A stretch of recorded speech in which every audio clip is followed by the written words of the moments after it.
The small children's hands wrung out the large cotton towel quite deftly. The owner of the hands was unhappy with their size. In her opinion, they were too small. These hands had no endurance or grip strength. It was unbearable.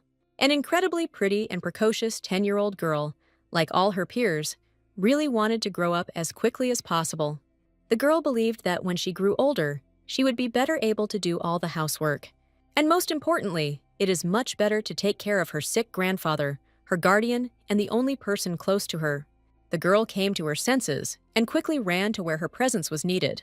Here is her grandfather's room, where he spends all his last days because he is very weak. Grandfather is bedridden. Apparently his last days of existence in this world are coming to an end. The girl applied a cold towel to the patient's hot head. The grandfather slept and moaned in his sleep. The girl knelt down by his bed. She was sad and lonely. She was immersed in memories. 5 years ago, she came to her senses in the body of a very small child, in an alien world of fictional reality, but with memories from a past life. In her reality, the grown-up girl died in a car accident, very tragically and suddenly. She woke up in the world of the novel she had been reading just 2 hours ago as Katisha Ainsley. She was lucky and ended up in the body of a girl who had no significance to the overall plot. Katisha was happy with her life. At least here she was not an orphan, as before. Here she was, looked after by a kind and not yet very old man, and she lived in a small, cozy house. Katisha clenched her fists until her fingers hurt. She wanted to scream from grief and despair. Today, her happiness would come to an end. Grandfather Herzen picked up Katisha when she was still a very small child, before a soul from another world moved into her. The strange thing was that Katisha remembered their first meeting very vaguely. Herzen alone took on the responsibility of caring for a very small child. Katisha has always been a mischievous girl, so raising her wasn't easy. When the girl grew up, her grandfather, apparently as a form of education, forced her to do housework. Katisha heard the quiet whisper of Grandfather Herzen. He was calling her. The girl stood up abruptly and approached the dying man. Katisha asked how he was feeling, and if she needed to bring him anything. It was obvious that the grandfather had completely lost his strength. Grandfather Herzen asked the girl if she had fulfilled his request. Katisha assured him that her grandfather shouldn't worry because she had sent his letter. In fact, Katisha was outraged that there was no news from her grandfather's family, even though 7 days had already passed since the letter was sent. Perhaps there was a will in the letter, but it is still strange that not a single person appeared at Grandfather Herzen's bedside. Grandfather told Katisha that he was glad that she was staying with him in the last moments of his life. Katisha burst into tears and said that she didn't want to hear about any last moments. She said that she was ready to clean all the time, if only he would live with her and put up with all his grumbling. Herzen asked if Katisha had thought about how she would live without him. The girl said she wasn't going to do it, and he promised to take her to a summer festival in a month. Grandfather always kept his promises. Katisha was indignant. Why now he doesn't want to keep his word? Grandfather promised to take her sledding down the biggest hill this winter, since she was already quite big and wouldn't be scared. Grandfather promised Katisha a long and happy life with him. And now he says that he won't be able to fulfill his promise. He's just a liar and a cheat, and he shouldn't do that. In despair, Katisha screamed that she would take the house from her grandfather, steal and break all his things if he decided to leave her. Herzen sighed heavily and replied that he would be glad to give all his property to her. The poor child did not even think about life without him.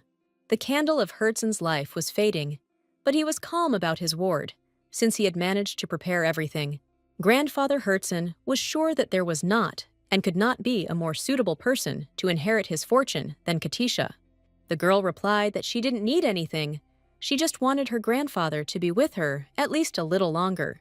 The grandfather stroked the girl's hand, asked her not to cry and not to be too upset, closed his eyes and left her in this world.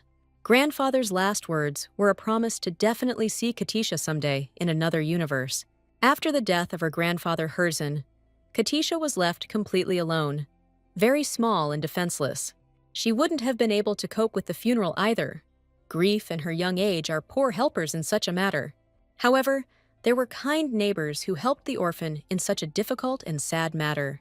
However, during the funeral, a completely unexpected incident occurred. Katisha stood next to her grandfather's coffin and thought about how she should now arrange her life. The girl thought that she planned to live for 100 years and meet her grandfather no sooner than 90 years later, when she heard the even steps of a man. The man asked if she was Katisha Ainsley, and the girl confirmed her identity and clarified who was asking about her. In front of her stood 4 young adults, complete strangers, but clearly belonging to the upper class. One of them introduced himself to her as the accountant of the Duke of Vlasco's family. His name was Jamion Parker. The unexpected appearance of strangers surprised and frightened Katisha. The girl, surprised, asked which family exactly Parker served and whether it was really Vlasco. The accountant confirmed that she had heard correctly and that he worked for this particular family. Katisha couldn't understand why the accountant of the only duke in the empire was turning to her. The Vlasco family was very rich, but there were many unpleasant stories about them. Katisha looked from one visitor to another in confusion, expecting the most unpleasant events. While the girl was at a loss, Jamion showed her the posthumous orders of Duke Vlasco. The orders stated that the duke's coffin was to be decorated and delivered to the Vlasco family cemetery in Artem. Thus, Katisha learned that her guardian was in fact the current Duke of Vlasco. Katisha couldn't even imagine what this would mean for her. The arriving men decorated the duke's coffin and took it to the family cemetery. The emblems and designs on the bedspreads did indeed belong to the Duchy of Vlasco. Grandfather never told Katisha anything about this. Could he really be Vlasco? Jamion told the girl that the previous duke had left a will in her favor. Katisha did not expect such a turn of events. Tears of grief and gratitude mixed on the girl's face. Vlasco's accountant and executor presented the 10-year-old child with inheritance documents. These documents stated that the money from the personal safe in the central bank and the ownership of the territory of the Duchy of Vlasco and the income from them were transferred to Katisha. She now also owns all the valuable items that previously belonged to the Duke. Thus, the poor and homeless orphan, Katisha Ainsley, who had arrived from another world, received a completely different status in this world. Even though she was only 10 years old, all wealth and inheritance rights were entrusted to her alone. It seems that Katisha has now become a millionaire, or a billionaire, which is the correct way to evaluate all the wealth of Duke Vlasco. In a small house on the outskirts of the capital, a very serious conversation was taking place, and the fate of the empire was being decided. Katisha asked the accountant if her grandfather had any heirs besides her. The executor replied that yes and no. The essence of the will was that Miss Katisha would be the sole heir. The girl looked at her reflection in the cup and sadly thought that she had received enormous wealth. The accountant said that if Miss Katisha agreed, she should visit Vlasco's house. The girl needs to get acquainted with her possessions and go through the inheritance procedure. On the one hand, it was a fairly easy event. In fact, this meant a meeting with that very Duke Vlasco, about whom so many dark stories were told. This man had 10 years of fencing behind him and held first place in the empire in this sport. Katisha heard that he was the most evil person and dealt with everyone who got on his nerves. In addition, he was a talented orator and the leader of a group of villains. The most interesting thing is that in the original novel, he had no contact with his adopted daughter at all, and now Katisha will have to go to him. The girl categorically refused to do this, but then the executor announced the size of the inheritance. The inheritance included 1 million gold in cash, plus income from the territories amounting to 100 gold pieces annually. This was an incredible amount of money. Katisha was offered to put her life on the line and disappear without a trace or take possession of this money. The executor looked like a tempting snake. What should the girl do? Take a risk or give up immediately? However, such sums of money don't just fall into your lap, and Katisha decided to take the risk. It was worth it. The girl did not want to live in poverty and destitution, as in her past life, at all. The late Duke's executor continued to list the items of the inheritance.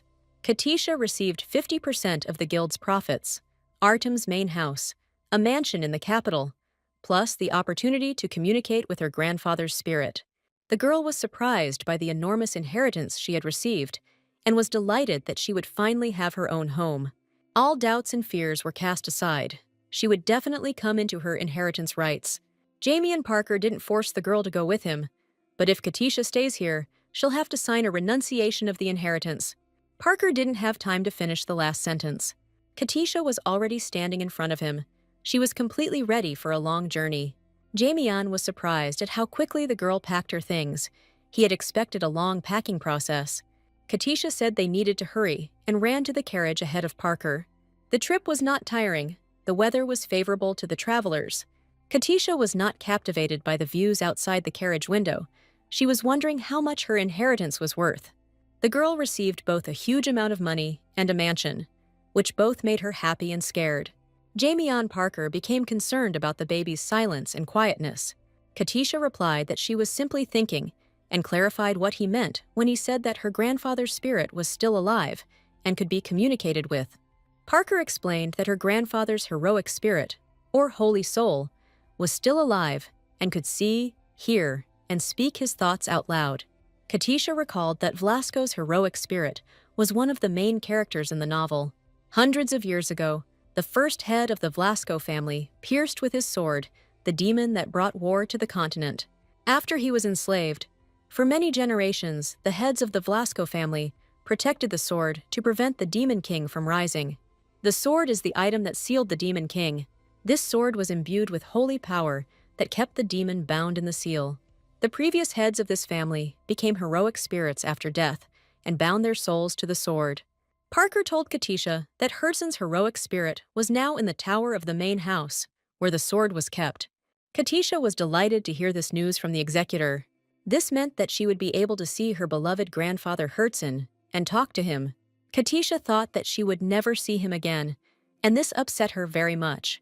The fact that her grandfather's spirit was alive meant that the girl was not alone in this world, and that she had protection. But if grandfather Hertzon is the previous Duke of Vlasco, then his son must be the current Duke. And what does she have to do with it? Katisha wondered. Once upon a time, her grandfather told her that he had two sons. One of them was still studying, and the other had left him.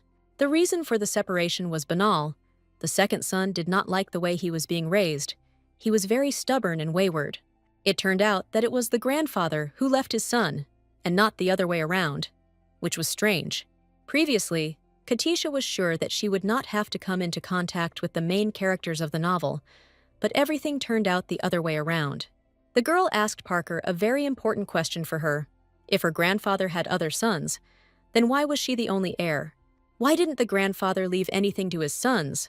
No houses, no money. Parker replied that Hertzon had only passed on the title of Duke to his son, and that his children had received nothing else. Katisha asked if she had any title in that case. The girl remembered that there was also the main character of the novel.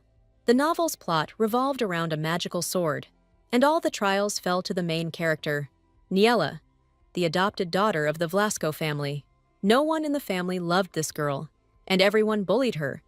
The only way for Niella to survive was to constantly compete with her brothers for the inheritance of the magic sword. According to the plot, Niella loses the confrontation with her brothers and escapes from the residence of Duke Vlasco. The girl asks for help from the Knights of the White Robe Church, the only organization in the empire capable of opposing the Vlasco family.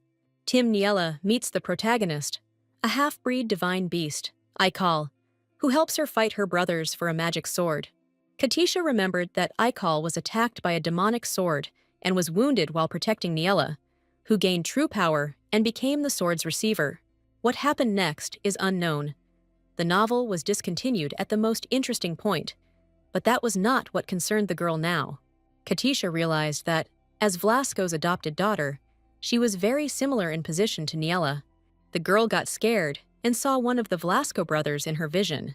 He said that there was a dark energy circulating around the mansion, that there was nothing in the Vlasco mansion that would go to her, Katisha. Vlasco called her a parasite and refused to help. Katisha closed her eyes in fear and almost cried. She knew that grandfather Hertzon's son had a disgusting character.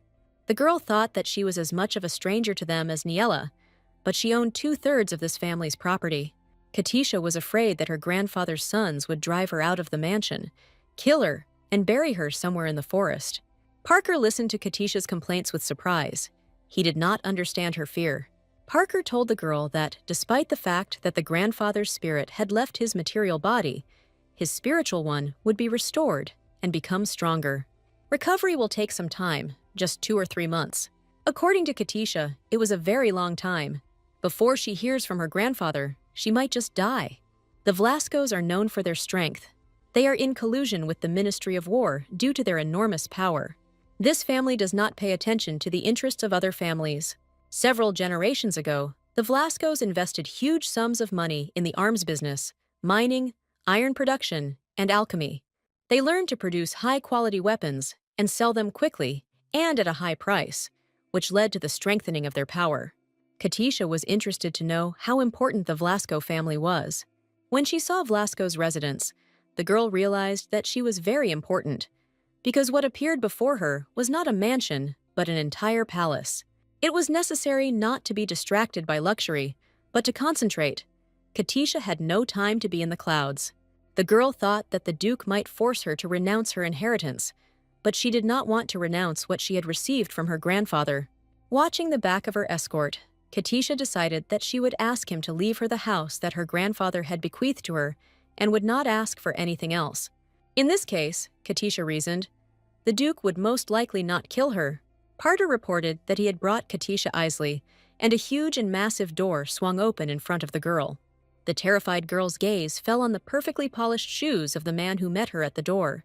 Katisha timidly raised her eyes and saw in front of her a blue-eyed blonde man with a model-like appearance.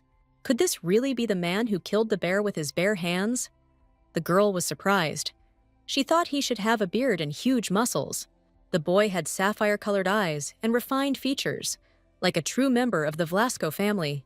Looking at the confused Katisha, the model-looking guy asked if this was the child his father had bequeathed his entire fortune to. Katisha was enchanted by his face.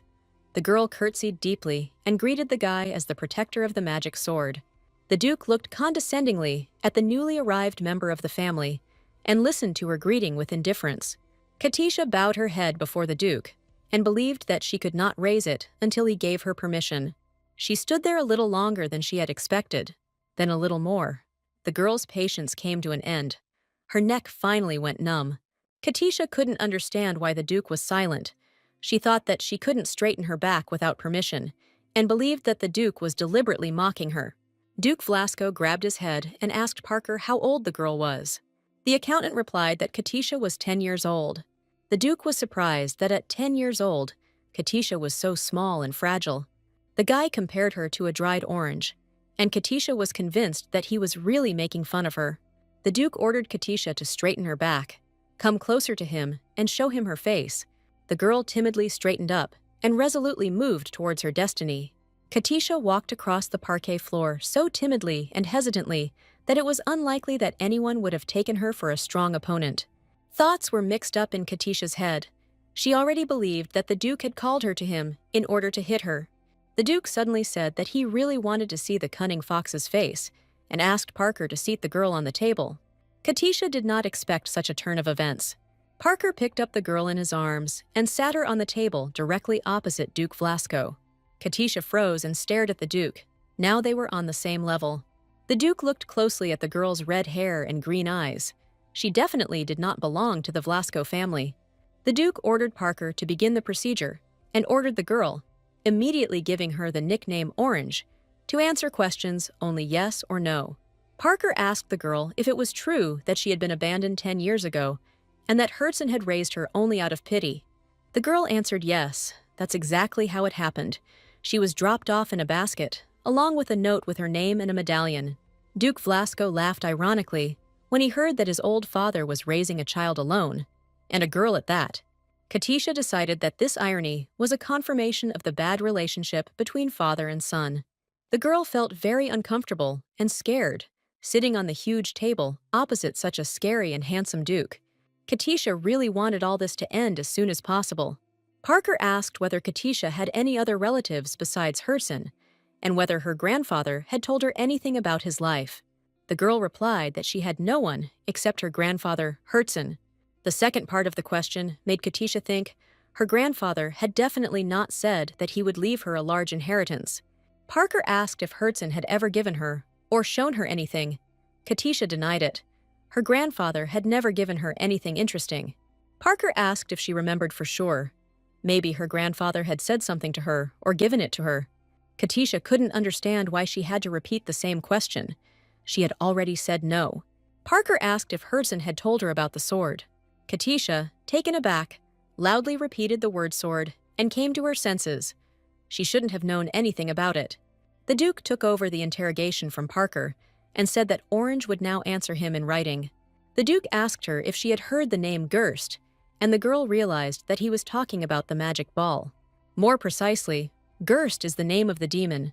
The real name of the sword is unknown to anyone. How should she answer this? She knew about this name, but not from her grandfather, but from a novel she read in a past life. If she told the truth, they would consider her crazy. Herseg was angry and asked again if her grandfather had given her the Vlasco family heirloom. Katisha shook her head and screamed, "No! Where could she have gotten a magic sword from?" The Duke asked again. If this was true, then how should he understand his father's will? Katisha took the paper with the will in her hands and read it with tears in her eyes. It said that the Duke gave all his wealth and power to Katisha Ainsley, his little one, as the rightful owner of the demonic sword Gerst. The girl was surprised to read that this was her grandfather's last will, and that he would not accept any objections to his actions from any side. Katisha looked at the lines and realized that Gerst was a family heirloom and could only be passed on to family members. The Duke spoke coldly and harshly, saying that the sword was of little importance, that what was more important was that his father had decided to give Katisha his entire fortune. The girl became more and more afraid and uncomfortable, and she decided that the last moments of her life had come. The Duke's sapphire eyes stared straight into her soul. The Duke hovered over her like the most terrible ghost and asked her what she thought would happen next. Katisha's nerves gave way, and she began to cry bitterly. Herseg Vlasco was completely beside himself. He did not understand how anyone could cry in such a situation. Katisha's red head drooped completely, and the girl's shoulders were shaken by sobs. Parker objected to the Duke that there was no point in yelling at an innocent child, and asked the girl why she was crying. The Duke completely lost his temper, attacked Parker, almost with his fists, and asked whose side the accountant was on. Parker replied that of course he was on Katisha's side, since she was small, cute, and defenseless. The Duke asked if Parker really believed this. The accountant boldly replied that he was used to telling only the truth and being on the side of the weak. The men got into a long argument, and it seemed like they were about to fight. Katisha calmed down and watched the developments with curiosity. Suddenly, the argument died down as quickly as it had begun, and the Duke, for some reason, agreed with Parker that Katisha was a very sweet child. This turn of events was unexpected for the girl, and many questions arose, but she kept them to herself. The Duke said that they both gave him a headache, and he wanted them to disappear. Parker hugged the girl and said he would take her to her room. Despite the cold reception, the Vlasco heiress received apartments worthy of her name. In addition, Parker gave the girl a heavy bag of coins. These were the reserve money that the grandfather left for his adopted granddaughter. Katisha weighed the bag and asked how many coins were in it. It turned out to be 50 gold coins. This was a very large sum by the standards of the novel's world. If you convert it into bread, it would be more than 1 billion loaves of bread. Parker gave the girl the late Duke's medallion. This medallion also served as a key to the vault in the central bank, but Katisha would only be able to use it upon reaching adulthood. The girl looked closely at the medallion and decided that its functionality was somewhat similar to a bank card, but it looked much more beautiful. Parker was very polite to Katisha and spoke quietly and tenderly. The accountant said that if the girl needed anything, she could turn to him for help. Parker convinced Katisha that the Duke was not as bad and rude as he seemed at first, and asked her not to be upset. The girl said that she was completely fine. She really did have money and a key to the bank vault in her hands. It was stupid to be upset. Parker left, wishing Katisha a peaceful rest, and the girl was left completely alone. Everything was fine, but she knew almost nothing about the magic sword. It was known that those who inherit the magic sword live a short life. Those who wield a magic sword often lose their minds and become like demons, so that the soul is not completely defiled. The body of the bearer dies early, and this is the law. The limit of survival is from 10 to 30 years of wielding the sword. Katisha's grandfather had a strong temperament and was able to live a long life because he never used Gerst's power. Grandfather, according to Katisha's recollections, was a very strong man. But the girl began to fear for her life. She was not as strong as her grandfather. The child was overcome with anxiety, wondering whether she would be able to inherit the magic sword, or whether she would be immediately consumed by the demon's power. There was no time for training or searching for information. In fact, everything was difficult. It turned out that even being rich when your own life is at stake is not such a pleasure. The sun rose and painted the walls of Duke Flasco's palace pink. The day promised to be warm and calm. The promises did not come true. Early in the morning, the door to Duke Vasco's office suddenly opened. Katisha stood at the threshold. The girl declared that the magic sword was too much of a burden for her, and she was giving up. Duke Flasco replied that, to his great regret, Orange could no longer change anything, and he showed the girl the inheritance papers with a magical seal. The girl didn't understand why her refusal wasn't accepted. It turned out that the will was certified by the Bureau of Magic Management. In front of the girl, the Duke first tore the inheritance papers into small pieces, and then he tried to burn them, and they actually burned completely. And at the same moment, they were reborn from the ashes and restored to their former appearance. Duke Flasco asked if Orange saw that the will could not be destroyed. Katisha suggested appointing a new heir and rewriting the will in his name. The Duke asked if she didn't know that appointing the next heir meant that the previous one would become a heroic spirit. But if she is ready to die, the Duke will not stop her. Katisha didn't want to die at all, and the Duke asked the girl not to disturb him, but to wait patiently until he figured out how to get her out of this situation. Katisha begged the Duke not to kill her, as she had looked after her adoptive grandfather and his biological father until his death. The Duke abruptly cut off her lamentations, declaring that she was talking nonsense and that the future depended only on her. Katisha didn't listen. She convinced the Duke that she could be useful to him as a laundress or a cleaner. She could even cut apples into the shape of swans. The Duke asked the girl to simply not create unnecessary problems for him, which would also give her the opportunity to pass the test. At this point, the Duke sent Katisha out of the office, but suggested that she come to him later and enjoy some exotic fruits. Katisha's plan to completely renounce her grandfather's entire inheritance failed. The girl sadly wandered off to her room, thinking that it would be nice to eat and get some sleep before she died. The luxuriously furnished room felt dreary. Katisha lay on the bed, staring hopelessly at the ceiling. The girl thought that it turned out that her grandfather hated her very much, since he condemned her to such an ordeal. The girl took out a medallion with her name written inside. It was the only thing that connected her with her parents. She was always curious to know who her parents were. The girl looked out the window and thought that she missed her grandfather very much. If only she had known that everything would happen exactly like this. Katisha began to cry bitterly again. She felt incredibly sad and bitter. Suddenly, the girl felt that something strange was happening to her body. Katisha's hands felt a strange warmth. They were practically burning. The girl looked at her hands and could not understand what was happening to her. Her medallion opened and glowed with an incredible magical light. Katisha got scared and let go of the decoration.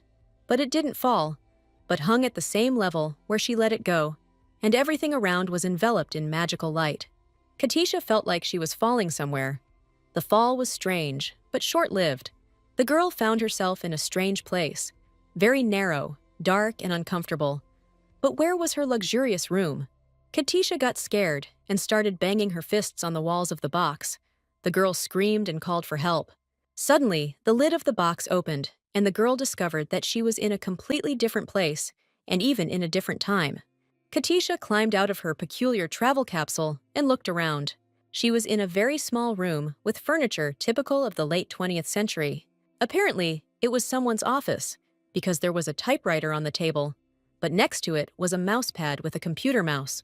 The girl did not understand how she could leave the world of the novel and find herself in this strange place. A screen similar to a computer monitor appeared above the typewriter.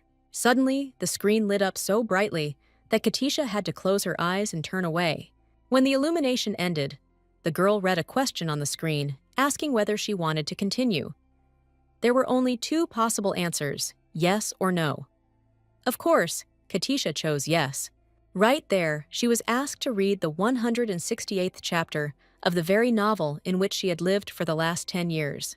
The last chapter she read was 167, which means there is a next one. It is on this device and can be read. Since this place was definitely not the Duke's house, she then made a spatial transition to her previous world. Surprisingly, Katisha either found the transition point by chance or something helped her find it. Many years have passed since she was reborn as Katisha. Perhaps the continuation of the novel appeared after her death, which means she can read the novel and find out her future. The problem, however, was that the original novel had nothing written about the heroine Katisha Easley. However, the girl decided that it didn't matter. She would simply receive new information about the events of the novel, and that would also be very useful. In any case, Katisha was very interested in what happened next to Niella. Katisha read carefully as Niella climbed up to the Tower of Heroic Spirits. The brave heroine of the novel promised to save the Akal and obtain the magic sword, and hoped that this would be the end of her trials. Niella longed for her adventures to end. Tears welled up in her eyes. Finally, she would be able to escape from this family. Katisha really wanted Niella to save the main character and escape from Vlasco. The girl imagined the surprised faces of Herzen and his son when they discovered the relic was missing. Although, considering that Katisha herself now belongs to the Vlasco family, such a desire of hers could seem very strange. Finally, the last door opened before Niella. There was a man in the room whom she least expected to see there. It was her beloved Aikal, who was swallowed by the demonic sword. Niella asked her beloved how he ended up here, whether Gerst had freed him. Aikal didn't answer anything. He only asked permission to ask the girl a question. The man handed her a piece of paper with the name Katisha Ainsley printed on it and asked if she knew the woman. The appearance of her own name in the novel left Katisha puzzled. Where did it come from, and why do the novel's main characters talk about it? And then, as if on a sandwich, the chapter broke off at the most interesting point and a sign appeared. To be continued. Katisha tried to force the monitor to display the continuation of the novel, but it was all in vain. No matter how hard the girl tried, Chapter 170th did not exist, or it was highly classified. Katisha had come to terms with the lack of continuation of the novel, but now she needed to find a way out of this room. But there were no doors. It was worth trying to find the exit where the entrance was. That is, in the box. Katisha climbed back into the box, and with difficulty closed the lid on herself, but nothing happened. The girl was worried that she might die in this place, but it would be completely unfair to receive so much money and die in a travel capsule. Katisha mentally turned to her grandfather, and even her mother and father, whom she did not know in either this or that world, for help, so that they could help her. There was a bang, and Katisha found herself again in the luxurious bedroom of the palace of the Dukes of Vlasco. A miracle happened. She returned, and this made Katisha happier than the appearance of the continuation of the novel. Feeling relieved that her adventure was over, the girl began to carefully and cautiously examine the pendant. There were more questions than answers about what the chapter she read meant, how Aikal was freed, and in general, why and how did her name appear on the pages of the novel, and who included it there. The sun had already risen quite high, and the morning could hardly be called early. Katisha was incredibly tired from all the traveling back and forth. The girl wanted to sleep. Did it take her a long time to find a new chapter? Or does time flow differently in parallel worlds? Luckily, she had read the previous chapters of the novel and knew about the test the Duke spoke of. Soon, the entire Vlasco family must gather for a family meeting, which is held when an important decision needs to be made. Another important decision is the selection or approval of a candidate for the role of successor, during which a qualification test is carried out. Niella helped the current Duke Lucius Blasco sort out the succession matters, but she herself fell under the gaze of a magical sword. At a family meeting, the Vlascos decided that Niella was worthy of taking the test. In Katisha's case, the family council will also decide whether or not she should take the test. If it becomes clear that Katisha cannot pass the test, the Vlascos will most likely kill her, because that is the most effective way to annul the will. In the novel, Niella put in a lot of effort to get through the family meeting selection process. Katisha was upset that she was so similar to Niella. Her situation was almost the same. Could Katisha's worst fears have come true? The girl found herself in Niella's place and must repeat her fate. Katisha needed to travel to another dimension again to refresh her mind on the content of the novel she had read earlier. The girl discovered that Nella had appeared in the family 5 years ago. It turned out that the years of Niella and Katisha's birth did not coincide. In addition, Niella was not connected to the inheritance. It turned out that Katisha was not a replacement for Niella. Suddenly, Katisha found herself in a room in the Vlasco Palace, without even having to climb into a box. When she moved, she slightly hit her butt. Luckily, it was only on the soft bed, but it was still sensitive. The girl was indignant that this was happening again, just as she was getting used to something in this life. They were pushing an update on her. Updates appear to be happening every 6 hours now, but sometimes very unexpectedly. Katisha noted that inside the room in another dimension, time flows much faster than here. The girl wondered if her subconscious was playing tricks on her, or if she was actually moving through space and time. Everything that was happening was causing Katisha discomfort. Perhaps she had now become a secondary character. It was absolutely clear that her fate was now in the hands of an author beyond this world. Maybe the author decided to make her Niella's enemy. But Katisha didn't want that at all. Another day had arrived. It was time to go down to breakfast. For breakfast, something was served that was neither particularly attractive in appearance nor in taste. Despite the obviously disgusting food, Katisha constantly praised the Duke's cook. The cook was an attractive and very neat middle-aged man. Katisha couldn't eat his cooking and was very hungry for the last few days. Grandfather Herzen prepared completely different food for her. The cook was glad to be praised and promised to try even harder. The girl was grateful for the servant's attitude towards her, but in the future she planned to change the menu. The Duke appeared and noticed that Katisha had settled into the palace, but declared that the house would never belong to her anyway. Katisha was always shy in front of her adoptive grandfather's son, but then the girl, without thinking, blurted out that if the will came into force, the house would really be hers. The Duke was amazed by her courage. Was it she who adapted so quickly to her place of residence, or was it her upbringing speaking in her? Katisha asked if she really needed to be afraid of the Duke. The Duke confirmed that she had nothing to fear. They were still relatives, even if not by blood. Katisha decided that she could act more confidently. After all, she was a rich heiress. The Duke liked Katisha's courage, and he believed that she could survive in their harsh world. Maybe he should just throw her out of the house and leave her penniless. Katisha asked him not to say that, since her psyche was very weak, and, having become accustomed to living in abundance, she would not survive on the street. The Duke interrupted the girl irritably and ordered her to have breakfast quickly. Under the watchful gaze of her new relative, Katisha couldn't get a bite to eat. The girl tried to force herself to live at least a little, but at the same time, she really wanted to ask the Duke a few questions. Gathering her courage, Katisha said that her grandfather sometimes talked about his children and grandchildren and said that he had a big fight with them and left home. The Duke asked whether his grandfather had told him about the reason for the quarrel. Katisha realized that the Duke was angered by this topic, but she replied that she did not know the reason for the quarrel. The girl said that she always felt that Grandfather Herzen greatly missed the family he left behind. When my grandfather talked about his family, he always looked lonely and sad. He was raising Katisha and missed his own children and grandchildren. The Duke asked Katisha not to look at him so accusingly. It was his father who abandoned him and left, and not he who ran away from home. Katisha listened in amazement as the Duke explained that she had been raised with love by a man who had abandoned his family and that it looked stupid. The girl replied that she understood the Duke and his problem perfectly well. But the more Katisha listened to the Duke, the more angry she became with him.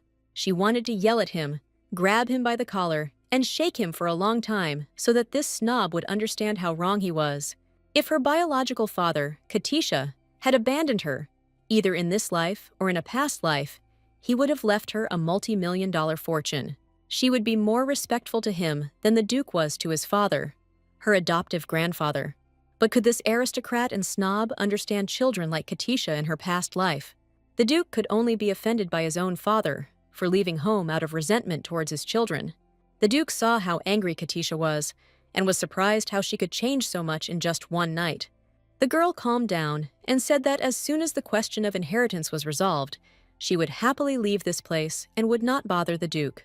The Duke was surprised again and asked what had happened that she was speaking to him so boldly. Katisha replied that she had been like that from the very beginning, and that all she needed from her entire inheritance was the mansion. The Duke was surprised that the girl needed that dilapidated hut, which also had no comfort. Katisha replied that she just wants to have her own home. Is that bad? The girl started getting angry again and yelling at the Duke that he was completely stupid and didn't understand anything about life. The Duke was perplexed. At their first meeting, Katisha was trembling like an aspen leaf, but now she showed no fear at all. The girl replied that she was not afraid of him at all. The room was beautiful, the food was delicious, and the Duke was not going to beat her. The Duke was surprised that his father had really beaten her. This was not at all like Herzen. Katisha replied that she didn't mean it that way at all. She had simply heard that there were people who liked to punish small children. At this time, she remembered her father from a past life, who loved to beat not only his adopted children, but also his wife. The Duke replied that he had no mania for beating and scolding little boys and girls. Katisha felt relieved by the Duke's words and the fleeting smile that appeared on his face. The girl again asked the Duke about the reason for leaving his father's house, which caused his displeasure. Katisha replied that it was very important for her to know this in order to correctly build her line of behavior within the Vlasco family. The girl changed her tone to a more polite one and asked the Duke to forgive her for her recent outburst. The Duke promised to tell them later about the reason for his father's departure from home, but now they had more important things to do. They needed to discuss the possibility of testing Katisha. The girl felt relief from his words and became all ears. The Duke said that Vlasco's main rule is testing. No matter who is chosen as the heir, passing the test is mandatory for everyone. A candidate for the role of heir must be worthy of his title and appointment. There is also a sad aspect, the Duke noted. In case of failure, the candidate will be eliminated. Katisha realized that she was in a difficult situation, but asked to give her a chance. The girl did not want to be eliminated at all, and she was sure that her grandfather would not want this either. Katisha thought about it. She was sure of her grandfather's love and understood that he would not send her to certain death, which meant that the chance of receiving the inheritance was very high. The girl stood up and solemnly told the Duke that she agreed and wanted to take the test.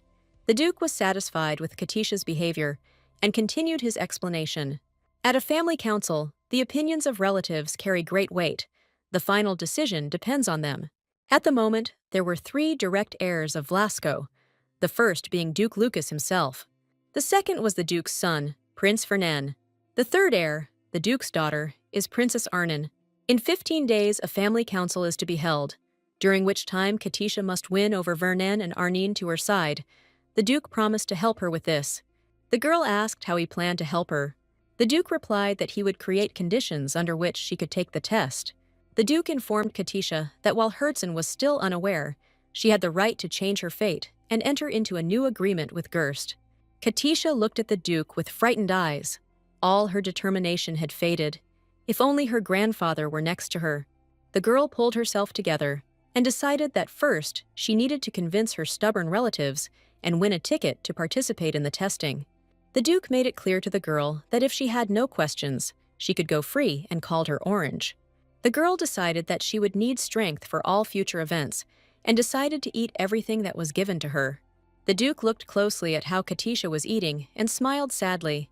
His lordship came closer to the girl.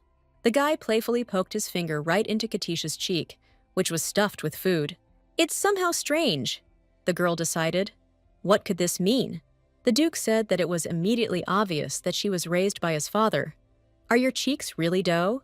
With her mouth tightly packed, Katisha asked what the Duke's behavior meant.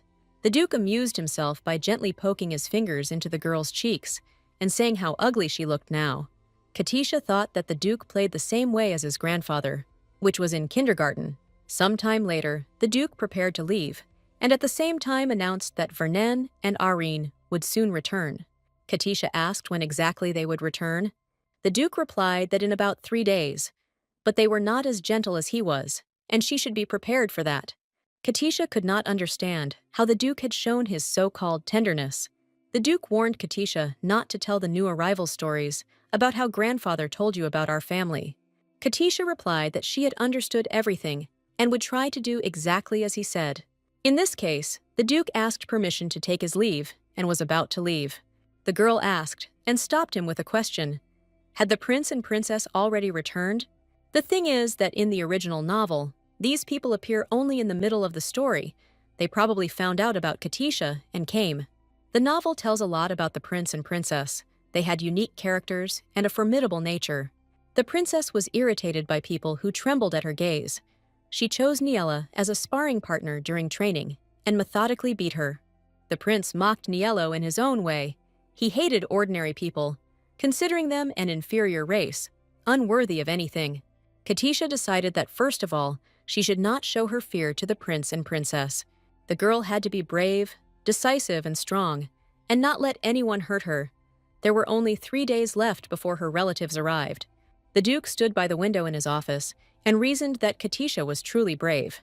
The guy was surprised that such a little girl was trying with all her might and means to survive, just like he was at her age. The Duke was very interested to watch her carve swans from apples. The Duke thought his father had gone mad when he appointed a little girl as his heir. He was definitely up to something. No matter how strong the Vlasco family is, the head of the family will always remain the head. If he advances his authority, no one will object to him. However, the Duke was curious how Vernin and Arnin would react to this child, since they both had disgusting personalities. Will Katisha be able to win over these two people? Communicating with Vernin and Arnin was fraught with many dangers. The Duke rang the bell, summoning one of the servants. For some time, he languished in the long wait, thinking about how inconveniently everything was arranged. Parker, who arrived later than the Duke had wished, received a fair share of reproaches, despite the accountant's very obliging appearance. The Duke ordered Parker to inform him in advance of the arrival of his relatives. At this time, Katisha tried to visit the room in the other dimension again, but this time she was denied passage. The girl was indignant. She had less and less room to maneuver. The author was limiting her options. The girl decided to go down to the palace hall and found herself witnessing some very interesting events. The hall door swung open, and the relatives themselves, Prince Vernin and Princess Arnin, appeared on the threshold. Katisha didn't know the third person who came. The guy was either badly beaten or drunk. Prince Vernin was as handsome as the Duke, with the same model looks and aristocratic manners. Princess Arnin announced from the very beginning that she needed a bath and a hearty meal. Possessing an unbearable character and breathtaking beauty, Princess Arnin is not accustomed to being denied the fulfillment of her wishes. Arnin scanned the front door and discovered that a calming spell had been cast on it. The prince did not think that it was possible to be so interested in a door. The princess replied that he did not understand the power of science, since he always opened doors with his feet. The prince asked who this stranger was with them, and why he looked so unpresentable. With one hand, Vernin lifted the poor fellow by the collar of his shirt and tried to take a closer look. Arnin said contemptuously that this man must be a spy sent by the imperial family, and he must be forced to confess to everything. The Duke contemptuously threw the man away from him, and he fell to the floor and hit himself hard. Arnin herself didn't understand why she had brought this miracle with her. The relatives entered into a lengthy squabble among themselves, the meaning of which was not clear to Katisha. The girl did not understand at all why the prince and princess were here. They were only supposed to arrive in 3 days. The Duke's secretary greeted the hosts with a low bow and said that His Excellency the Duke was waiting for the prince and princess. Arnin was indignant and declared that it was necessary to say Grand Duchess Arnin and Prince Vernin. Prince Vernin did not argue with his sister. He announced that he would first go to his room and tidy himself up, and then meet with the Duke. The secretary timidly objected that the question of the inheritance required an immediate visit from the prince to the Duke. Prince Vernin replied sharply that he wanted to wash himself. Was the secretary really dissatisfied with something and dared to object to him? The secretary did not dare to say anything in response. He only cowered in fear, waiting for the prince's further reaction to his words. Princess Arnin put in her 2 cents, saying that she would like to see her cousin soon, and that was the only reason they came back here. The girl pretended to want to pull the sword out of its sheath. The princess's abrupt movements frightened the secretary incredibly, apparently reminding him of events from the recent past. With a loud cry that it was time to sharpen her knives, and they would be better than Gerst's sword, the princess ran out into the palace park. The servants present at the appearance of the prince and princess were only thinking about how to avoid being in the spotlight of this eccentric couple. The noisy appearance of her relatives made a depressing impression on Katisha. These two were capable of trampling her without even talking, the girl decided. Katisha decided that she needed to prepare thoroughly for the meeting with the prince and princess. She needed additional information. The girl was in such a hurry that she didn't notice how Prince Vernin appeared right in front of her. The boy looked at the little girl who stood in his way with surprise and indignation. Katisha froze in surprise. She didn't understand whether she needed to greet the prince or what she should do now. The prince apparently mistook Katisha for a servant and ordered her to enter his room and prepare a bath for him. Out of fear and confusion, the girl could not utter a word and silently followed the prince. Seeing the girl's confusion, Vernon hurried her. He needed a warm bath very urgently. Katisha could not understand what the prince's behavior meant, and again compared herself to Niella. When Niella arrived at this house, she was categorically denied the right to consider herself a member of the Vlasco family. Niel was told that she was only fit for housework and was forced to clean on an equal basis with the servants. Prince Vernon constantly found work for Niel, and if she did not complete it within 3 minutes, she received severe punishment. Katisha shuddered. 30 seconds had already passed since the prince's order. She had to hurry. The girl rolled up her sleeves. Thanks to her grandfather Herzen's upbringing, she knew how to do a lot, but she hadn't worked since her arrival at the Vlasco Palace. Katisha loved housework and did not consider it shameful. Prince Vernon lay on the sofa and rested while Katisha prepared a bath for him. The prince liked the result of the girl's work. He even said that her training was not in vain. Vernon ordered Katisha to tidy up the room while he washed himself. The girl decided not to contradict him and to carry out the order. In the original, Vernon's bathing time took about 20 minutes. Katisha remembered this precisely. The girl decided that during this time, she would have enough time to remove the dirt and polish everything. She would show off her skills. 20 minutes later, a clean and fragrant prince sat in an equally clean room. Vernon asked the girl her name. She replied that her name was Katisha Ainsley and called Vernon young master. Vernon said he liked how fast she worked and that she wasn't afraid of him. Katisha was glad that she managed to please Vernon. It took Niella 5 years to win his favor. However, Katisha still had doubts about whether Vernon really liked her cleaning. Vernon asked how long Katisha had been living in this mansion. The girl replied that today would be the 4th day that she had lived here. The prince's next question was quite unexpected. He asked if the girl had seen her. The prince asked whether the girl had seen the impostor who had taken 2/3 of Vlasco's property in one night. Katisha realized that she had indeed been mistaken for a maid and that no checks had been carried out on her. The prince asked the girl to describe the impostor. He himself had heard that she resembled a dried plum picked up on the street. Katisha was offended for herself and said that the one he was asking about looked beautiful and did not look like a plum at all. It was impossible for her to admit that she did it now. The prince replied that he did not understand this, but this snake-like creature could not possibly be the heir. The cup was placed down abruptly, spilling its contents, and the prince remarked that it was disgusting to watch someone trying to steal something that did not belong to him. Katisha tried to stand up for herself and replied that apparently she had no choice, since a document certified by the Bureau of Magic could not be destroyed. Prince Vernon replied that this meant they would have to deal with the impostor personally, since the document could not be annulled. These words frightened Katisha. It seemed that goosebumps even ran through her bow and pigtails. Prince Vernon was outraged that the impostor dared to compete with him. He had never allowed anyone to go that far. Vernon believed that the impostor was not an ordinary person. He did not know how she managed to deceive his grandfather. The prince was going to destroy her as a person and throw her out of the mansion. If this had any connection to the imperial family, then she would not escape death.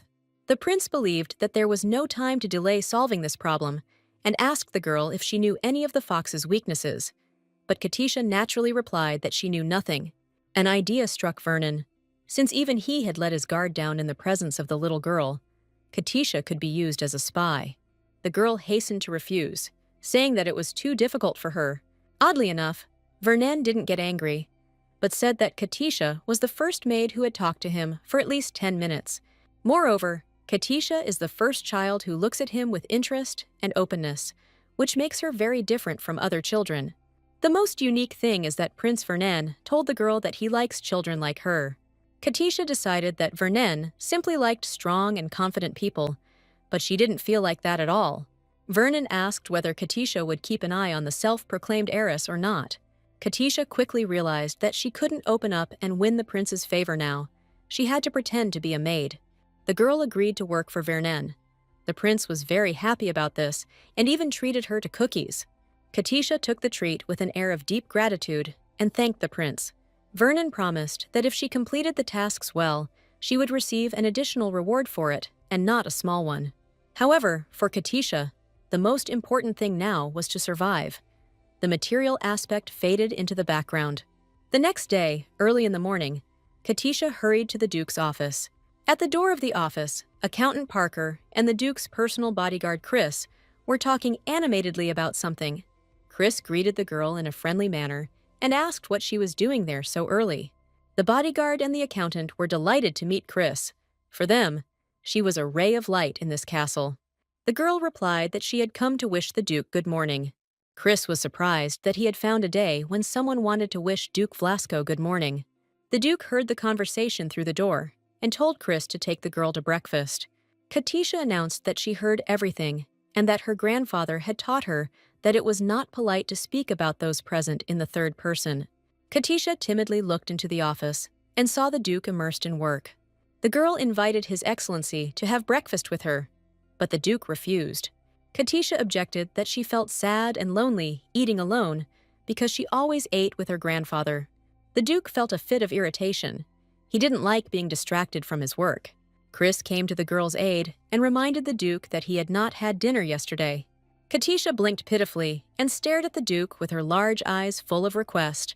Parker clarified that the Duke hadn't slept for almost 3 days, and he needed to at least eat properly.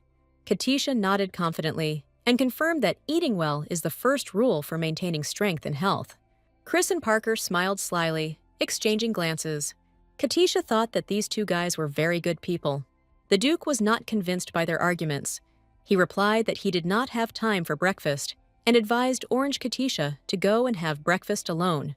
Katisha decided it was time to play her trump cards. The Duke had to be forced to eat, no matter what. The cook burst into the office with a cart of food in front of him, shouting that the Duke's unhealthy eating habits violated his duty and honor. The Duke was incredibly surprised by this behavior of the servants. Lucas chuckled ironically and decided to give in to the circumstances. He stated that apparently there was no one in this house who would be on his side. Katisha happily invited the Duke to eat with her. The cook brought a lot of different delicious dishes and quickly set the table right in the Duke's office. Lucas asked if Katisha couldn't eat alone. The girl replied that she was still very little, and that was why it happened. The Duke poured himself some tea, but continued to read the documents, even while eating. Lucas looked up from his papers and asked Katisha how she was going with winning over Vernon and Arnon. Without waiting for the girl's answer, the Duke said that, in his opinion, she had no results in this matter. Katisha almost burned herself with tea and asked why the Duke was so sure of her failure. Lucas advised Katisha that if she decided to meet the prince and princess, she should take an adult with her. But even in this case, if the girl feels that the prince and princess are not in the mood, she should run away immediately. Katisha clarified why she thinks so. Maybe everything is not so bad. The Duke replied that if she did otherwise, she might suffer greatly. The girl agreed that if she was scared, she would, of course, run away. Duke Lucas Vlasco was glad that Katisha was a very sensible child. The guy praised her and even patted her on the head. Duke Lucas allowed the girl to leave his office after she had eaten. Katisha was surprised that Duke Lucas was so amazingly kind to her. If she had a father, he would probably be just as kind. Breakfast was over, and Katisha decided to find Prince Vernon. Margaret's maid informed her that His Highness was at the training center. Katisha asked the maid if she could go to the training center. Margaret replied that she did not advise her to go there, since Prince Vernon was very aggressive during training. However, Margaret continued, if Lady Katisha really needed to see the prince, she would escort her to him. The training center was a huge sports arena with all kinds of exercise equipment, as well as a shower, a swimming pool, and a sauna. It was very cold here. The girl felt like her skin was being pierced by hundreds of cold needles. Katisha saw vortices of blue energy begin to swirl around her. Moreover, the painful effect on the skin became greater, the denser these vortices were. Katisha asked Margaret to come back, as the blue energy was causing her pain, which was increasing with each passing minute. Suddenly, pillars of ghostly ice appeared around Katisha and Margaret, surrounding them with a dense wall, preventing them from going any further. Then the wind picked up and knocked the girl off her feet, not allowing her to take a step, making it difficult to breathe and open her eyes. Margaret picked up the girl in her arms and advised her to hold on tightly. A terrible force lifted Margaret, with Katisha in her arms, from the floor and threw her up, very high and very terrifyingly. The ground instantly disappeared from under my feet. It's good that Margaret held the girl tightly. Katisha realized that Margaret was not, in fact, an ordinary maid, because she was wearing a training uniform under her skirt. Margot landed safely, holding the girl, and Katisha realized that even Vlasco's servants were unusual. Margaret asked Katisha if everything was okay, and told her that such a phenomenon was rare. Katisha wanted to know exactly what had made them fly like that, and what she had managed to escape from thanks to Margaret. The girl looked around and discovered that the entire training arena was covered in cracks and debris. Such a blow could kill a bear, and this is how Prince Vernon trains when he fights. Katisha decided that there had to be someone else in the arena besides Prince Vernon, and so it turned out Princess Arnon was training with her brother. Katisha clearly didn't expect to see her, but she noted that this girl was incredibly beautiful. At this time, Vernon was scolding his sister for being useless because she could not learn this technique. Arnon got angry at her brother's remark and told him to shut up, calling him an obscene word. She thought that Vernon had cast a strengthening spell and taken something. Margaret covered Katisha's ears, believing that small children should not hear swear words. Arnon was once as excellent a swordsman as Vernon, and in some ways she was superior to her brother. 3 years ago, the princess was wounded in the right shoulder, and even all her regenerative abilities did not help her fully recover.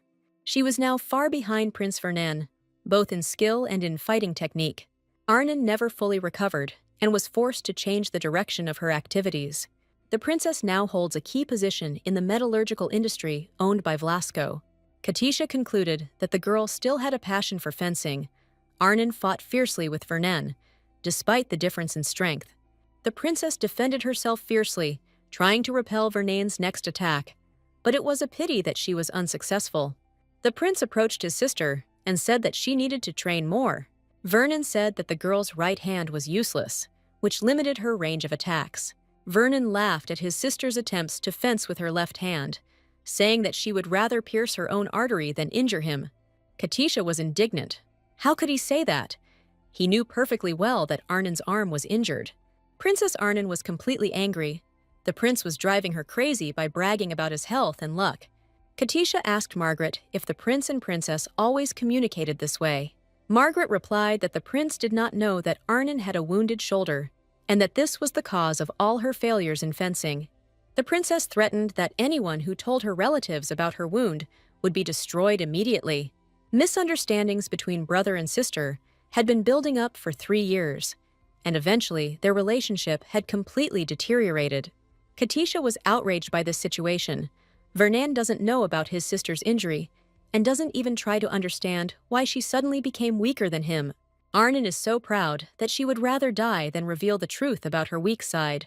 At this time, Vernon, pleased with his superiority, said that Arnon should think not only about strengthening her equipment, but also about increasing her strength and agility. If the princess continues in the same spirit, she will not be able to defeat him even in 10 years. Arnon replied that Vernon shouldn't get too cocky. He was just lucky today. Katisha was very sad to see Vernon being rude to his sister. His words hurt Arnina's pride. Katisha concluded that the relationships between relatives in the Vlasco family are far from the best. Although Vernon and Arnon do not burn with hatred towards each other, it is difficult to call their relationship brotherly love. Margaret informed Katisha that although the training was over, she would not be able to see the master now. The flow of his aura had not yet subsided, and she could be harmed. Katisha asked if she could approach the princess, or if that was also dangerous. Margaret asked if the girl really wanted to talk to Miss Arnon. Katisha replied that she was no less interested in the princess than in the prince. Katisha realized that the princess's shoulder was hurting, and she wanted to look at him. Maybe she could help, or at least sympathize. Margaret admired Katisha's concern for the princess and suggested that they approach her immediately. Margaret grabbed Katisha in her arms and hurried after Arnon.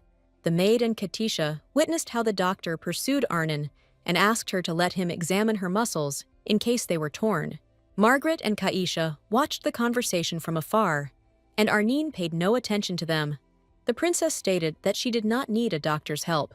She knew her body very well, and was able to recognize the symptoms of a torn muscle. Katisha saw that Arnin's right shoulder was very swollen. The princess's face had turned pale, and she looked ill. Arnin told the doctor that if he told Vernon or the Duke about her health condition, he would be immediately fired and given a black mark. The poor doctor, his name was Leon, agreed to the princess's demand, so his dismissal would be postponed a little. Margaret was worried about Arnin. This girl was very stubborn. The maid said that Katisha would not be able to see Arnin either. The girl could see for herself that the princess was not feeling well. Katisha understood that in such a state, the princess was not inclined to make new acquaintances. Margaret asked if Katisha wanted to do something different. Katisha asked what else could be done, and Margaret suggested visiting the gardens and exhibition halls. For example, in the northern part, there is a menagerie where predators of various kinds are kept. There are even snakes that feed on large animals. Katisha categorically refused to visit the menagerie with predators. She didn't like this place even from what she had heard.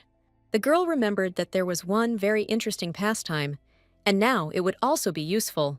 Katisha announced that she wanted to go shopping and buy some things, and just take a walk. Since Katisha now had a huge fortune, it would have been a great stupidity not to go shopping. Margaret asked what store the girl wanted to go to. There was a candy store, a toy store, and a clothing store in the city.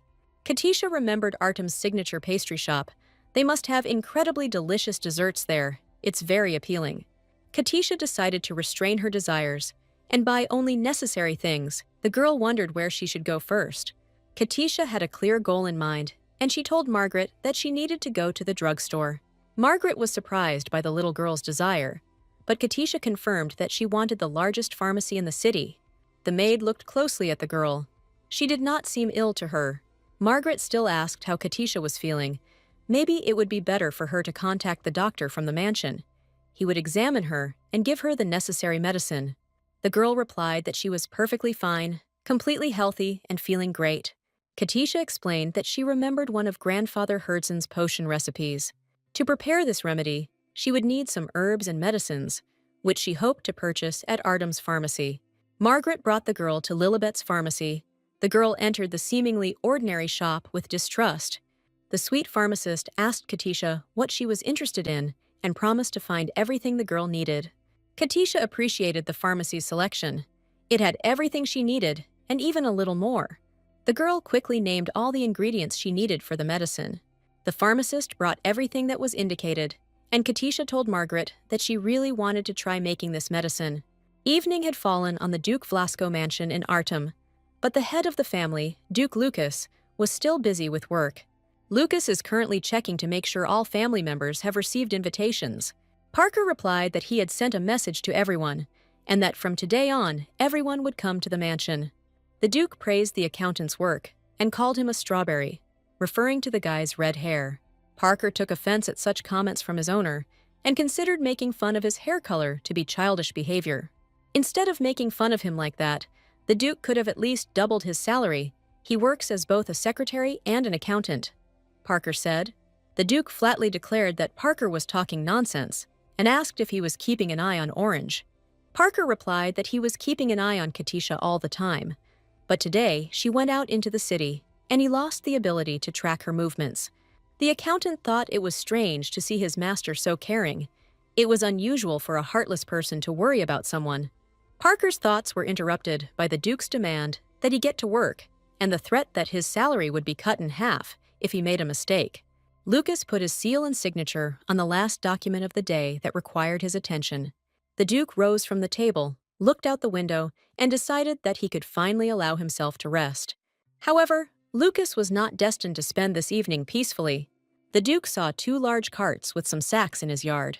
The bags contained food that Katisha had ordered, so that her diet would remain as healthy as it had been when she lived with her grandfather. The girl bought all of this in the city and was sincerely happy that now her life would improve and she would no longer have to go hungry. Katisha rolled up her sleeves and decided to get to work and do everything the way her grandfather Herzen taught her. All night, Katisha diligently sorted and unpacked her purchases. The girl finished work only early in the morning. Despite the fact that she hadn't slept practically all night, Katisha decided not to waste the day in vain. She had to get up. Having thrown off yesterday's clothes, Katisha quickly changed and was ready for great accomplishments.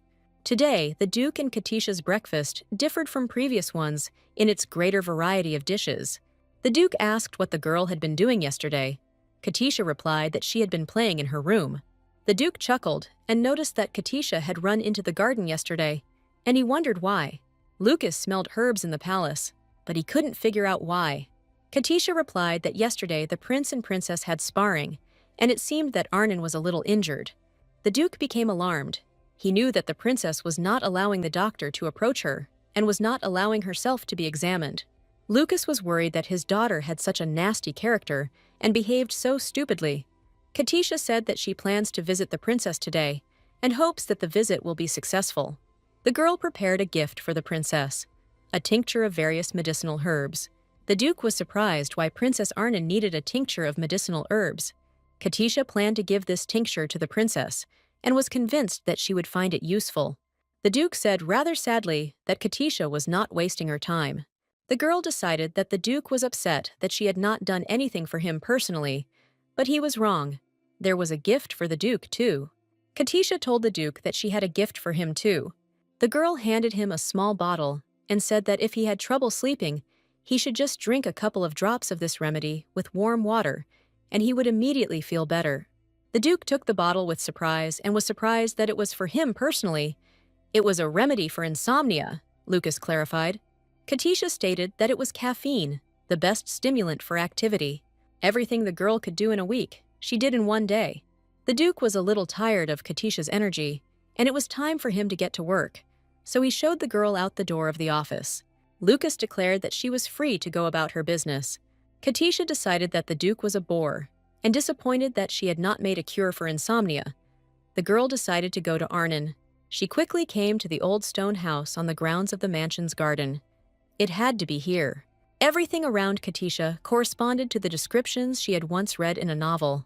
It was expected, and a little strange at the same time, to see with my own eyes everything I had read about. The girl came closer to the house and saw the princess sitting near the porch. The princess clearly did nothing to treat her illness, although it still caused her great trouble. Katisha realized that Arnon couldn't cope alone now, but the girl was too proud to admit it. The girl quietly approached the princess, trying not to disturb her with loud steps.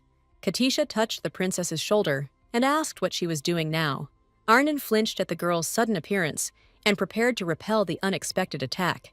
Katisha jumped away from the princess in time, and therefore Arnon's attack did not affect her at all. The girl bowed low to the princess, introduced herself, and handed over a box of medicine. Katisha said that this remedy will reduce swelling and pain, and at the same time relieve pain. She asks to accept it as a gift. The princess did not trust the unfamiliar child, but Katisha assured her that she was not giving her poison or anything like that, and asked her to believe her. Arnon said that she was informed yesterday that a girl was watching her yesterday, which means it was Katisha. Katisha realized that the princess knew a lot about her, but apparently not everything. Arnon asked who Katisha was. She hadn't seen her here before. Katisha didn't know what to answer the princess. She hadn't thought about it. Arnon guessed it herself. She knew that only one new person had appeared in the mansion. Katisha was surprised by Princess Arnon's quick wit. The girl immediately figured out what was going on. Arnon loomed over the girl. The princess's anger and irritation knew no bounds. Arnon stated that everything was clear to her, and that Katisha was the person to whom her grandfather had bequeathed almost his entire fortune. Katisha confirmed the princess's words and repeated that her name was Katisha Ainsley. The girl was afraid to communicate with Arnon, but she boldly looked into her eyes. Arnon didn't think long. She took one of the bottles of infusion that Katisha brought her. The princess poured the contents of the bottle onto her sore hand. The pain subsided, and her hand began to move almost freely again. The girl was surprised that the infusion helped.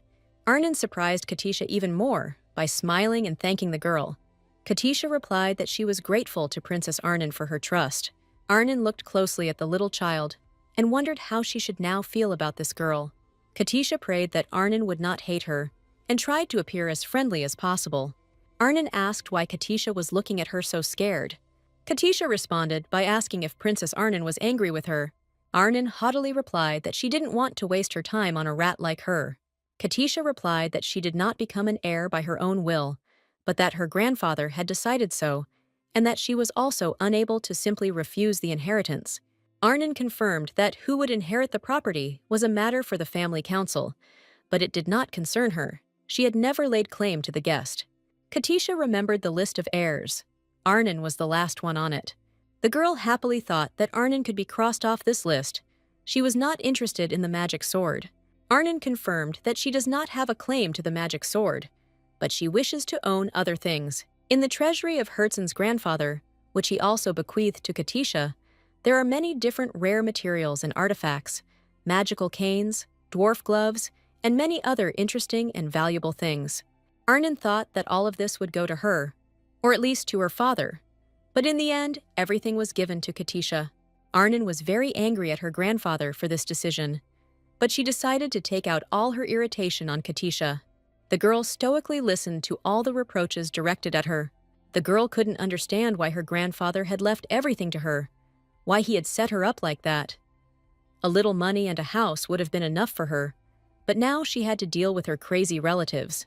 Arnon was furious. She screamed that Katisha had no right to anything, and the storage of the case belonged only to her, the princess. Katisha, of course, felt uneasy listening to all this, but at the same time, she realized that she had found Princess Arnon's weak spot. Katisha stated that in that case, she was ready to make a deal with the princess that would be beneficial to both of them. Katisha announced that she was ready to make Princess Arnon an offer she couldn't refuse. The girl asked for Arnon to be on her side, so that she could pass the inheritance test and protect all her property. This was Katisha's only request to Princess Arnon. In exchange, she promised to give her grandfather Herzen's vault with all his artifacts. Evening was approaching, and in the rays of the setting sun, the princess's question sounded somehow unusual. Did Katisha understand what she was asking for? Princess Arnon is a direct descendant of the Vlasko family, and some girl tells her that she wants to take the inheritance test. Katisha replied that she, of course, was not Vlasko by blood, but according to the will, she was the heir of her grandfather Herzen, and it was difficult to argue with that. Arnon smiled at the girl. She liked Katisha's courage and directness. Katisha explained that when she comes into her inheritance, she will of course have enemies, so she will become her adopted sister's investor. Arnon didn't expect such clever logical reasoning from such a little girl. Katisha clarified whether Arnon needed the contents of her grandfather's vault. Once she received it, she would grant the princess full access to its contents without any restrictions. The girl promised to provide financial and moral support to weapons workshops and training grounds. Princess Arnon was wary. How could this girl know that she wanted to open a workshop? It was a dream that she had not told anyone about. Katisha enthusiastically told Arnon what she could do for her once she came into her inheritance. The girl was still unsure whether to trust this young girl or whether it would be better to turn away from her and mind her own business. Princess Arnon asked if Katisha really wanted her to help her that much. Arnon thought that even if the inheritance didn't go to this girl, it would still first fall into the hands of her father, and only then would it pass to her in Vernon. Arnon's turn will come in at least 20 years, or maybe much longer, and in that case she will have to share everything with her brother. Katisha pushed Arnon to make a decision. She convinced her that no matter what happened, the princess had nothing to lose. The girl said that she had already prepared the contract and offered to conclude the deal right then and there. Princess Arnon was surprised by Katisha's resourcefulness. This is something. She already has a contract ready. The princess only had to sign, but Arnon's head was spinning from the girl's pressure, and it seemed to the princess that this was some kind of child's game. Katisha said that later they would have the contract certified by a notary, then in the administrative office, then in the legal department, and then in the Bureau of Magical Management. After such a procedure, no one will be able to violate this agreement, as well as the grandfather's will. Princess Arnon listened to Katisha and doubted that this child was really 10 years old. Later that evening, Katisha was happily spinning around her room. Her joy knew no bounds. The girl believed that she had succeeded, and Princess Arnon was now on her side. Arnon hasn't signed the contract yet, but it's clear from her appearance that she will sign it. She's already agreed. She just wants to save face. In the original novel, Arnon will only be able to open a weapons workshop 5 years from the current time. Katisha reasoned that Arnon's temper had increased even more. She had become very harsh, so the girl did not know whether it was possible to rely on the information in the previous version of the novel. A personal meeting with Duke Lucas and Princess Arnon revealed that they were very different from the characters described in the novel. The servants in the mansion were very friendly towards Katisha. They were the same towards Neela. She got along well with everyone. Vernine, as it seemed to Katisha, was also very different from the character described in the novel. She had not yet confessed to the prince that she was the heir, and periodically reported to him news about the surveillance of her. Katisha saw a bandaged wound on Prince Vernen's ankle and asked where it came from. The guy replied that he received it during a sparring match with Princess Arnon. Katisha thought that Vernen was a perfect fighter and never got wounded, but that was not true. The prince ordered Katisha to stop crying and getting upset. She and her sister must always be ready for battle. Arnon thinks the same. After these words, Katisha already doubted that the prince was different from his original in the novel. Prince Vernen poured himself some tea and relaxed. The girl's presence had a calming effect on him. Vernon said that his sister Arnon was an excellent swordsman, which is why she was able to wound him during sparring. The prince spoke enthusiastically about his sister's fencing skills, saying that she gave it her all and that he had to do the same. Katisha suddenly realized that Vernon thought a lot about his sister. Parin continued to say that Arnon used to be much closer to him, and he couldn't understand why she was so cold and aggressive now. The girl replied that Arnon definitely treats Vernon well and constantly thinks about him. The prince was pleased to hear this. He believed that in any case, he and Arnon would forever remain brother and sister. Vernon regretted his wound. It prevented him from challenging his lordship immediately after his victory over Arnon. Katisha asked why the prince did not call the duke father, but addressed him so formally. The boy didn't know what to answer. He didn't expect such a question from a child. In fact, Vernon replied, he does not feel that the duke is his father. The relationship between father and son is very formal. Katisha remembered that she had never seen the duke and the prince together. They never ate together, never went anywhere, never talked about anything other than purely business matters. Vernian didn't think it was strange. It's just that every family has its own circumstances and its own format of communication. Katisha replied that she herself was adopted, but she was lucky to meet a kind man whose attention she did not deserve in any way. This attention simply was there. The prince did not know how to answer this and thought for a while. Vernon replied that in this life, everything is given for a reason. If you meet a good person, then it means you are good yourself. Katisha was struck by Vernen's statement that life is not so easy that one should be kind to those who do not deserve it. It was strange to hear such words from Prince Vernan Vlasco. The duke again sat in his office until late in the evening. The vast Vlasco Empire required his close attention. Lucas called Margot, Katisha's maid, and was surprised to hear her story about how the girl had sensed the aura of the prince and princess sparring. Margot replied that Katisha acted as if she not only felt this aura with her whole body, but also saw it with her own eyes. The duke believed that such sensitivity was usually achieved after 5 years of hard training. Children usually did not feel the aura. The duke asked how old Katisha was, and Margot replied that the girl was 10 years old. Lucas thought that Katisha was still very small. Katisha had good abilities. She already knew how to read and could do what Werner could, although he had confidently wielded a sword since he was 11 years old. Margot described the girl as very nimble and skillful. Her presence was almost unnoticeable. She was able to hide even from the prince and princess.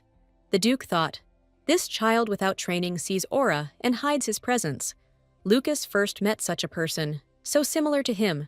The duke decided that it was all about the girl's talent and innate abilities. Lucas was curious about where this genius child came from and needed to find out information about her parents. Seditious thoughts came to the duke. What if this girl is a spy? Last year there was one, a 13-year-old maid.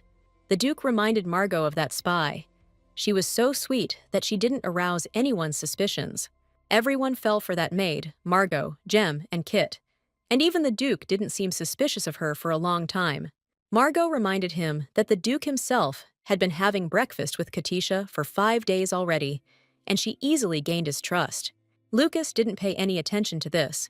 The girl's fate would soon be decided, and Margot received instructions to prepare for the visit of important guests. The duke was worried about Katisha. She was so small. Would she be able to attract Vernen and Arnin to her side? Would she be able to cope with the pressure at the meeting? Sometime later, at the forge of the ducal castle, Katisha helped Margot. The girl was cutting apples, and that's where she heard that a family meeting would soon take place. Margot confirmed that this was the first time in 10 years that a meeting of this scale had been held. The meeting will take place immediately after the arrival of Elder Hespa, the younger brother of the late Duke. Katisha was alarmed. The meeting would take place very soon, and she had not yet admitted to Vernon that she was herself and not a maid. The girl carved charming swans out of an apple. Margot praised her and was surprised that Katisha could do so well at her age. The girl replied that she could also make roses from apples. Margot praised Katisha and said that she had a talent with a knife. The girl understood that such abilities would not help her survive in this house. Confessing to Vernon could no longer be delayed. It was time for Katisha to have a serious talk with the prince. The girl took the finished swans and ran out of the kitchen faster than the wind. Very soon, Katisha stood at the threshold of Vernon's room and offered him a snack of apples, which she herself had folded into a swan figurine. Vernon was surprised that she had really made such beauty herself. The prince praised the girl's talents. She cleaned well and helped in the kitchen. Vernon believed that Katisha should ask for a raise. The girl told the prince that she was not really a maid. Vernon did not pay attention to her words and told her to wait until he was free. Katisha determined that the prince was reading a book about the empire's politics. Judging by the books lying on the prince's desk, he was interested in the process of founding the noble council. The girl found a political history of the continent on the table and wondered whether she should show the prince the chapter about the noble council of the neighboring kingdom. Katisha handed him the political history of the continent and told him to pay attention to this tome. Vernon was glad that this book was found. He wanted to read it, but he couldn't find it. The guy suddenly realized that Katisha had really read this book. The girl replied that she had read it about a year ago. Katisha kept remembering that she had to confess to Prince Vernon's that she was the heir. The girl plucked up her courage and once again tried to draw Vernon's attention to her words about not being a maid. At this moment, there was a polite knock on the door, and Vernon's attention was again distracted from Katisha's words. Margot looked into the room and apologized for disturbing the young gentleman while he was studying. Margaret saw Katisha and said it was time for dinner, and she looked for the young lady everywhere. Vernon was surprised who Margot was talking about. Where she saw the lady, the maid was surprised. The young lady was standing right in front of Vernon, but for some reason he didn't know it. Margaret apologized for not having introduced Katisha to the young master yet. The maid pointed to the girl and said that she was Lady Katisha Isley, and according to the will, she was the heir of the late Duke Herzen. Vernon was speechless when he heard the maid Margot's message. All politeness and relaxation flew off the prince. He growled something unintelligible at Katisha, asking why she was pretending to be a maid. The girl made excuses. She didn't do it on purpose. She just missed the moment to tell the truth. And then it was just awkward. Vernon was completely out of it. He trusted this child. But it turned out that for the last few days, she had simply been playing with him. Katisha said that she didn't want to deceive him. She was just afraid that he would get angry if she told the truth. Vernon was really angry. He was fooled by a little girl. It was annoying. The prince was annoyed that he had been so frank with this girl. He had even told her about his relationship with his father. Katisha begged him to forgive her. She tried to reveal her identity to him, but he never really listened to her words. It all happened completely by chance, but Katisha didn't lie to him. She always told him everything honestly, and she didn't want to offend him at all. The stream of words from Katisha gave the prince a headache. He already asked her to stop and be silent. Katisha didn't listen to him. She tried to justify herself and evoke at least a bit of compassion in the prince. Vernon became even more angry. He was completely confused by the fact that Katisha kept calling him young master. The girl realized that if the problem was only that the prince didn't like this form of address, then she was ready to change it to any other. The prince only has to say what kind of address from Katisha he would be pleased to hear. Vernon replied that he didn't care. Let her call her as she pleased. The situation for Prince Vernon was strange and unpleasant. Katisha said that she would call him simply Vernon, if he did not mind. But the prince did not like this form. It was not respectful. Katisha was completely confused about how to address him then, I wonder. The girl asked if she could call the prince simply brother. Maybe he wouldn't mind. The girl said that she could be called Katisha, Kati, or Keisha, as he preferred. But Vernon was shocked by such prospects. The prince grabbed Katisha under the arm and walked quickly out of the room. Vernon walked quickly through the corridors of his native castle, Katisha squealing excuses under his arm. The girl claimed that she was not a fraud. She had lived with her grandfather for 10 years. He himself had taken her in from an orphanage when she was still a baby. Vernon ordered her to be quiet, but the girl screamed that the prince was the most handsome brother in the world. She was sorry that everything turned out this way, and that she did not want to be buried under a mountain. In this situation, the prince and Katisha burst into the duke's office. Lucas pointed out to his son his bad manners, and that he should knock when entering the room. Vernon replied that his upbringing was not important now. Why the duke did not tell him anything about Katisha. The duke looked at the unfortunate girl. It was very difficult to recognize her in this form. Lucas was surprised at what kind of outfit she was wearing. The duke asked who put this dress on Katisha.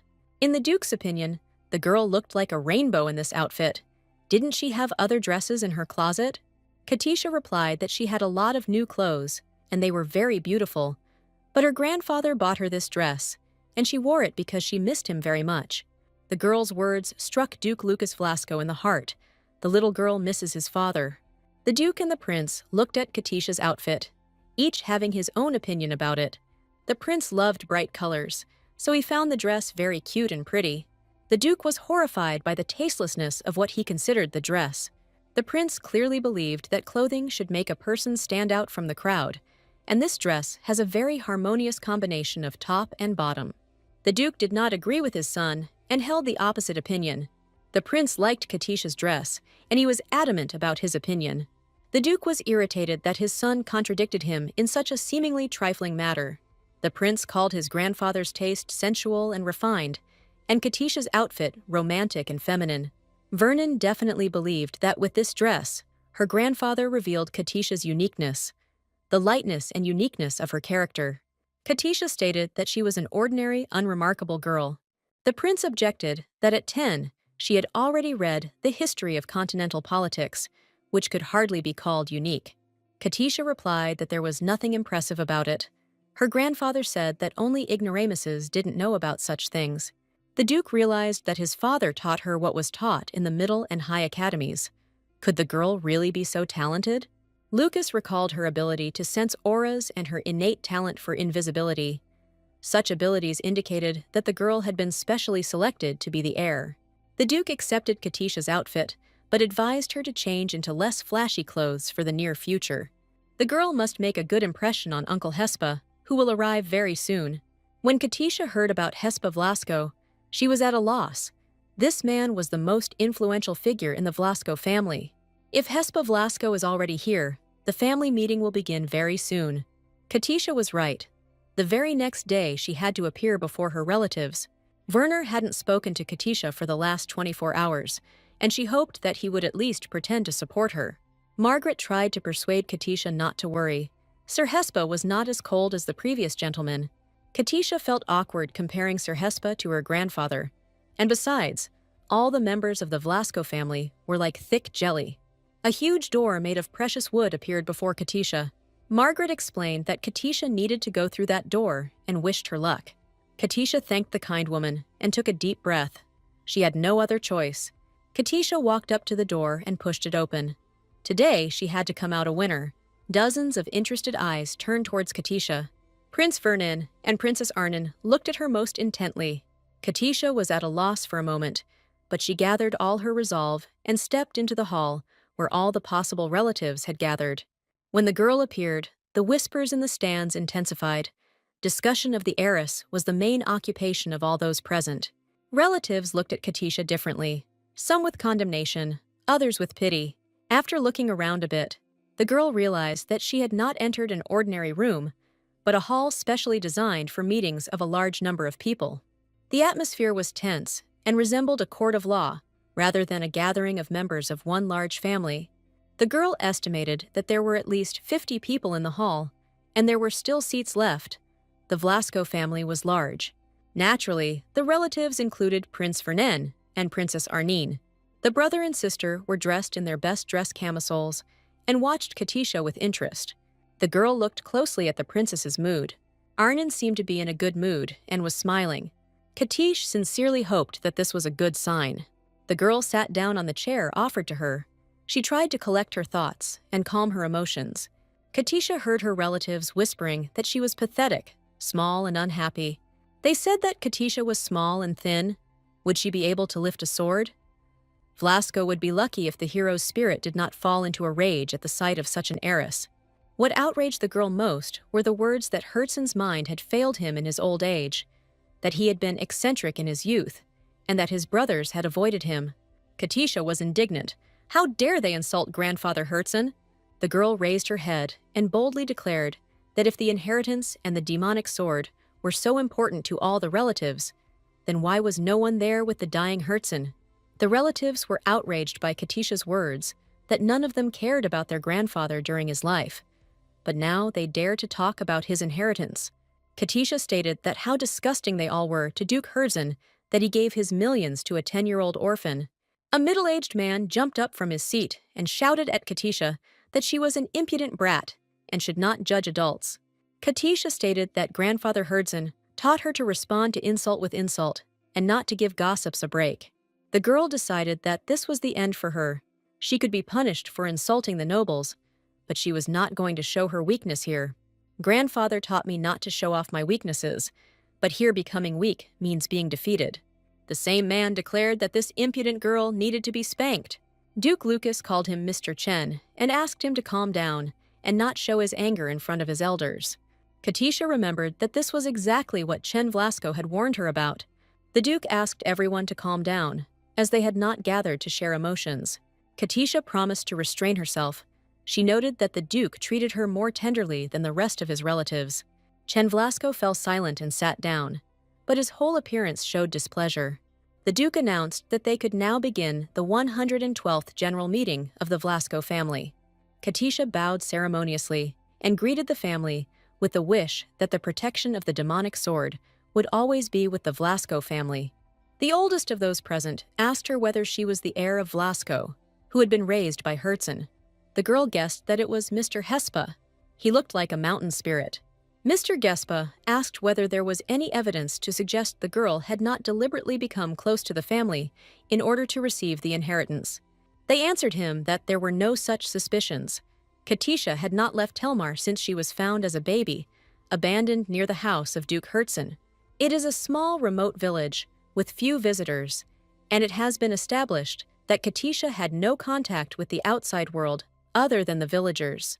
Hesp concluded that they could be sure that Katisha was not a spy for the imperial family. Judging by the way the will was drawn up, Herzen was firm in his intentions. But there were 3 months until his awakening, and it was impossible to ask him about it yet. Mr. Chen shouted from his seat that appointing Katisha as heir was Herzen's punishment for the entire family. Everyone remembered how angry Herzen was when Lute died 11 years ago and promised to take revenge on the culprits. Prince Vernon tensed up at Chen's words and seemed ready to break the silence. The prince reminded that they had agreed to avoid conversations that were not related to the topic of the meeting, and he demanded that Chen follow this rule. Mr. Chen pretended to say everything emotionally and even asked Prince Vernon for forgiveness. Katisha decided that Vernon's mood had been completely ruined by the words of that nasty Chen. The Duke declared that Katisha Ainsley could not renounce the inheritance. The document could only be declared invalid in 2 cases. The family can wait for the awakening of Herzen's spirit and ask for a change of heir, or something happens to the heir, and they will not be able to receive the inheritance. Mr. Chen stated that the will ceases to be valid upon the death of the heir. So what are they all waiting for? There is only one way out. Chen didn't understand at all why this meeting was called. In his opinion, there was no need to complicate things. Arnon entered the conversation and stated that the Vlaskos were harsh and cruel people, but they were not beasts who would execute an innocent child. Arnon reminded that the Vlasko family has knightly roots, and that sending a child, even a fraudster, to the scaffold would not bring any benefit to the family. Arnon was sure that the hero's spirit would not agree with this decision. Grandfather Hesp supported his granddaughter and reprimanded Chen to watch his words. Chen sat back down in his seat, ashamed, unable to gain the upper hand. Chen was most surprised when Arnon asked why he was so worried. He wouldn't be allowed to touch the sword anyway. It was probably because of the inheritance. Arnon warned that killing the girl would give Chen nothing. The next heir would be her father. And then Vernine and she, there was no room left for Chen. Chen was frightened by the princess's pressure and declared that he had no such intentions. He was simply looking for a way out of the situation. Perhaps the head of the family would suggest one.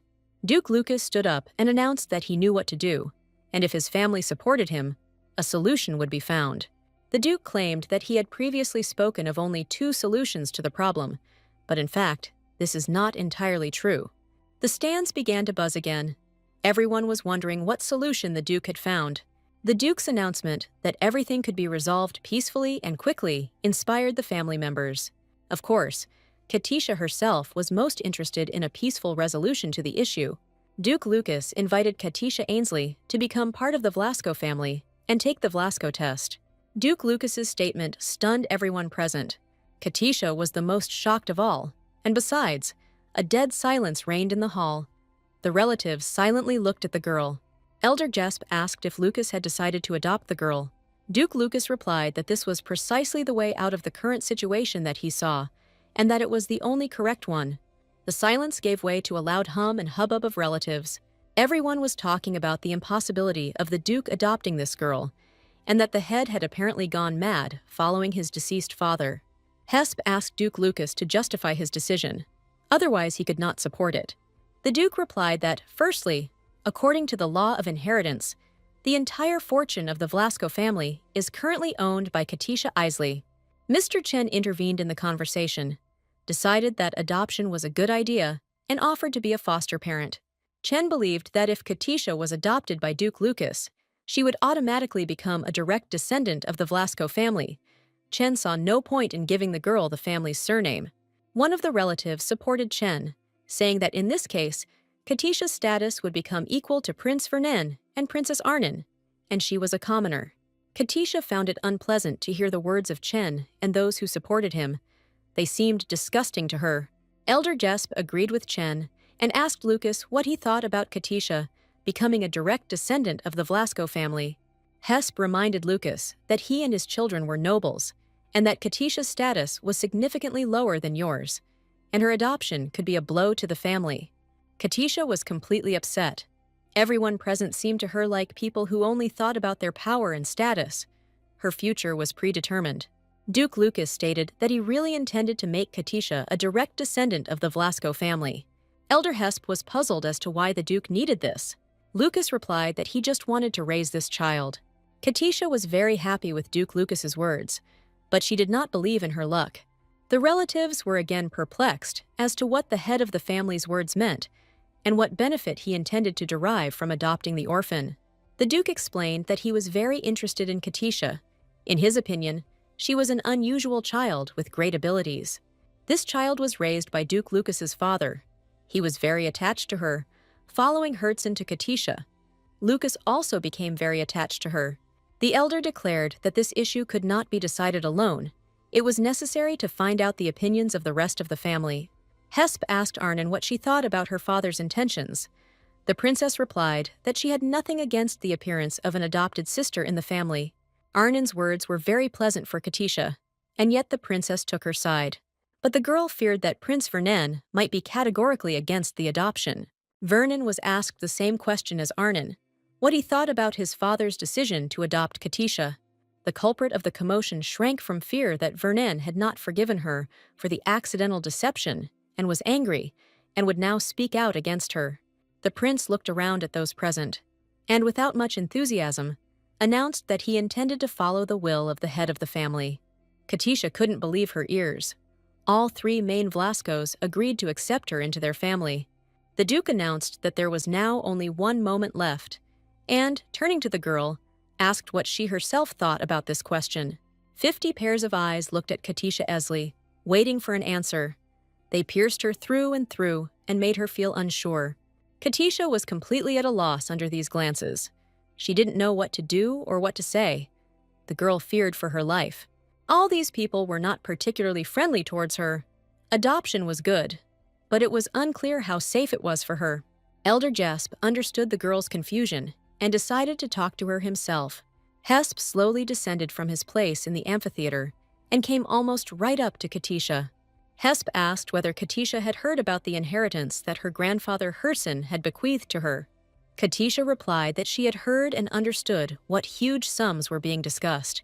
The elder explained that this entire inheritance was the income of the Vlasco family. This money was needed by all members of the huge family. The property was registered in Hertson's name, but the income was divided among the entire family. Until now, access to them was open, but now monetary transactions and flows have been stopped until the appearance of the legal heir. The girl realized that all of Vlasco's businesses were frozen and finances were limited, which is why everyone was so interested in identifying an heir. Until there is a legal heir, no one can touch the property of the late Duke Hertson. Hesp explained that although the head of the family agreed to make her his daughter, they could not accept her as an heir without passing a test. Hesp announced that everyone was waiting for her decision on passing the test, whether she had the strength and skills to prove her right to be Hertson's successor. The girl finally waited for the main thing. The elder spoke about the test. Before Elder Hespa, Duke Lucas had also spoken about this, but no one in the Ka tone paid any attention to it. Hesp asked Katisha if she thought she had the strength to endure all stages of the test. Katisha stated that she felt she was capable of passing the test and should at least try to do so. Hesp announced that the applicant's consent had been accepted. A total of 4 stages of testing would be conducted, and a family meeting would decide on the successful completion of each stage. Those tasks will be chosen that can measure all of Vlasco's qualities. Only after successfully completing all stages will Katisha become the rightful heir. Hesp asked if any of the family members had any objections to this issue.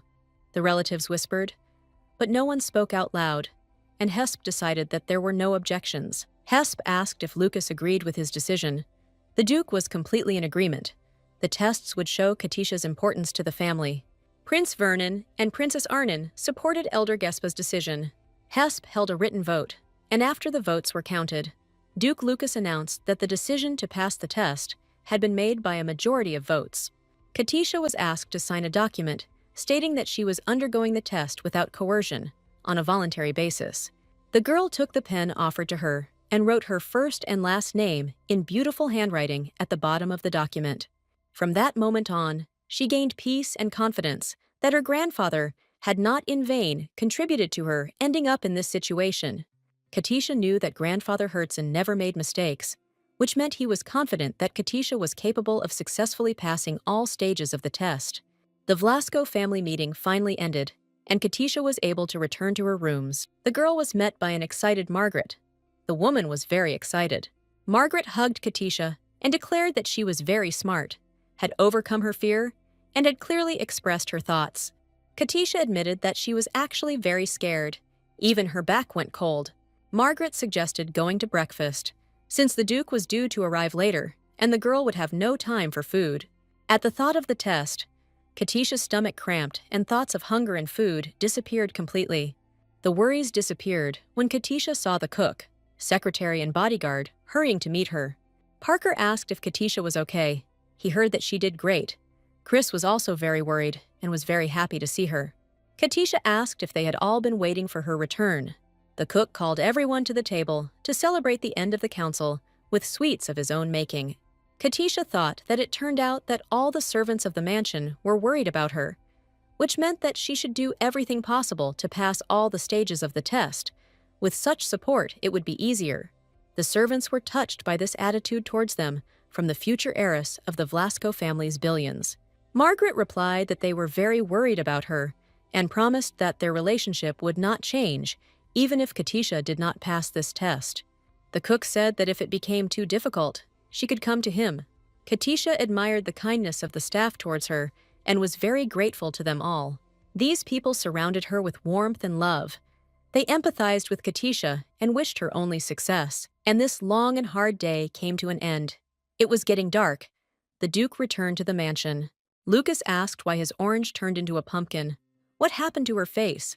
The girl cried from an excess of emotion and asked the Duke if he really wanted to adopt her, as he had said at the meeting. The Duke didn't hear and asked again what exactly was true. Katisha repeated whether his intentions to make her Vlasco's direct heir and a member of his family were true. The Duke was surprised by such a question. Why would he lie at a family gathering? Katisha wanted to know why the Duke came to this decision, whether he really liked her. The Duke turned to the girl and asked what she thought about it herself. Lucas smiled and replied that it wasn't a question of whether he liked her or not. Katisha was stumped by Duke Lucas's answer. She expected tears of emotion and a declaration of personal sympathy. The Duke declared that her adoption was the easiest way to obtain his father's inheritance, and that he had no other goals. The girl agreed, but said that once she was adopted, she would become part of the family and would be Katisha Vlasko. Katisha was worried about another thing. After the adoption, the Duke would apparently become her father. Lucas stared at the child in bewilderment. She was asking strange but appropriate questions. Katisha said that this question is very important to her. The Duke replied that if she was asking if he considered her his daughter, the answer was clear. No, he didn't.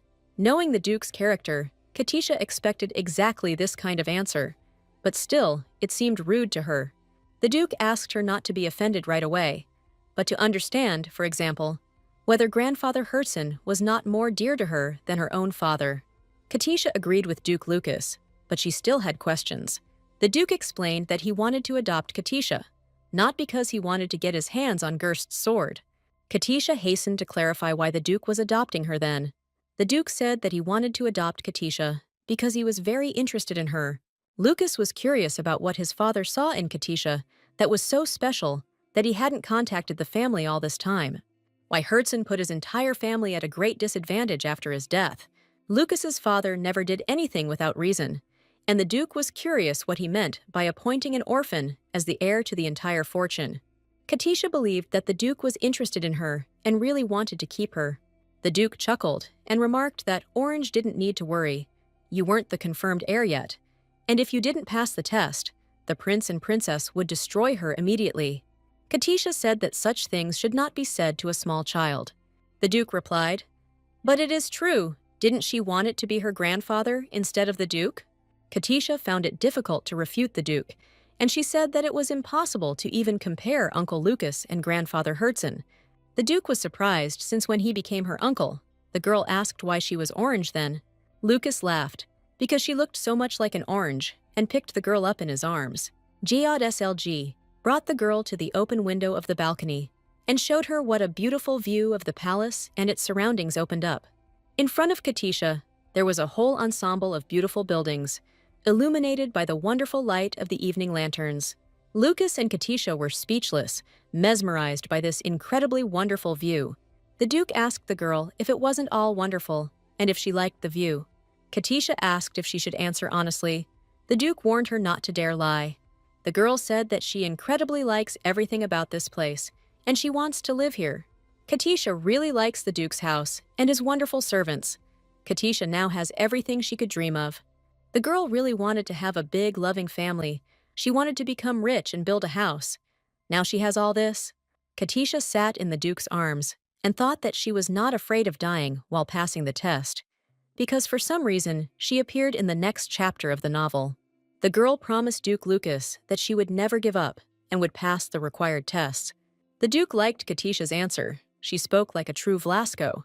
Katisha's goal became to survive in this house no matter what and live in it happily ever after.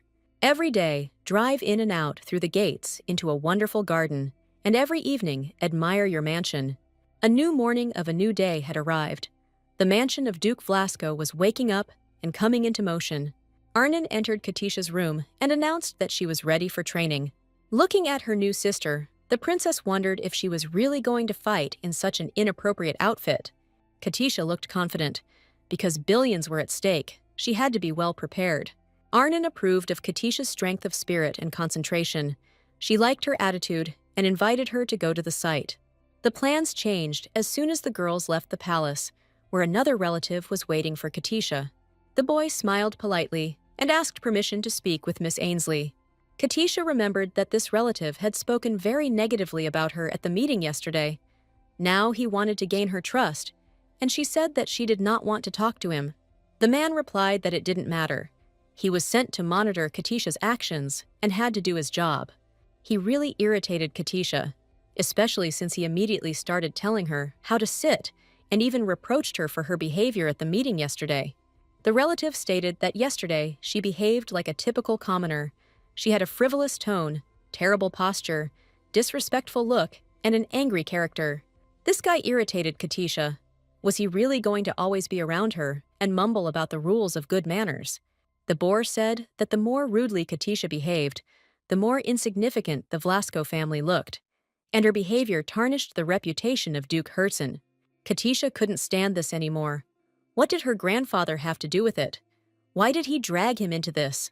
Katisha reminded her relative that he had yelled at a defenseless little girl yesterday, and that this was in no way consistent with aristocracy and gallant behavior. In addition, the relative used vulgar words that damaged Vlasco's reputation. If Katisha were in his place, she would have felt embarrassed by such behavior. The relative got angry, in his opinion. Katisha behaved like the last boar. Fortunately for Katisha, Duke Lucas finally showed up, and the relative calmed down a bit. Lucas greeted his relative and called him Sibel, and at the same time asked what he was doing in his carriage. Sibel tried to come up with an excuse for his presence in the Duke's carriage, but the Duke was adamant. Sibel babbled that it was his duty to take responsibility for Katisha's behavior and monitor how she behaved in the capital. The Duke reminded Sibel that he was, of course, appointed as an observer, but he was not from the Duke's family. Couldn't he see the sign on the carriage's coat of arms? The carriage's coat of arms featured a symbol of direct origin. The side emblem lacked the butterfly wing design. Between the direct and collateral descendants of Vlasco, there was a wall that was impossible to overcome. The Duke told Sibel to get out and stay out of his way. The illegitimate descendant had no choice but to obey the head of the family. The Duke took Katisha by the hand and led her to the carriage, saying that only direct descendants of the Vlasco family could travel in it. The girl was surprised by the unexpected turn of events. She had already thought that no one would be able to rid her of her boring relative. Sibel was still looming behind the Duke, looking angrily at the girl. The Duke noticed Sibel, asked if he hadn't understood him, and then ordered him to get out of there immediately. Sibel babbled something about a prince and princess, but the Duke replied that the girl was part of his family. Sibel seemed to have finally come to terms with the fact that he had been driven away. Arnon appeared. She greeted Sibel in passing and proceeded to the carriage. The girl looked at her relative and asked who he was and where he came from. The relative realized that the princess did not recognize him and introduced himself to her as Sibel Vlasco. Sibel reported that he would follow the Duke's carriage. The girl didn't care, as long as this man didn't interfere with her getting into the carriage. Princess Arnon looked at Sibel with disdain and quickly walked to the carriage. Watching Sibel's dejected appearance from the carriage window, Katisha decided that Vlasco's direct line was very strong. Sibel watched the Duke's carriage and shouted that they would see each other in the capital. Katisha realized that now, after being freed from the warden, she felt even more confident. The carriage did not travel along the road for long, but at a certain point, it stopped and teleported straight to the capital. Katisha was delighted. They moved the whole carriage so quickly. That's some technology. 15 days had passed since her arrival in the Vlasco family. 10 years before that, Katisha had lived in the village with her grandfather and was in the capital for the first time. It was a city from a real fantasy world, with all its attributes. The carriage drove up to the city gates and stopped. One more technological breakthrough was needed, and they entered the capital of Pelem. The girl saw flying palaces, an incredibly beautiful square, and a town hall. Enormous ships not only plied the waters around the capital, but also felt quite comfortable in the air. Katisha was amazed by the beauty of the capital. It was a city of techno-magic. The Duke stated that they were heading to the central bank to complete some paperwork. Katisha knew that this was the first stage of the test. She had to open Grandfather Herzen's vault in the capital's central bank. The central bank vault is a closed area. When the owner dies, it is automatically closed. The opening method depends on the previous owner's settings, and no one knows about it except him. There were several types of settings, in the form of a survey or in the form of traps. Sometimes it was necessary to cast a spell or find a trap. Each owner came up with their own way to remove the blockage. All the way, Katisha carefully thought about what her grandfather could have come up with, so that she would know how to remove the blockage. Arnon asked if Katisha was confident in herself and could handle the task. Katisha remained cheerful and advised the princess to trust her. The girl was sure that Grandfather Herzen had given her a hint during his lifetime. Maybe there was just some kind of code. Katisha took with her the things that her grandfather left her, just in case. The girl's arsenal included a broken music box, a key, and a pocket watch. Katisha hadn't read anything about it in the novel and decided to just risk going inside. Duke Lucas walked first and invited the girl to follow him. Katisha realized the solemnity and significance of the moment. The first stage of the test had begun. Cheerful banking robots, the real fruits of technomagic in action, scurried back and forth across the bank's hall. There were no human workers here. Banking robots were responsible for all the bank's operations.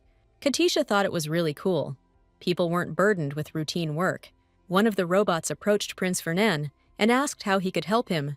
Vernon replied that they had come to open the vault reserved in the name of Herdzan Fernandita Vlasco. The robot controller scanned Katisha's data, making several hand gestures and directing a beam of magic circle at the girl. Identity confirmation was received instantly, and the robot demanded that all weapons be surrendered before entering the bank.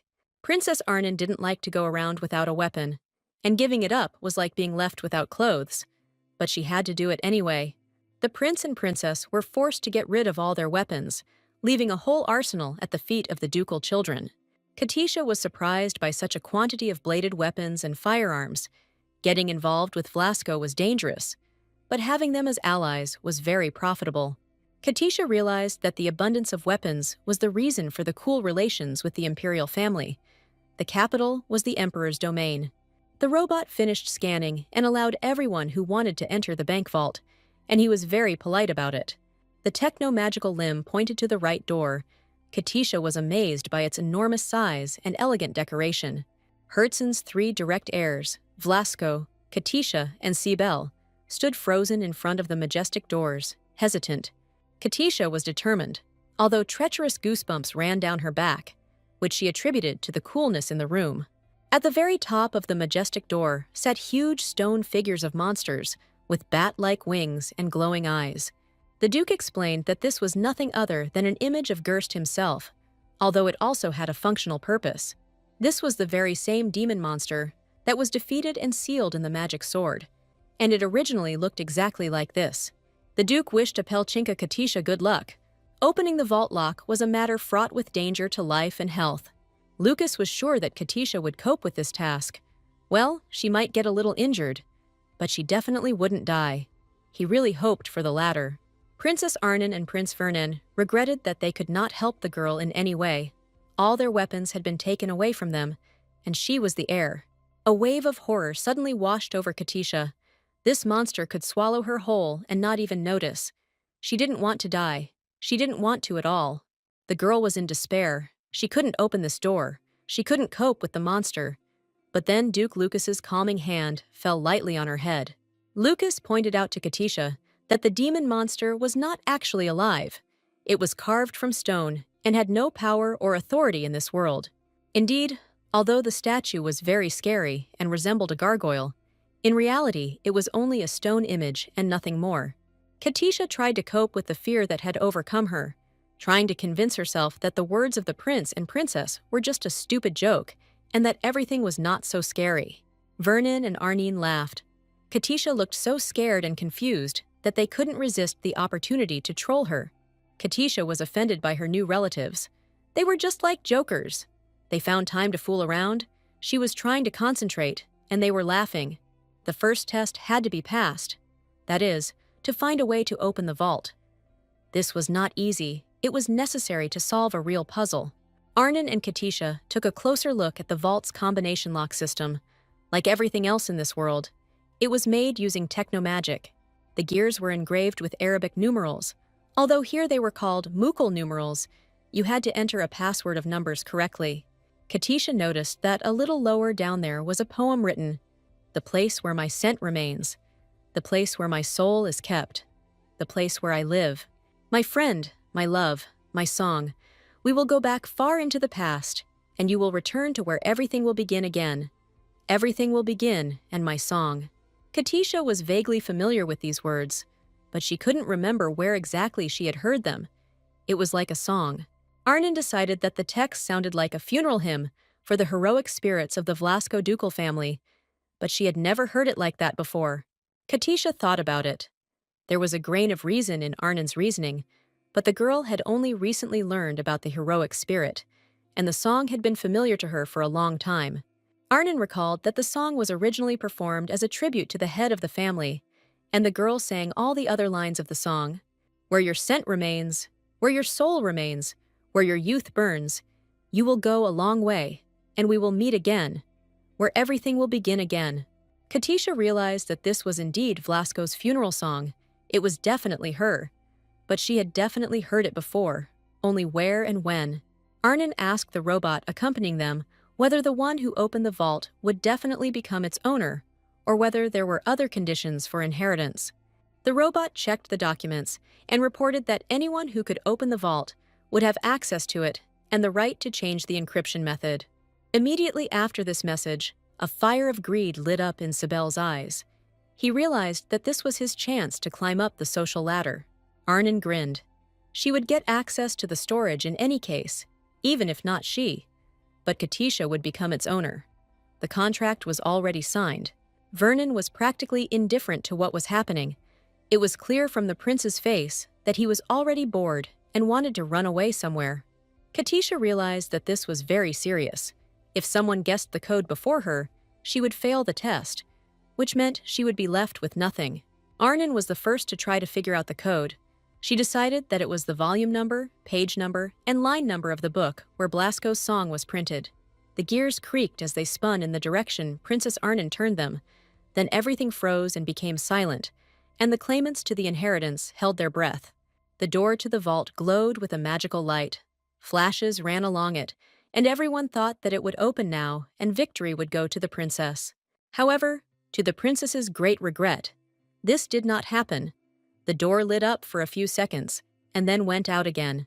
Prince Vernon sympathized with his sister, but his words were laced with an incredible amount of caustic irony. The boy clearly regretted the failure. The next moment, something happened that made those present believe in the danger of their event and put them in a more serious mood. Katisha, in order not to scream loudly from fear, covered her mouth with her hands. Princess Arnon could not believe that her eyes were not deceiving her. Everyone clearly saw that the stone statue of the demon monster's posture had changed. Its eyes sparkled even brighter, and it leaned forward slightly. A fiery magic circle with a complex pentagram began to form at the very feet of the visitors. The letters of the magic alphabet ignited spontaneously in the air. The Duke said that it was a powerful sixth circle attack spell, and if it failed a certain number of times, it would activate and attack. Arnon shrugged skeptically and said that it was just a piece of stone and couldn't be dangerous. Vernon replied that she was stupid if she was sure of that. Arnon told her brother to shut up. She only tried once. Maybe Prince Vernon would try his luck, or he was a coward. Vernon decided that since the code consisted of 7 digits, it was most likely a date. He just needed to determine which one. Sibel suddenly perked up. He decided that he knew what date it was. Vlasko's poor relative simply couldn't miss his chance to become richer. Sibel pushed the prince away and rushed straight to the door, into the very center of the magic circle, and no warning stopped him. Princess Arnon tried to reason with and stop her presumptuous relative, but did not have time to do anything. It seemed that Sibel had simply gone crazy. His eyes were burning, his hands were shaking, and his forehead was covered in beads of sweat. Despite the danger, the man was rushing towards the castle. Sibel reached out to the device and very quickly entered a list of numbers, the combination of which was known only to him. The vault door lit up again. The cipher numbers ran down the very middle of it. The doors shook and creaked. It seemed as if they were about to swing open. Sibel was ready to celebrate his victory, of course. He had guessed the code, and now her life would change dramatically. The world would lie at his feet. The doors went out and slammed shut so abruptly that rough cracks ran across their surface. Sibel rejoiced too early. The guy was upset, but he certainly wasn't going to back down. Engrossed in guessing the code, Sibel did not notice the approaching danger in the form of a demon, a monster sitting on top of the door. The statue's posture changed again. Its wings rose, and its paws prepared to strike the impudent loser who had encroached on someone else's wealth. Prince Vernon noticed that the formula of the magic circle was gradually expanding, with each unsuccessful attempt increasing its area. Prince Vernon and Princess Arnon watched the proceedings with a mixture of apprehension and admiration. while the gloomy Duke Lucas stood aloof. Sibel decided to try again. He typed in the date of death of Luda Blasco, the wife of Duke Herzen. The man hoped that he had guessed correctly. The same thing happened a third time. The doors lit up, shook, and slammed shut, demonstrating the error in the numbers entered. Princess Arnon watched the statue as if enchanted. The metamorphoses occurring within it surprised and frightened the girl. The statue now seemed alive. It moved its head and arms with displeasure. It seemed ready to grab the impudent fellow and tear him in half. Katisha was worried. Sibel could use up all her available attempts, and then, due to this blockhead's fault, she would fail the first stage of the test. Blinded by vanity and greed, Sibel intended to enter the code again. A possible combination had already formed in his head. Prince Vernon decided to intervene in the matter. The guy grabbed the impudent loser and threw him against the opposite wall. Prince Vernon angrily shouted at Sibel that by attempting to open the door himself, he was breaking the existing law. Princess Arnon asked Sibel if he didn't know that the invigilator was not supposed to interfere with the exam, and told him to stay away from the door. Arnon was furious and even kicked the defeated Sibel several times. If it weren't for him, she would have guessed the password to the door long ago. Arnon asked her father, the Duke, how many attempts they had left to crack the code. The Duke replied that if you look at the speed with which the magic formula is formed, then there is only one attempt left. Princess Arnon was incredibly angry with Ciel. Because of him, 2 whole attempts were wasted. The stupid relative fell silent in the corner. Arnon came to her senses. They had rushed from the very beginning. She shouldn't have pushed ahead of Katisha. With her actions, she only made everything more complicated. It turned out that Katisha had to put her brains together and guess the ill-fated code on the first try. The task had clearly become more difficult. The girl thought. She was in no hurry. Everyone around her froze, waiting to see what this child would do. The clock was ticking. Katisha looked closely at the numbers and thought that all the previously selected dates related to the lives of the Blasco family members did not fit. Princess Arnon remembered very well that she had a magical contract with Katisha, and she could gain access to the vault if she was lucky. Sibel was ready to tear everyone around him into small pieces. He had missed his chance and was sure that the girl would not be able to guess the code. Katisha resolutely approached the door. Her grandfather had planned that only she should inherit the vault, which meant that only she knew the combination of numbers. The girl decided that the answer to this riddle was simple for her. She had this answer. It couldn't be any other way. It was clear. The cipher was meant to represent numbers that have meaning for the present, not for the past or the future. The inscription on the door was engraved by grandfather before he became a heroic spirit. And it is not just a song praising the head of the family. The girl finally remembered where these words were so familiar to her. Where my scent remains, where my soul remains. Princess Arnon was surprised to hear Katisha sing the continuation of the ballad known only to members of the Blasco family. In fact, this was the song that Grandfather Herzen sang to Katisha when she cried and couldn't sleep. He sang it like a lullaby. Katisha was very little, didn't understand anything, and kept asking what the words of this song meant and what the smell had to do with it. Herzen replied that if there were a place where a person remembers his youth, then, as Katisha thinks, where would it be? The girl answered that this was most likely her grandfather's hometown and his family home. That's how he remembers it, by the smell. Herzen replied that Katisha was absolutely right. All his most precious things remained in his home, and he missed them very much. Herzen said that instead of longing, one must return to one's original place, look back, in order to appreciate the entire path one has traveled. The girl sighed, appreciating the whole path. How wise it was. Herzen looked at his pupil with pride. He was proud that he raised her. Katisha asked if she really deserved to have her grandfather be proud of her, a homeless orphan. Grandfather replied that she was not an orphan, but his most beloved granddaughter, a very talented and smart girl, his joy and pride. The girl dialed the required code and realized that while for everyone around her, this was a song of farewell to heroic spirits, for her, it was a lullaby.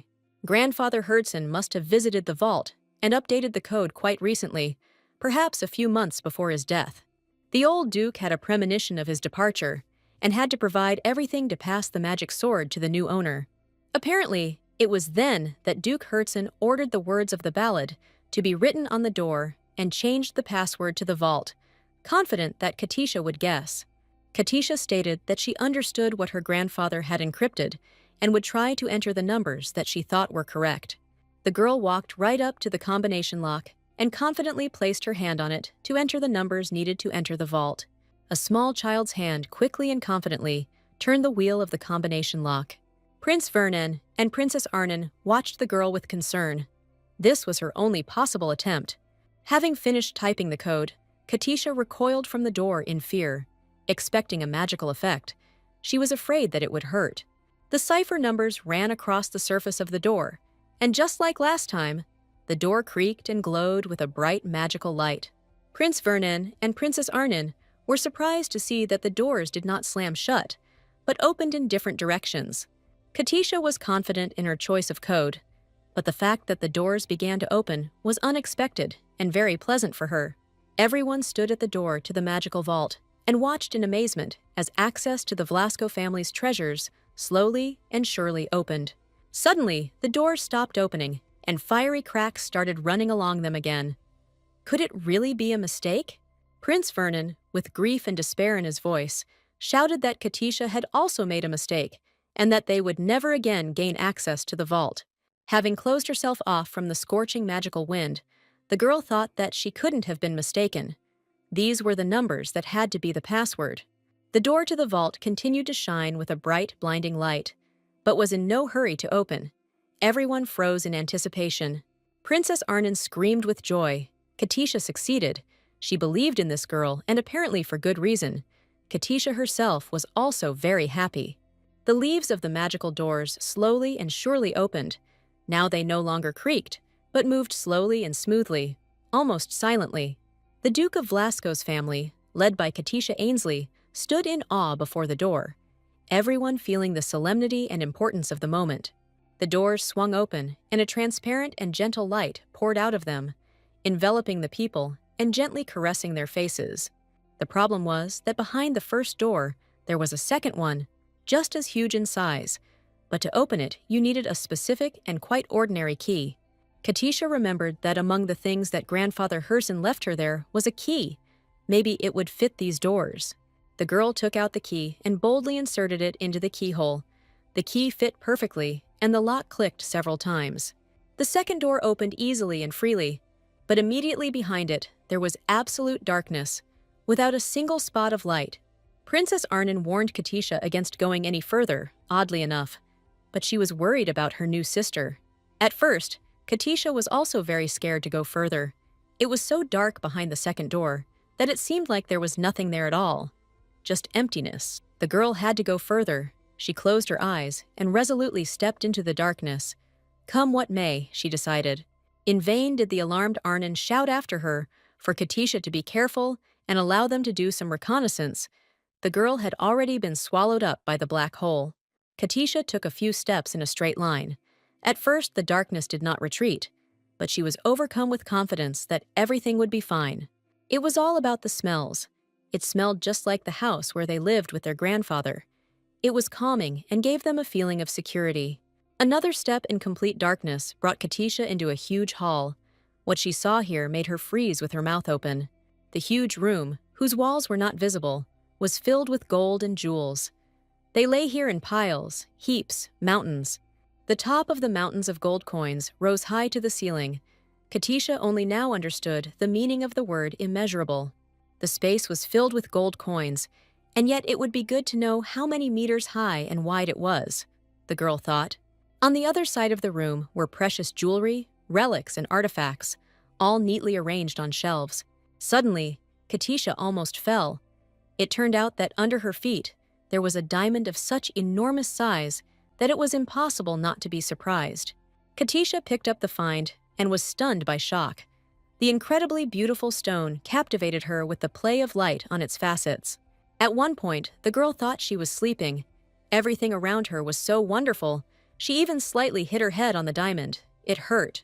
Katisha suddenly realized that all the money and jewelry in this safe deposit box belonged only to her. It was incredible.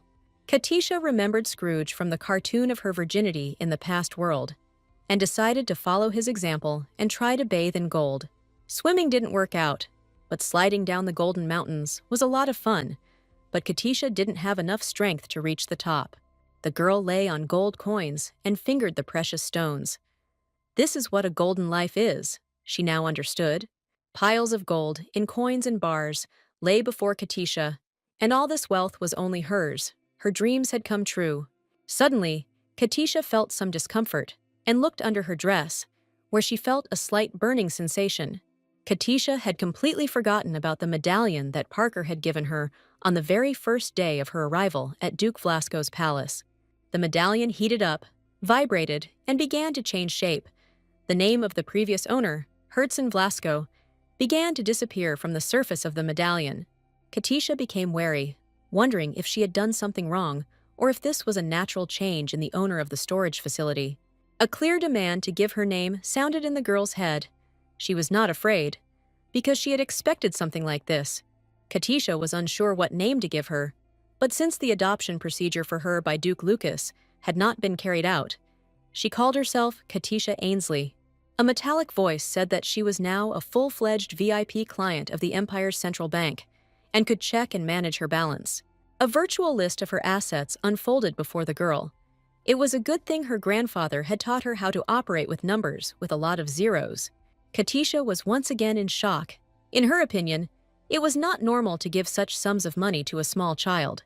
Perhaps Grandfather Herzen saw some incredible talents in her and decided to give her such a huge inheritance, Katisha decided. The girl had been studying Vlasco's monetary calculations for the past 10 years, and for some reason she began to doubt its correctness. Katisha looked closely at the medallion. This thing now had material value and could not be lost. The girl looked around the room, sparkling with an abundance of jewelry and gold, and thought that she would like to live among this luxury. But they were waiting for her outside. First of all, she needed to take care of her financial needs, and she took out a bag from her suitcase to fill it with money. Outside, all three Vlascos were indeed waiting for Katisha. The girl was gone for a long time, but there were no cries for help, and the Vlascos languished in anticipation. Princess Arnon asked what the numbers Katisha had entered as the code for the vault door meant. Duke Lucas replied that the date was April 1st, 1427, according to the imperial calendar. Princess Arnon realized that this date was 10 years ago. But what happened on that day? She asked her father. Isn't it clear? Lucas answered. This is the day when his father found Katisha and decided to keep her. Now it is clear. Indeed, since Katisha's birthday could not be determined with certainty, Herzen counted the girl's age from this date. Princess Arnon admired her grandfather. It was a great idea to set the heiress's date of birth as a password. Prince Vernon also admired his grandfather. The password was connected to a date that no one in the family knew anything about except his grandfather and Katisha. It was perfect. Duke Lucas became sad. He suddenly remembered his father, when he was still with them, in his distant childhood. As a lullaby, when Lucas was very little, Herzen sang him the same ballad dedicated to the fate of Vlasco. Duke Lucas obeyed his father's will, but did not understand why he had planned everything in such a way that Vlasco's fortune went to a small child. Finally, the vault door swung open again, and Katisha appeared before the people waiting for her, laden with a mass of precious things. The girl came out to the Duke, Prince, and Princess, and declared that she had taken possession of the Vlasco treasures and had taken some of them with her. Katisha looked around. She was looking for the boring Sibel. She needed to get his confirmation. The girl approached the man, who was still sitting on the floor, and looked incredibly upset. Katisha smiled happily and a little ironically, and asked what he would say, whether she had passed the first stage or whether he had any objections. Sibel had no choice but to grit his teeth and mutter that the first stage of the test had been successful. Duke Lucas, Prince Vernon, and Princess Arnine were delighted with Katisha's success and congratulated her with loud cries of approval and admiration. Suddenly, a document materialized out of thin air, recording Katisha Ainsley's successful completion of the first stage of the test. This document was certified with the real seal of the Dukes of Vlasco, with those same butterflies without a pattern on their wings. The girl's joy knew no bounds. She jumped and screamed like a little child, which, in fact, she really was. The robot completed the process of verifying Katisha's identity and clarified that if she needed anything else, she was entitled to additional services. Katisha asked that the report include information on cash flows for the last 34 years, and that it be done quickly. The robot informed Katisha Ainsley that the report requested by the client would take 15 days to prepare, and whether this would be acceptable. Katisha was quite happy with this. The information was needed to verify the legality of the use of money by all those who could steal. With a feeling of complete victory and pockets full of money, Katisha Ainsley went to the capital's mansion, the Vlasco Palace. The mansion greeted the girl with peace and quiet, where Katisha could fully rest after a hard day. The only drawback of the mansion, in Katisha's opinion, was the terrifying statue of a demon monster that stood at the very entrance to the Vlasco Palace. Katisha was outraged that the Dukes of Vlasco decided to put a reminder of the demon Gerst here too. It was clear why he personified evil. Princess Arnon advised Katisha not to worry. The statue was erected by those who came up with the idea of preserving Vlasco's treasures, only as a guard. Arnon tried to persuade Katisha not to get angry. She was wrong to think that they wanted to leave her to fight the statue of Guest alone. She didn't need to sulk about it. Parker appeared and asked Miss Katisha if she would like to rest in one of the rooms in the mansion that had been prepared especially for her. The accountant's secretary showed the girl the door of this room. It beckoned to her with the opportunity to rest and relax after a hard day. Katisha entered to find the room sparkling clean and fresh. Margaret and the other servants had done a great job. Margot herself met the girl at the threshold of the room and congratulated her on her brilliant victory in the first stage of the test. Katisha was glad to see Margaret and thanked her for her support. Without the advice of this wise woman, she would have had a much more difficult time. Margaret advised putting all the things from the safe in a secret nightstand located in a secluded place in the room. The girl looked closely at this piece of furniture. Margaret claimed that this was the safest place, but Katisha doubted it. Katisha sincerely thanked Margot for her concern. The maid advised the girl to have a good rest and to call her if anything was needed. In a fit of tender emotion, Katisha embraced Margaret with her arms and kissed her hard on the cheek. So grateful was she to this woman. Margaret was touched by such a display of gratitude from the heiress of Duke Vlasco, the richest girl in the empire. Katisha had a lot to thank Margaret for, and she intended to do so in the future, treating her with gratitude and appreciation. Finally, the day was over, and Katisha lay down to rest. She had acquired the storage, and now she needed only one thing. The girl incredibly wanted to meet her grandfather's spirit, or at least hear him. She was incredibly bored. Katisha remembered the words of the song. For some reason it said we and not I. Maybe Grandpa Herdzin was not alone when he left his hometown. Katisha decided that she would definitely ask him when they met. But now she had another very important matter, and it needed to be dealt with urgently. Katisha checked to see if any of the servants or household members were near the room and took out the pendant that she had received from her parents. The girl opened it and prepared to move. She had a more secure place to store her things than a home safe. In the blink of an eye, she was transported to a secret room in another world, or maybe even between worlds.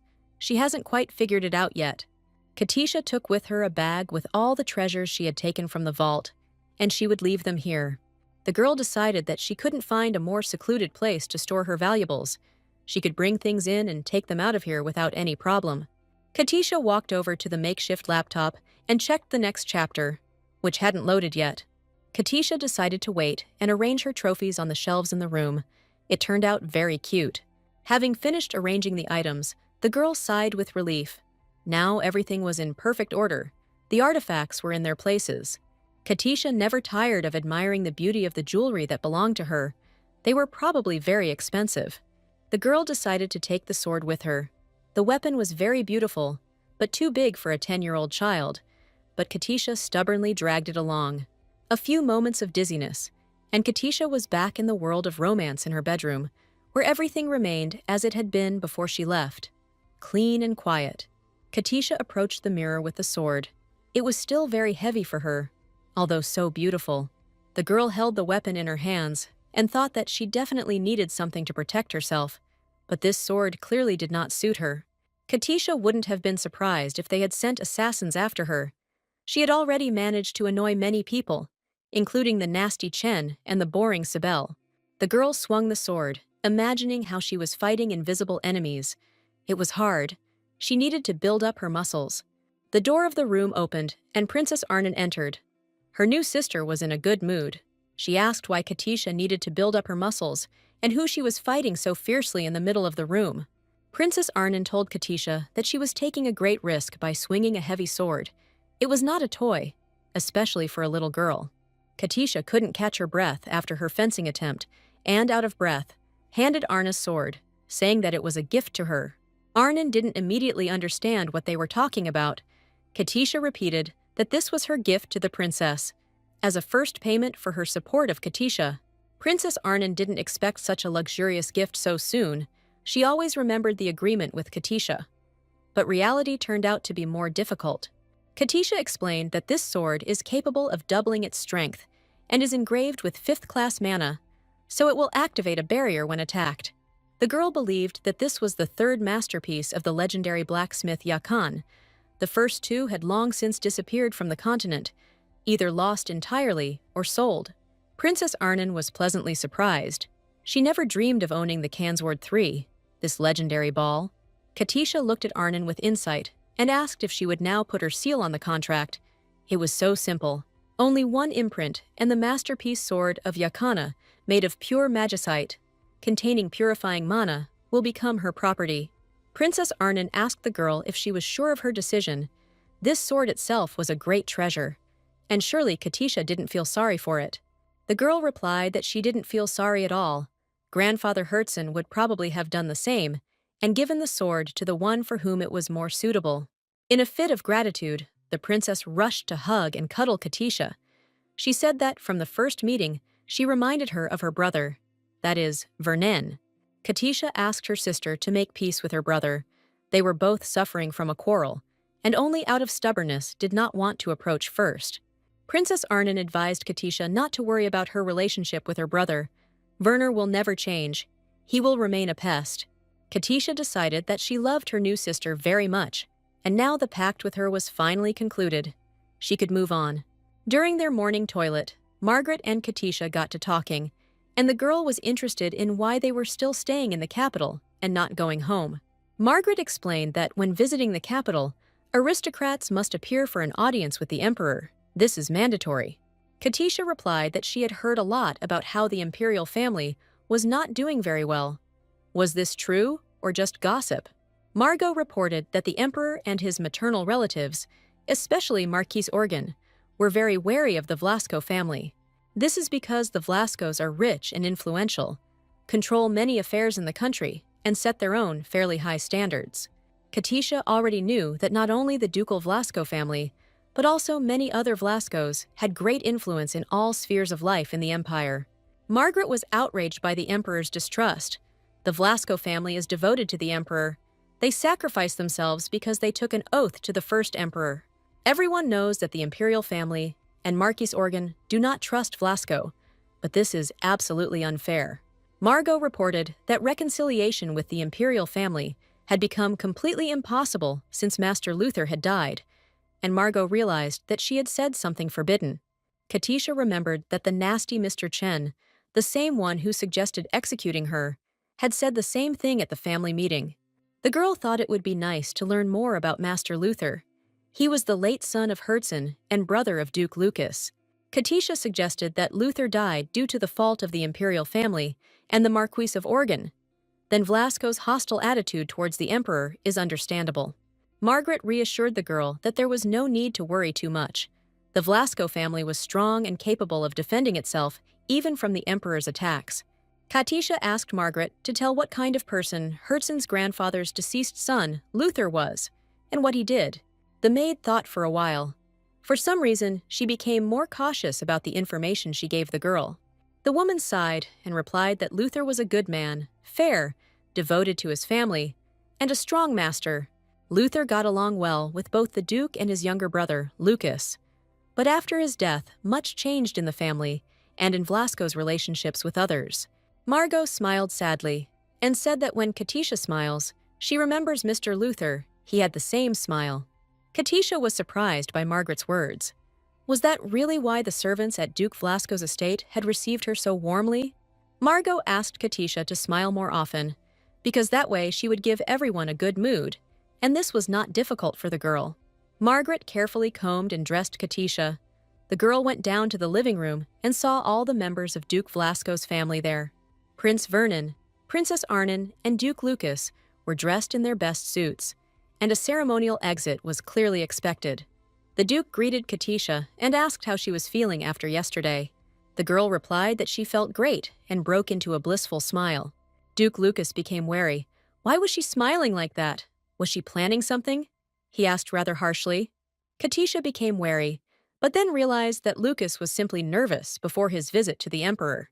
Duke Lucas looked at the child, smiled back, and advised him to go to the dining room and eat something sweet. The Duke's smile and his behavior strongly reminded Katisha of Herzen's grandfather and his attitude towards her. Katisha escorted the prince, princess, and Duke to an audience with the Emperor.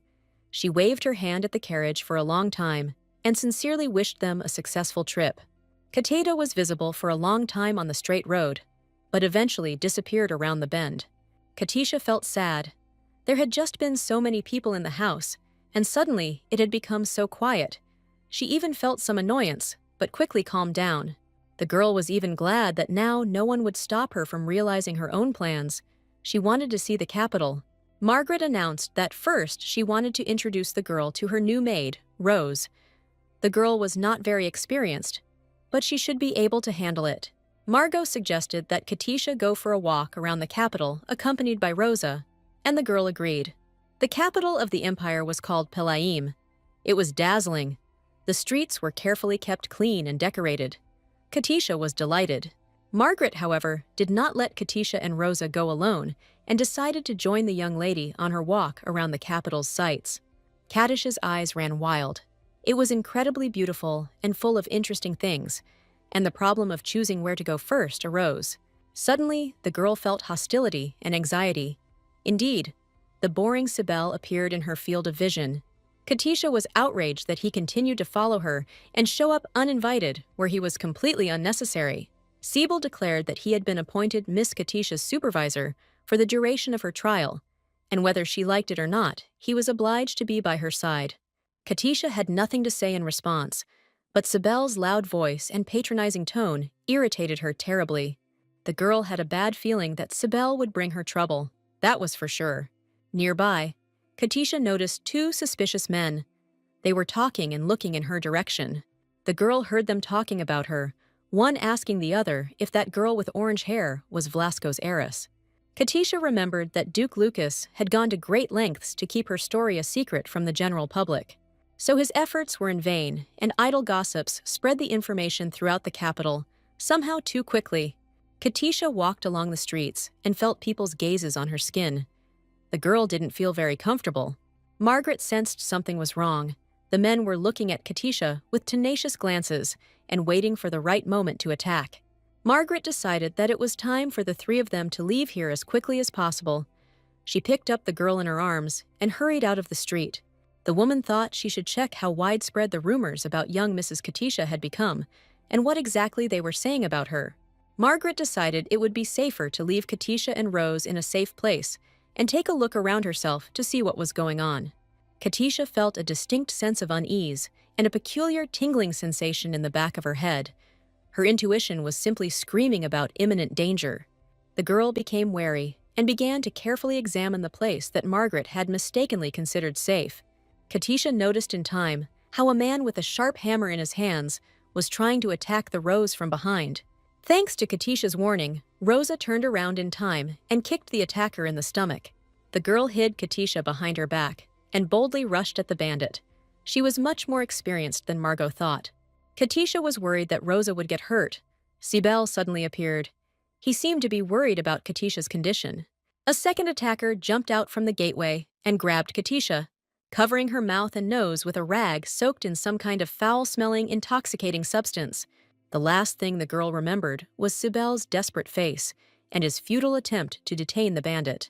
Katisha came to her senses a long time later and saw that she was in some kind of warehouse, with huge containers towering around her. Consciousness returned, along with pain in the head, numb arms and legs, and the gag in the mouth also caused discomfort. At first, Katisha was overcome with horror. What kind of place was this? Who had kidnapped her? Would they really kill her? But then she thought that they could have killed her right away. Having looked around carefully and felt the movement, Katisha realized that this was not a warehouse, but a cart. It was dark, and she was being taken somewhere. The girl tried to free herself from the bonds, or at least loosen them a little. She was outraged by such cruel treatment of a small child. Katisha failed to untie herself. She pulled herself together and decided to calm down and think everything over before taking any action. There was no doubt that Vlasco kept all his secrets strictly confidential, which meant that there was someone on his side behind the bandits. No outsider, not belonging to Vlasco, or not present at the meeting, could have known that the family's finances were controlled by a little girl. This means that the kidnapping was planned and the bandits were hired by one of their own. Dissatisfied with Katisha Ainsley's appearance on the political arena, the girl struggled to sit up and checked what things she still had and what the attackers had taken. Fortunately, she felt the travel medallion on her neck, which made her happy. If she freed herself from the bonds, it could become the path to salvation. The bag of money hanging from her belt was missing. The bandits probably stole it first. There was no key to the safe in the vault, but it would not bring the bandits any profit, since only Katisha could use it. The fact that the bandits took the key and the bag, but did not touch the medallion, was suspicious. Only one of Vlasco's relatives knows what kind of key it was, and it was none other than Sibel. He was with her in the vault and was aware of all the events. Probably together with Chen, they carried out her kidnapping. Katisha was furious, but what did these so-called relatives hope for? Duke Lucas would tear them to shreds, and Katisha would add to that. Katisha was sincerely sorry that among her new relatives, there were such scoundrels. Most likely, Sibel and Chen hired bandits to kidnap Katisha, and they pretended that they had nothing to do with it, providing themselves with an alibi. Katisha was beside herself with rage. She was ready to tear Sibel and Chen into tiny pieces when she got out of here. She had no doubt about the latter. The girl was glad that she had hidden all the other valuables in a place inaccessible to intruders, in a room in the subspace.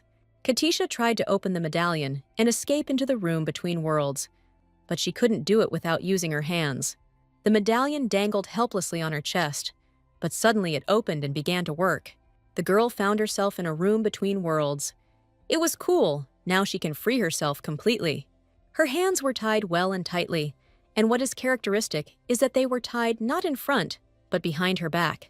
To untie them, you would need a dagger. Her legs were tied much more loosely, and they were able to be freed. The girl began to look for her dagger. She clearly remembered that she had brought it here. Katisha found a small dagger. It's good that she took it from the storage room then, although she doubted its necessity. With difficulty, Katisha pulled it out of its sheath and managed to cut the bonds on her hands. This was not a quick and very difficult task. Finally, Katisha managed to free herself. The girl stretched her numb wrists and shoulders, and she would give these bandits a sweet life. Now, with her free hands, Katisha got rid of the gag. Freedom was so desired and almost close. Katisha's joy knew no bounds. She screamed at the top of her lungs with joy. But she came to her senses in time and decided to behave more quietly. The girl guessed who was behind her kidnapping, but she had no evidence, and obtaining it would not be easy. Another difficulty was that she could only be in this space for no more than 6 hours, and it was unclear at what time she would return. The girl bandaged her wounded legs and reasoned that she did not know how much time had passed since she lost consciousness, nor what Margot and Sibyl had said. It turned out that waiting for someone to come to her rescue without taking any action was a win-win option. Katisha had to escape from the cart before it stopped, and this was the idea that the girl liked the most. At that time, Duke Lucas Vlasco and his children had finished their obligatory audience with the Emperor and were heading to the carriage. Prince Vernon, Princess Arnon, and Duke Lucas were walking quickly and with dignity through the corridors of the palace when someone called the Duke's name. Luxus turned around and asked irritably that he dared to mention his name without due title and respect. His longtime adversary, Marquis Orgen, appeared before him. The aristocrat smiled sarcastically at the Duke. Duke Lucas expected to see him here, but he was not happy about the meeting. The Marquis was a long-standing enemy of all representatives of the Vlasco family. Orgen grinned maliciously. It had been a long time since he had seen that expression on Vlasco's face. just as long since he had last visited the emperor. Duke Lucas knew for certain that without the emperor's favor, Organ would not have dared to speak to him so boldly. 10 years ago, Lucas's brother died. A tragic and unexpected death. The investigation was long and thorough, but no evidence or witnesses were found, and the coachman and footman died along with the brother. However, it was possible to find circumstantial evidence that the imperial family and Marquis Organ were behind this. Duke Lucas finally decided to talk to Organ alone and tell him all his grievances. Lucas ordered Prince Vernen and Princess Arnon to return to the carriage, and if he did not come, then return to the mansion in 30 minutes. Duke Lucas was determined to take decisive action. He might never have another opportunity to speak with the Marquis. The prince and princess realized that it was useless to convince their father to abandon his intentions. Vernon and Arnon accepted their father's order with regret and left the place of the expected duel between the Duke and the Marquise, heading towards the carriage. The Marquise chuckled and said that the Duke's children were energetic and hot-tempered because they were born into a family of warriors and did not understand politics. The Duke replied that children are children, and they should not get used to hypocrisy and sycophancy from a young age, like all the politicians of their country. The Marquis noted that such children would not become good aristocrats and reliable heads of families. Their father should teach them to look several steps ahead. Duke Lucas declared that he would figure out how to raise his children on his own, without anyone else's advice, especially since he didn't need the Marquis's advice. The Duke offered his hand to the Marquis and gave him a firm handshake, squeezing his palm so tightly that the Marquis's fingers cracked slightly and he felt pain. Duke Lucas, with cold politeness in his voice, asked Marquis Organ to think before saying anything to anyone.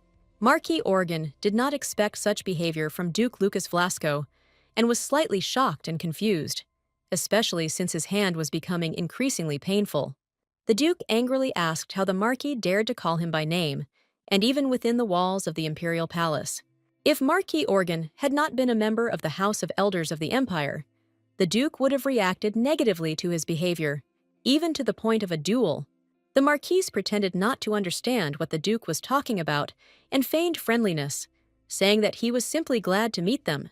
Duke Lucas let go of Organ's hand and asked why he was constantly hearing rumors that the Marquis often sent people to Artem. The Marquis's spies are caught in the Duke's domains, often just children, which is aimed at completely lulling the vigilance of the Dukes of Vlasco. Marquis Organ replied that he had absolutely nothing to do with what Lucas was saying. It was news to him. He had not sent anyone to them. Is it true, Marquis Organ asked Duke Vlasco, that the previous Duke had an adopted child? They say that Duke Herzen left his entire inheritance to this child, not his blood relative at all, but an adopted orphan. The Marquis warned that the Duke should be careful in this rough and harsh world. Anything could happen to a small child. Lucas became wary. Well, he replied, rumors are rumors. They spread quickly, but Vlasco is always on guard. The Marquis shouldn't worry about the Vlasco family members. It's better for him to keep an eye on his son, an alcoholic and gambling addict. The Duke abruptly stopped his conversation with Marquis Organ and, without bowing, turned away and headed for the exit. He was disgusted with this old intriguer. As he left the imperial palace, he hoped that Margaret would be able to protect Katisha if anything happened. However, his hopes were in vain. Princess Arnon was running towards him from the carriage, her face indicating that a disaster had occurred. Arnon told her father that a terrible misfortune had befallen Katisha. She had been kidnapped by bandits and taken away to an unknown location. Cybele fell at the Duke's feet, insisting that he had only been distracted for a second, and that the attackers had attacked and carried the girl off to an unknown location. The Duke took out all his anger on Cybele. How dare he not properly fulfill the duties assigned to him? Lucas ordered Cybele to take all possible measures, search the entire capital, but immediately find Katisha Isley. If even one hair falls from this girl's head, Cybele will regret being born, the Duke promised. Katisha was put in a prison located in a deep and dark basement of a huge house. It just so happened. The girl failed to escape.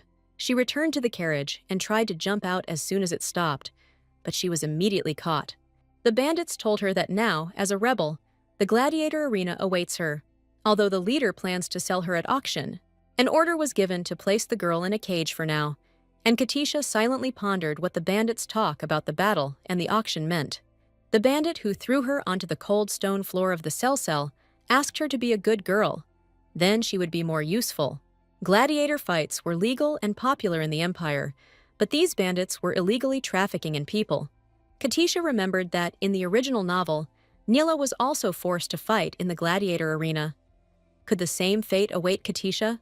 The girl protested with all her heart against this outcome. She was supposed to become Katisha Vlasko, and in the very near future. The girl looked around the prison. It was hard to hope to leave it on her own, but almost all the cells were empty. The girl did not lose hope. She still had a dagger, which she hid in the lining of her skirt, and she wanted to run away as soon as the guard left. Suddenly, Katisha heard people entering the prison. They were obviously leading another prisoner, but the girl was very surprised at who it was. Two burly bandits were leading a shackled white-haired guy, holding him tightly by the arms, fearing that he might escape. The prisoner was placed in a cell. The bandits reasoned that today he again did not say a word. It was time to reconsider his fate. They were tired of messing around. One of the bandits poked the guy with his finger and asked if he was alive. The prisoner was breathing. The bandit gave orders that the guy should be alive and well by tomorrow. They threw the blonde into a cell, saying that his life was hanging by a thread. But he was stubborn. He had been lying there for 2 weeks already. He could turn into a beast. The bandits reasoned that although there had been a good fight today, they could no longer use this man. They would simply sell him at auction. Katisha clearly heard them say that this guy was a half-breed and could fetch a tidy sum for him, no less than 500 gold pieces. The girl looked closely at the guy. He was capable of rapid regeneration, with silver hair, a half-breed. Could it really be him? The girl watched with impatience as the bandits left the basement. She was eager to receive confirmation of her guess. Katisha pushed her head through the bars as hard as she could and tried to shout to her cellmate. The girl tried to find out if he was okay, and what happened to him. Katisha saw a slight movement of the captive's wrist and was glad. The boy was alive and reacting to her words. The girl pulled out a dagger. Now it was to serve her as a faithful assistant. The steel of the knife was magical and very strong, so Katisha managed to cut the lock of the cage with it. The girl ran out of her prison and pressed herself against the bars of the silver-haired boy's cell. She said hello and asked again how he was. Katisha touched the captive's shoulder and asked if he was in a lot of pain and if he could hear her. The girl was incredibly surprised. It was worth being kidnapped and enduring some inconvenience for such a meeting. Katisha looked with admiration at the beautiful face of the captive. There was no doubt left. This was indeed the incredibly handsome man. Undoubtedly, before Katisha lay the main male character of the novel, the divine beast Aikal, the master of the magic sword. Aikal rose from the floor and asked the girl who she was and where she came from. The delighted Katisha took some time to choose her words. Aikal decided that she was silent out of fear and gently repeated his question.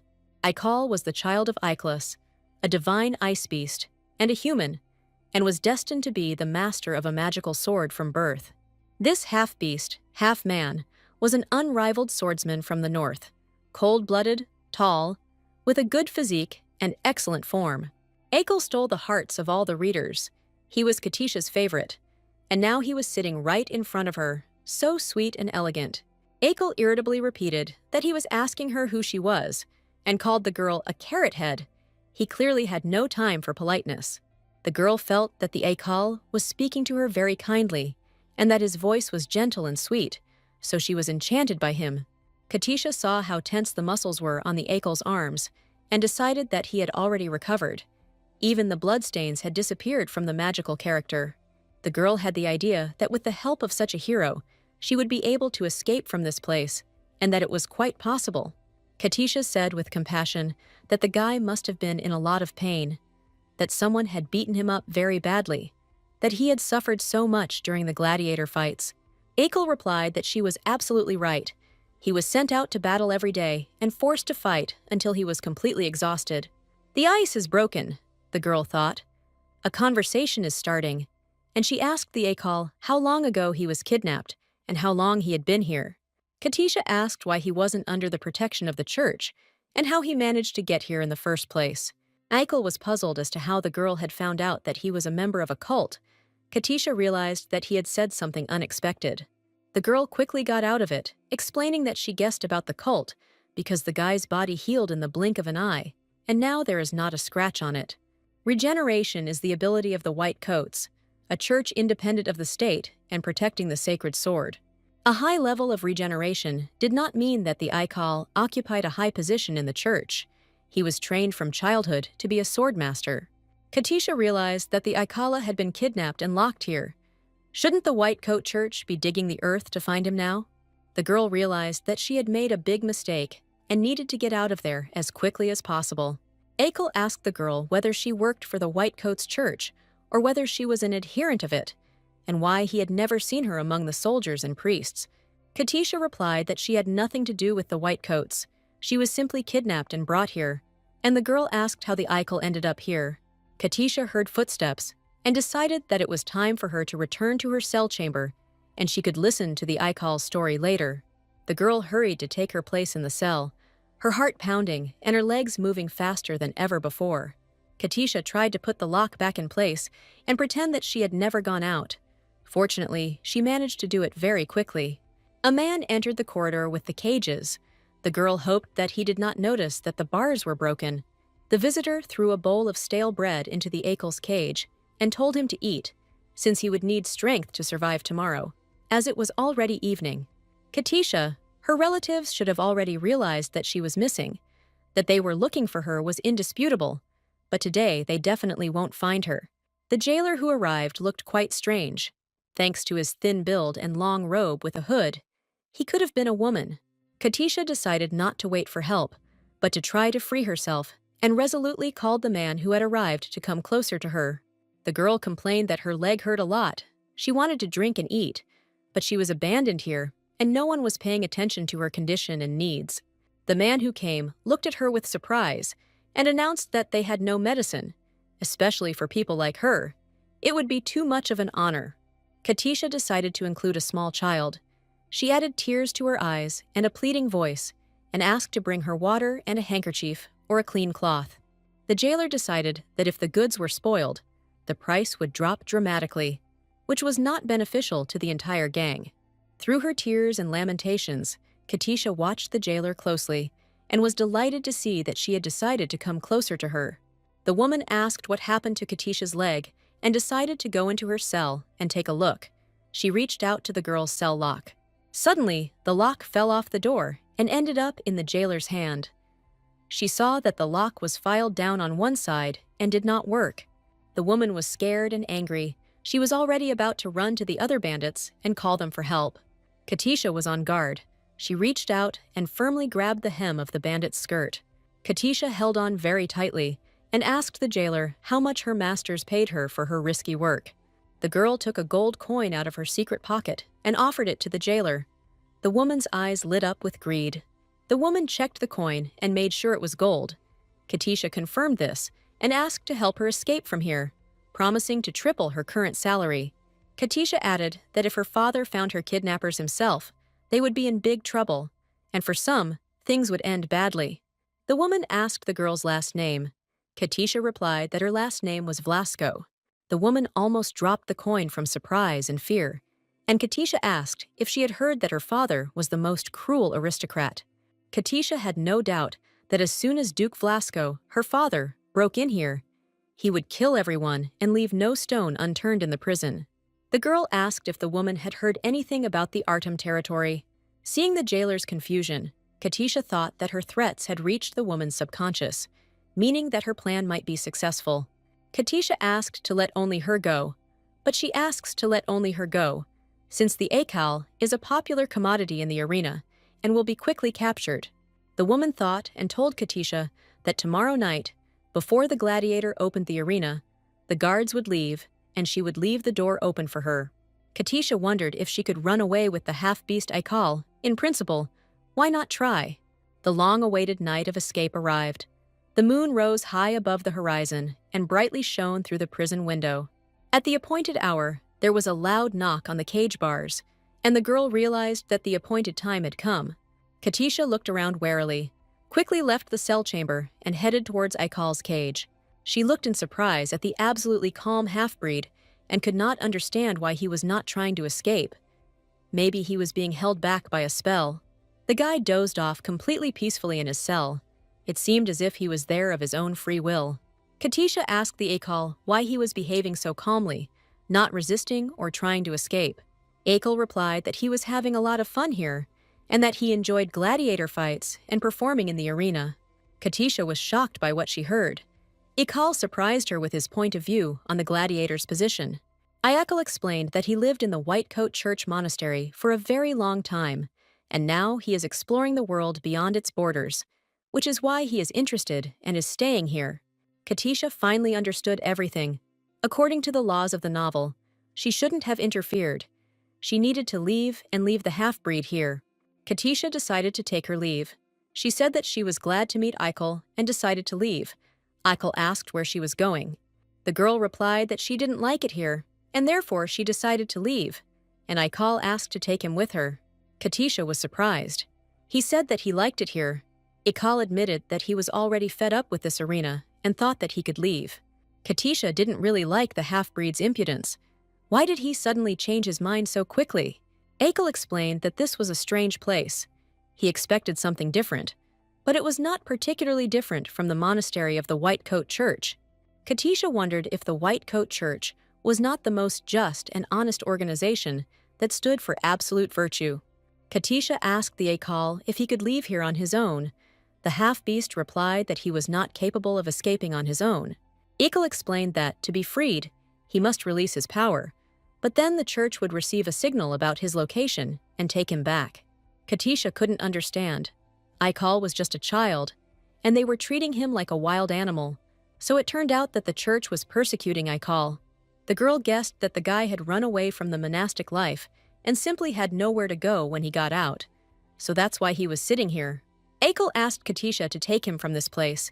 He would gladly exchange it for any other. The little people are so interesting. Katisha asked where he planned to go when he was free. Outside of this cage and the gladiator arena. Aikal was silent for a while. Various thoughts were spinning in the half-breed's head. He couldn't decide what to do next. After a short pause, the half-breed decisively declared that he would follow the girl and try to become her true friend. Katisha was incredibly surprised by the words of the wonderful creature. The girl looked into Aikal's eyes and couldn't understand why he wanted to follow her, whether the main male character was really choosing her. The girl forced herself to think realistically and came to the conclusion that Aikal was dangerous, even though he looked good, and that something was clearly fishy here. Katisha decided not to take Aikal with her. She promised to come back for him if possible. Her escape already caused a lot of problems. Aikal did not need to take such risks. The half-beast grabbed the girl tightly by the skirt and asked if she had truly said that she was a noblewoman or if it was a lure for the jailer.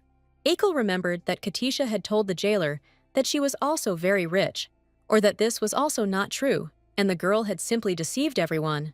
Katisha tried to convince the Akal that she was telling the pure truth, but for some reason, the half-beast was convinced of the opposite and stubbornly called her a deceiver and a liar. Katisha lost her composure, and their conversation turned into a loud argument that made absolutely no sense. The girl realized that they were making too much noise and covered the half-beast's mouth with her hand and asked him to stop making noise, otherwise she would be caught. When the girl finally took her hand away from the half-beast's lips, he was already smiling mysteriously. Apparently, an escape plan had matured in his mind. Aikal announced that the girl could buy it.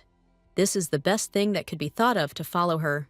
Katisha replied that she had no desire to get involved with the White Coat Church, much less buy runaway half-beasts from them. In fact, the point was also that the Vlaskos protect the magic sword and are at odds with the White Coats, the owners of the sacred sword. It turns out that if the owner of the sacred sword lives with Vlasko, nothing good will come of it. Knowing full well the precariousness of her position in the Vlasko family, Katisha could not take this child with her and allow him to live in the ducal house. Katisha felt very sorry, but everyone must be in their place and do what is prescribed by the plotline of the novel. She was even more surprised by the pleading tone in the half-beast's voice when he once again asked her to buy him. That was more news.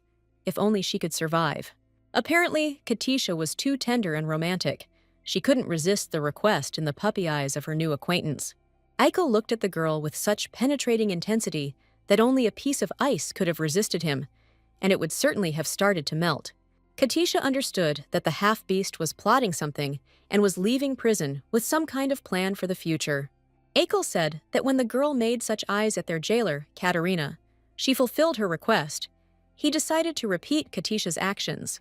The girl was shocked and at the same time outraged by the behavior of the Eichel. He was simply an ill-mannered boor, she decided. Katisha asked Eichela not to talk nonsense. She couldn't help the guy in any way, so they could only say goodbye. There was no other way. The girl walked resolutely along the cell blocks towards the prison exit, trying not to look back and hurrying. Suddenly, Katisha heard a shrill and pitiful meow behind her, and out of surprise, she looked around. The cat had never appeared in prison before. The girl couldn't understand where the cat could have come from and why it was screaming so loudly. People would definitely appear now, and her escape would be ruined. The girl's mind was boiling. What was this? Again, circumstances were forcing her to delay, although the path to freedom was short and close. Katisha moved forward decisively, not intending to stop and give in to tender feelings. She reached almost the end of the corridor and heard someone calling for her mother in a squeaky voice. Katisha looked around. In the Akal cage, instead of the guy, sat a large white leopard kitten and meowed pitifully. The true form of the divine beast Eichel is a large snow leopard. Katisha knew this very well. It was no wonder this novel was her favorite. At the moment, the leopard was very small, almost a kitten, but this was only because Eichel himself was very young, practically a child. He is still so little, the girl thought. Just a baby and so cute that his heart skipped a beat from his cuteness. Katisha could not abandon such a lovely creature in this cold, wet, and smelly place. It was beyond her human strength. The girl burst into tears of emotion and pity as she looked at the baby leopard. The kitten whined and stomped its paws on the cage. Katisha tried in vain to convince herself not to fall for all this. A lot of problems were waiting for her under that fur. The little leopard growled comically, begging the girl to buy him and take him with her. And this finally finished off Katisha's rational thoughts. The girl took the kitten by the paw and replied that she was buying it. Katisha couldn't leave this cute creature there. Katisha understood that she had fallen captivated by the cuteness and sweetness, but the girl was unable to refuse such eyes. The leopard kitten purred and showed with his whole appearance how pleased he was that he had managed to persuade the girl to take him with her. Eichel the kitten meekly allowed herself to be stroked on her fluffy fur and purred tenderly in response to her caresses. Katish's heart melted completely. How soft and charming he was. The girl fell into a trap. How could it be otherwise? It was comforting that there were few people who could resist the cuteness of this little animal. The girl could no longer leave him here. She decided to think about everything else later. Now she needed to get Eichel out of here, and she called the kitten to come with her. At this time, Prince Fernan and Princess Arnon observed how angry and simply furious their father, Duke Vlasko Lucas, could be. It seemed that Duke Lucas was about to start cutting into pieces everything that his sword could reach. The children already wanted to try to stop their father. Duke Vlasko stopped himself and said that he was giving the attacker only 1 minute. If he spoke, everyone in his family would remain alive. Lucas threatened the offender with a heavy sword and declared that Vlasko had no mercy, and he must answer if he wanted to live. The defeated enemy only mumbled unintelligibly. Lucas warned that he only had 30 seconds left. The man replied that Katisha was hidden in the gladiator arena in the southern part of the city of Pelaim and was being held in an underground dungeon.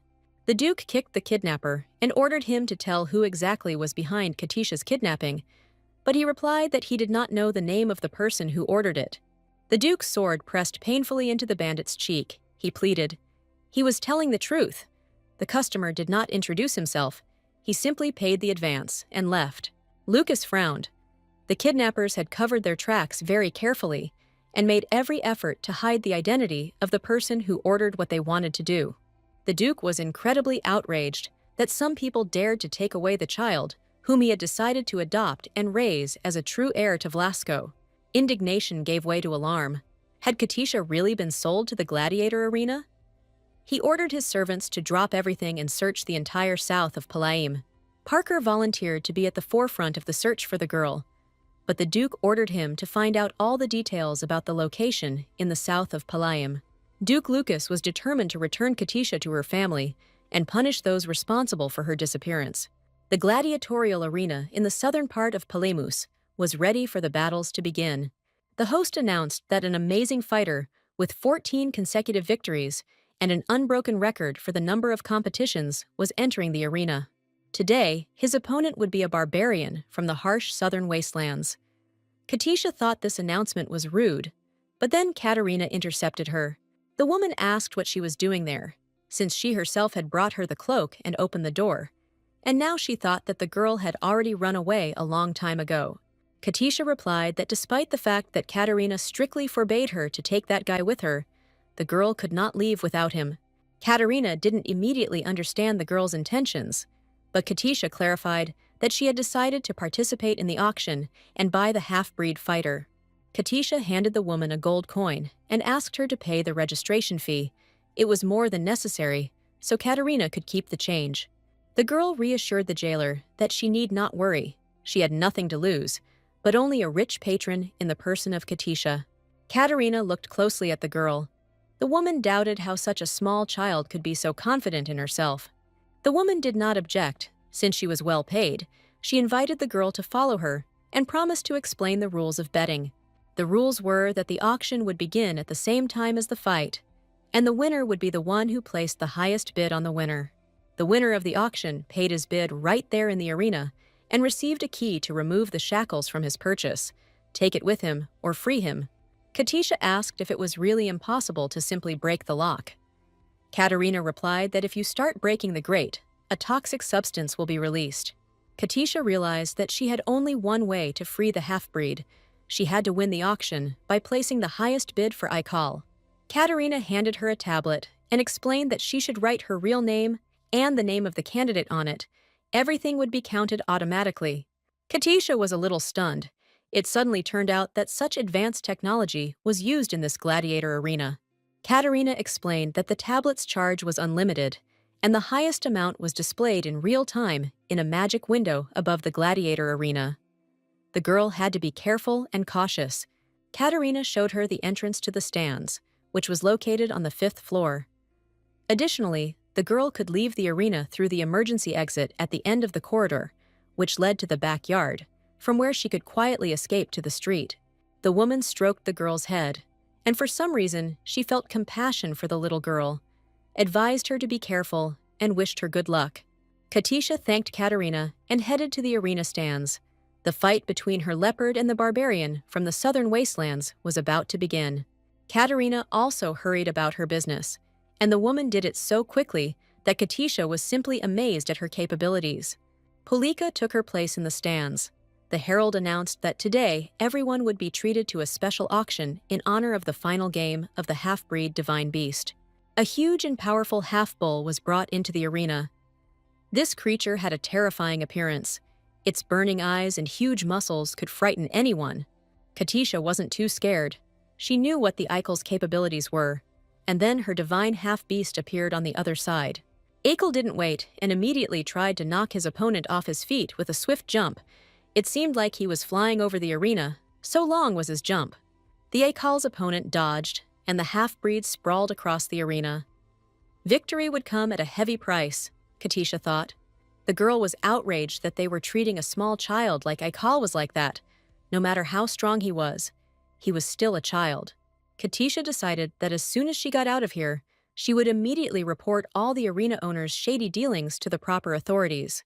Eikel rose to his feet, quickly recovered, and prepared to receive the counterattack of the barbarian of the southern wastelands.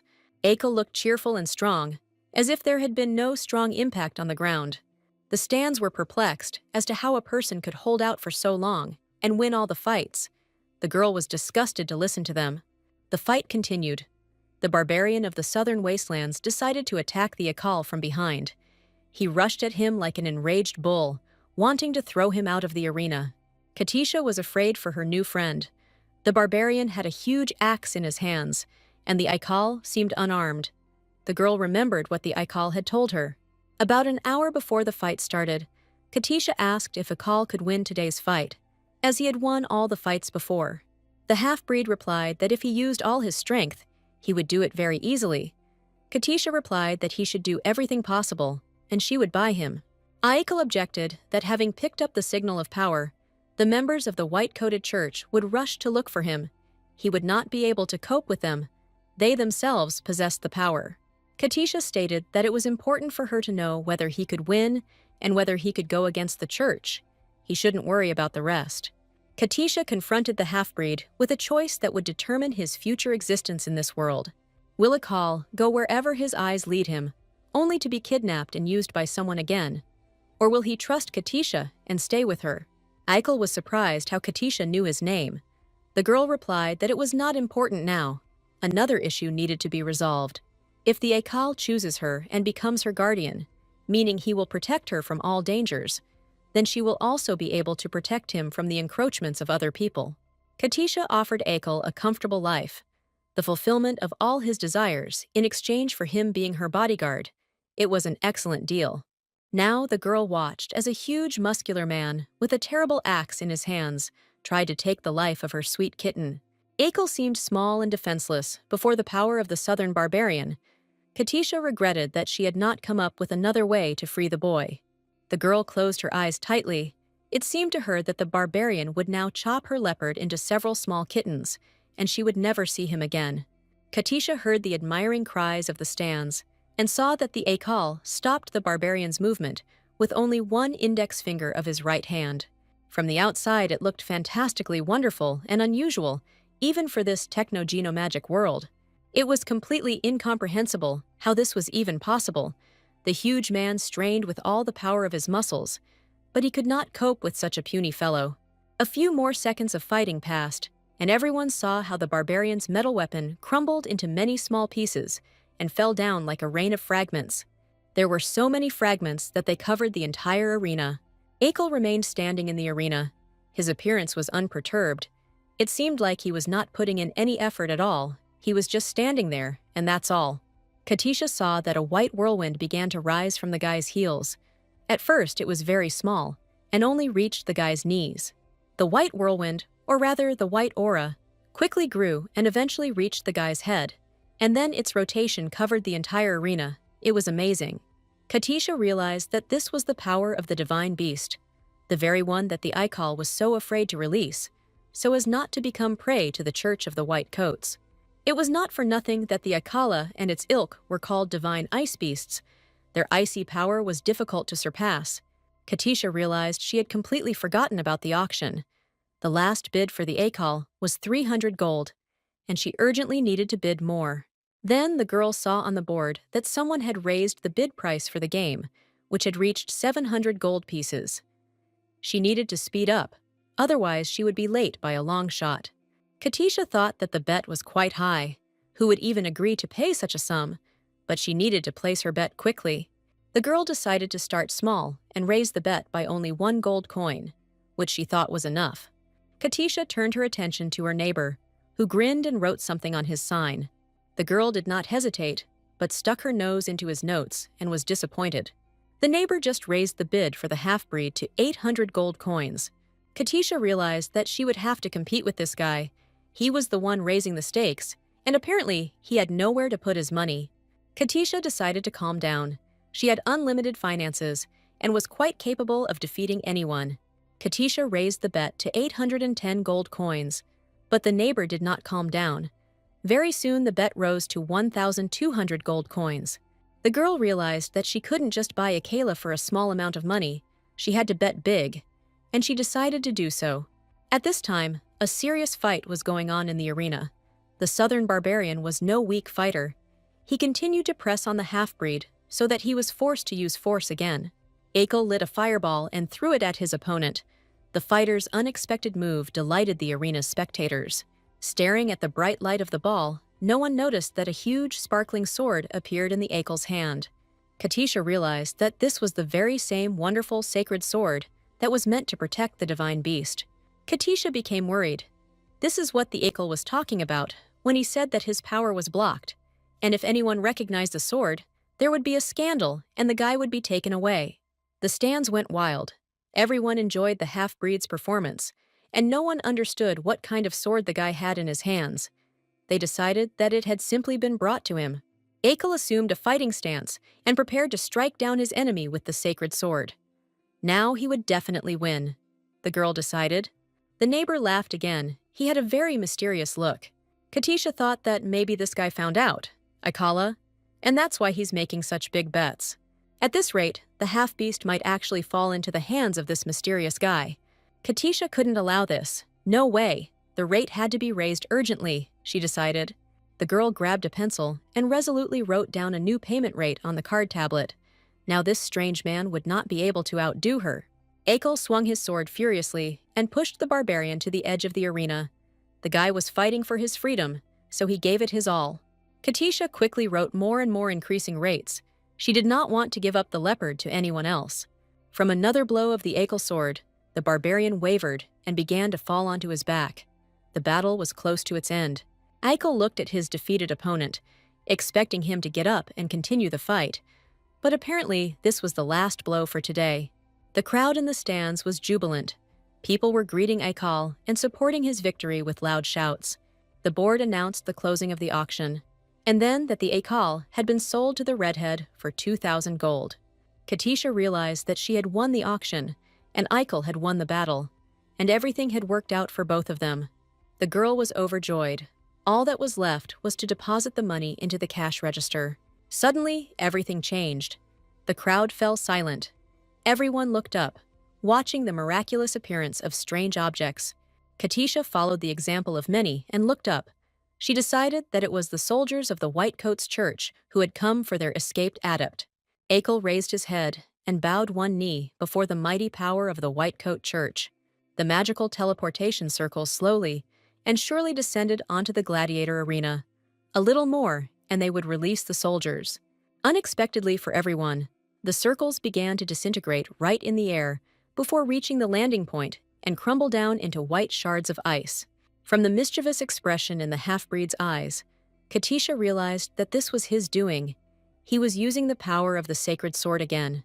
Akel looked at Katisha with hope, wondering if the girl had managed to fulfill her part of the plan and win the auction. Katisha checked her notes again and realized that she had indeed won the auction, leaving all the other contenders far behind. Katisha screamed for the Akel to come to her. Now he belongs only to her, since she will now pay 2,000 gold coins. Everyone saw how a staircase of crystal steps miraculously formed from the gladiator arena to the place where Katisha was sitting. Akel didn't hesitate for a second. The guy rushed headlong towards the stairs, and within a few moments was standing right on them. The half-breed descended straight into the arms of his new mistress, the one he had chosen for himself out of many, many, where freedom and care awaited him. The girl felt true happiness when she saw the bright blue eyes of the half-breed and his desire to come to her as soon as possible. A kitten fell right into the girl's hands. She deftly caught the desired gift of fate. Akel in this form was incredibly cute, soft and fluffy, but now he had to get out of here quickly. Katisha jumped through the open door, and in the blink of an eye, found herself at the ticket office of the gladiator arena. The bookmaker flinched when the girl appeared in front of him so unexpectedly and asked who she was and why she had come here. Katisha announced that she had come to pay, that a transfer of 2,000 gold coins needed to be made from her account, and that this needed to be done immediately. The bookmaker was outraged that a child was participating in bets and objected that it was illegal. Katisha was surprised. But everything else here is definitely according to the law, isn't it? The girl was perplexed. Would they really refuse a pile of gold just because a child brought it to them? Let them quickly take the money and give her the key. The deal was quickly completed. The money was transferred, and Katisha received the coveted key. The girl hid the half-breed kitten under her cloak and resolutely rushed towards the exit of the cash register. The bookmaker didn't even have time to blink. Katisha ran headlong out of the room, hugging her new friend and guard. She had to hurry. They might miss her in prison. The kitten trustingly pressed itself against the girl's shoulder and purred and yelped tenderly, apparently trusting the girl completely if it behaved this way. The bookmaker didn't quite grasp the meaning of what was happening. The girl and the leopard cub disappeared from the arena's ticket office in the blink of an eye. Katisha, without stopping, took the shackles off the poor little animal right on the go.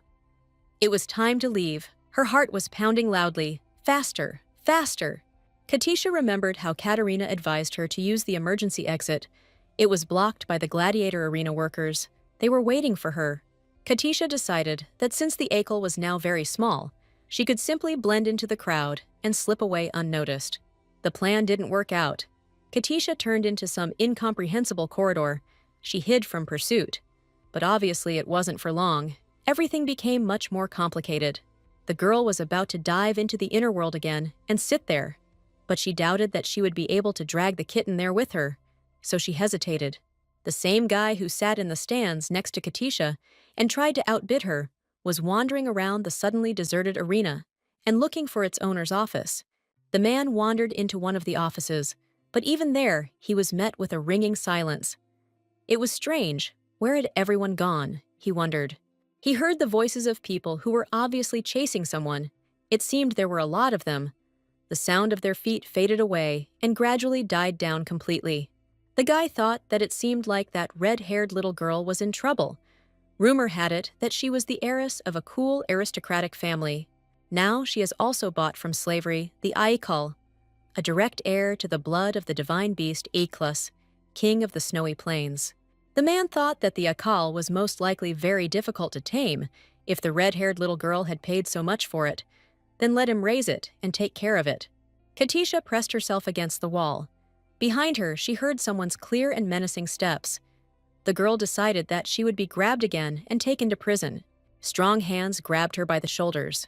The girl closed her eyes and heard the familiar stern voice of Duke Lucas. He asked where she had been and how she ended up here. Duke Lucas was incredibly alarmed. He examined and felt Katisha's limbs and asked if she could tell who had kidnapped her. Katisha couldn't answer Lucas. She only sobbed and thanked him for his timely appearance, which saved her from the bandits. A little later, Princess Arnon appeared. She rushed to examine the girl and asked if she was injured, if everything was okay. The princess hugged Katisha so tightly that she had to beg for mercy. Otherwise, Arnon could have strangled her from an excess of feelings. Arnon said that everyone was worried about Katisha and angry at her kidnappers. At first, the girl didn't quite understand why the entire Vlasco family was so worried. Duke Lucas demanded that Katisha immediately tell him everything that had happened to her during this time, and most importantly, show him where to find her kidnappers. Katisha replied that her kidnappers had transported her in a cart and then kept her behind bars and guarded her, but they hadn't given her anything to eat. Katisha saw that the corridor was gradually filling with servants from the Duke's house and shed tears of emotion. All these people had come to her aid. Duke Lucas asked how she had managed to free herself and who had helped her escape, although there was no time for that now. The Duke's men secretly took everyone away, including the owner. Now let the guards take care of the rest. And what a wonderful sword fight it was, just superb. Katisha turned to the Duke with a request that he fulfill her promise and pay her sister, who helped her escape and win the auction. Duke Lucas asked what had happened to Katisha recently, and the girl replied that it would take too long to tell and that action was needed. Katisha showed Duke Lucas her new acquisition. The little magical kitten hid its face in the girl's sleeve. The kitten raised its head, yawned sweetly, and meowed, demonstrating its friendliness and helplessness.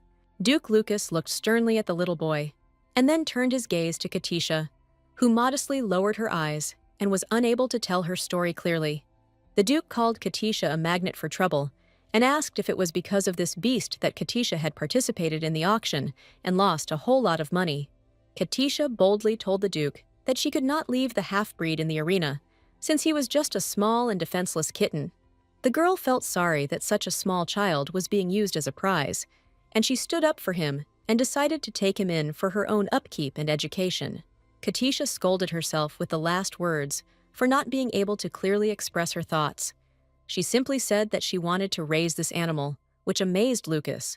Katisha tried to convince the Duke that the kitten wouldn't cause any problems, and that she would feed him, wash him, and walk him, and the Duke wouldn't even notice his presence. Duke Lucas looked closely at the red-haired girl. For some reason, he decided to meet her halfway and told her that she could do as she saw fit. Katisha couldn't believe her ears, but the Duke was already getting ready to leave and said that since Katisha had already paid for the animal, she should take care of it herself. Katisha hugged the kitten and tried to understand why Duke Lucas so easily agreed to have a snow leopard living in his house. The Duke warned Katisha that the next time she wanted to go out, she should consult with him and take more guards with her. The girl asked for forgiveness and promised not to go anywhere without protection and without permission. The Duke promised that she would never find herself in that place again. Katisha was grateful that the Duke had organized a search for her, in which the servants of all the Vlascos who lived in the capital participated. Katisha realized that the Duke and everyone else were very worried about her. The girl did not expect such affection, but she was happy. Duke Lucas called the girl to go to where her relatives and friends were waiting for her: Prince Fernand and Princess Arnon, Accountant Parker, security guard Kate, and others. Katisha was again in the palace of the Dukes of Vlasco. Now she really felt at home here. Everyone loved her and cared for her. A table with a variety of dishes, from meat to desserts, was set before the girl. The Duke ordered that she be fed to her fill with the most delicious ones. The girl asked where Margaret, Rose, and Sibyl were, and they told her that they had been sent to a training camp because they had failed to protect Miss Katisha. Katisha shuddered. The name of the place where the servants were sent sounded like a prison for criminals. Will everything be all right with them? The Duke is too strict. Katisha turned to Eichel. He will have to remain in the form of a beast if he wants to keep the secret of his existence. If Duke Lucas or his household find out that Eichel is the master of the Holy Sword, then he will not be able to stay here. It will be dangerous for everyone. The cat didn't answer. He just snorted and shook his head in displeasure. Katisha explained to him that for his dirty tricks, she too could be thrown out of here. The kitten jumped off the bed, and Katisha was indignant. She had risked her life by bathing him, and he was unable to even talk to her. The kitten found itself on the floor, and within a few moments had transformed into an Akal, who immediately declared that he was more comfortable in human form. Of course, thought Katisha, it's much more comfortable to live in human form, and he's even more handsome this way, simply a charmer, not a guy. Eichel explained that the human body, although young, is much more agile than the leopard, which is very small and very uncomfortable in its leopard form. Katisha was a little angry. If he was thinking of establishing his own rules here, then he should either go to church or back to the gladiator arena. Katisha and Eichel had a fight. She told him that, even though he was not human, this did not mean that he should command everywhere and at all times, but should take into account her interests. Eichel declared that Katisha, although she looked like a fairy, was incredibly nasty inside and did not deserve to be his mistress at all. Suddenly, Eiko sighed heavily and said that he was in any case grateful to her for buying him out of the gladiator arena and calling her sister. Katisha declared that she was not his sister, but his mistress, and that he, as a man, should call a girl older than him mistress. Eichel laughed and asked how old the girl really was. She looked very small. Katisha replied that she was 10 years old, already an adult, and the heiress of a large fortune. So for him, she was his mistress, period. Aikala was amused by the girl's words, and he told her that he had already lived in this world for 51 years. Katisha was amazed that this very young boy and small fluffy kitten were actually an old man. Well, not exactly an old man, Aikal replied. But snow leopards grow rapidly in appearance from childhood to adolescence, and then mature. Eichel said that leopards have a short childhood and a fleeting youth, followed by a long adult life that can last for hundreds of years. Katisha decided that if snow leopards had such a long lifespan, then the Eichel was still young and could call her by name. Katisha hastened to introduce herself, that her name was Katisha Ainsley, and that Katisha was her first name and Ainsley was her last name, so he should remember that. The half-breed repeated the girl's name several times, as if tasting it, and finally the boy said that he really liked that name and that she already knew his own. Katisha was pleased to meet the famous snow leopard in a more peaceful setting than a prison cell in the death arena. Eichel replied that everything was fine then, and suggested taking a walk in the fresh air and killing someone that Katisha didn't like. Katisha was surprised by this offer, but the Eichel objected that she bought it on the condition that it would protect her always and everywhere. Eichel said that if anyone threatened Katisha, she only had to tell him, and he would eliminate them in the blink of an eye, without the girl even having time to utter a word. Katisha said that Sibyl, her observer, was threatening her, But now he was sent to the training hall for 10 days. The girl didn't have time to finish speaking before the leopard was about to jump out the window and go looking for Sibel. Katisha got angry. She didn't ask to kill Sibel. Akel didn't understand why Katisha was angry. The girl explained that he shouldn't take his eyes off Sibel. She suspected him, but he most likely had an accomplice. Akel guessed that Katisha had not just one at a time, but several. Only he could finish off several enemies at once, if she did not mind. The girl explained that they needed to wait for the right moment, and only then would they be able to deal with everyone at once. But for now, they needed to rest. Akel was, of course, upset, but he had no choice but to agree with his mistress and go to bed. Katisha was glad that her beast was so easily persuaded by words, but if you let the time pass and give it free rein, anything could happen. Akel stated that protecting people is not difficult. He was taught this, and this is his main mission that he must fulfill. The guy said he had been a member of the White Coat Church for 51 years, and the leader of the order said that this was his mission. Katisha asked what exactly his mission was, and Aikal replied that the first goal in his life was birth. Then, he needed to find a reason to live, and a mission he was not ashamed to die for. Katisha was surprised that a creature like an Aikal, who did not understand the difference between elder and younger, said such deeply philosophical things. Katisha looked closely at Aikal and noticed a large, ugly scar on his neck. She couldn't remember it from the original novel. In the original novel, Vlasco was the villain, and Niella and the White Coat Church were the positive characters. In this version, Blasco and the church are very different from those described in the novel. The church put a collar on the child and used him as a slave for half a century. Katisha felt sorry for the guy. He hadn't had it easy in life, and here she was pretending to be the boss. She couldn't treat him like that. The girl ran up to the half-breed, smiled, and looked straight into the blue, heavenly clear eyes of a true beast and said that from now on they were friends. The boy didn't understand the meaning of the word friends, but the girl explained that when someone is lonely, friends are always there to share joys and sorrows. Katisha said that friends are always there for you, and this can last a very long time, your whole life, until one of your friends passes away.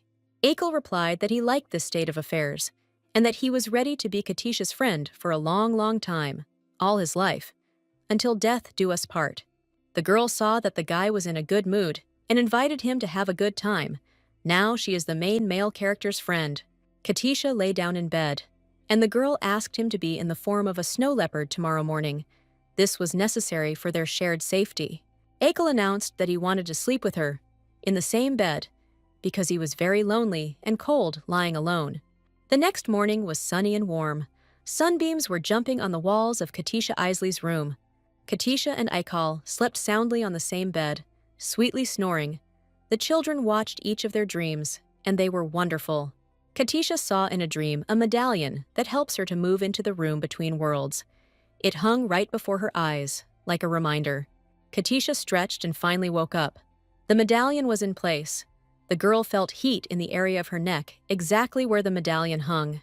The girl took the artifact in her hands and saw that it was open, and that was why it was heating up and burning her body. This was strange. Usually it was tightly closed.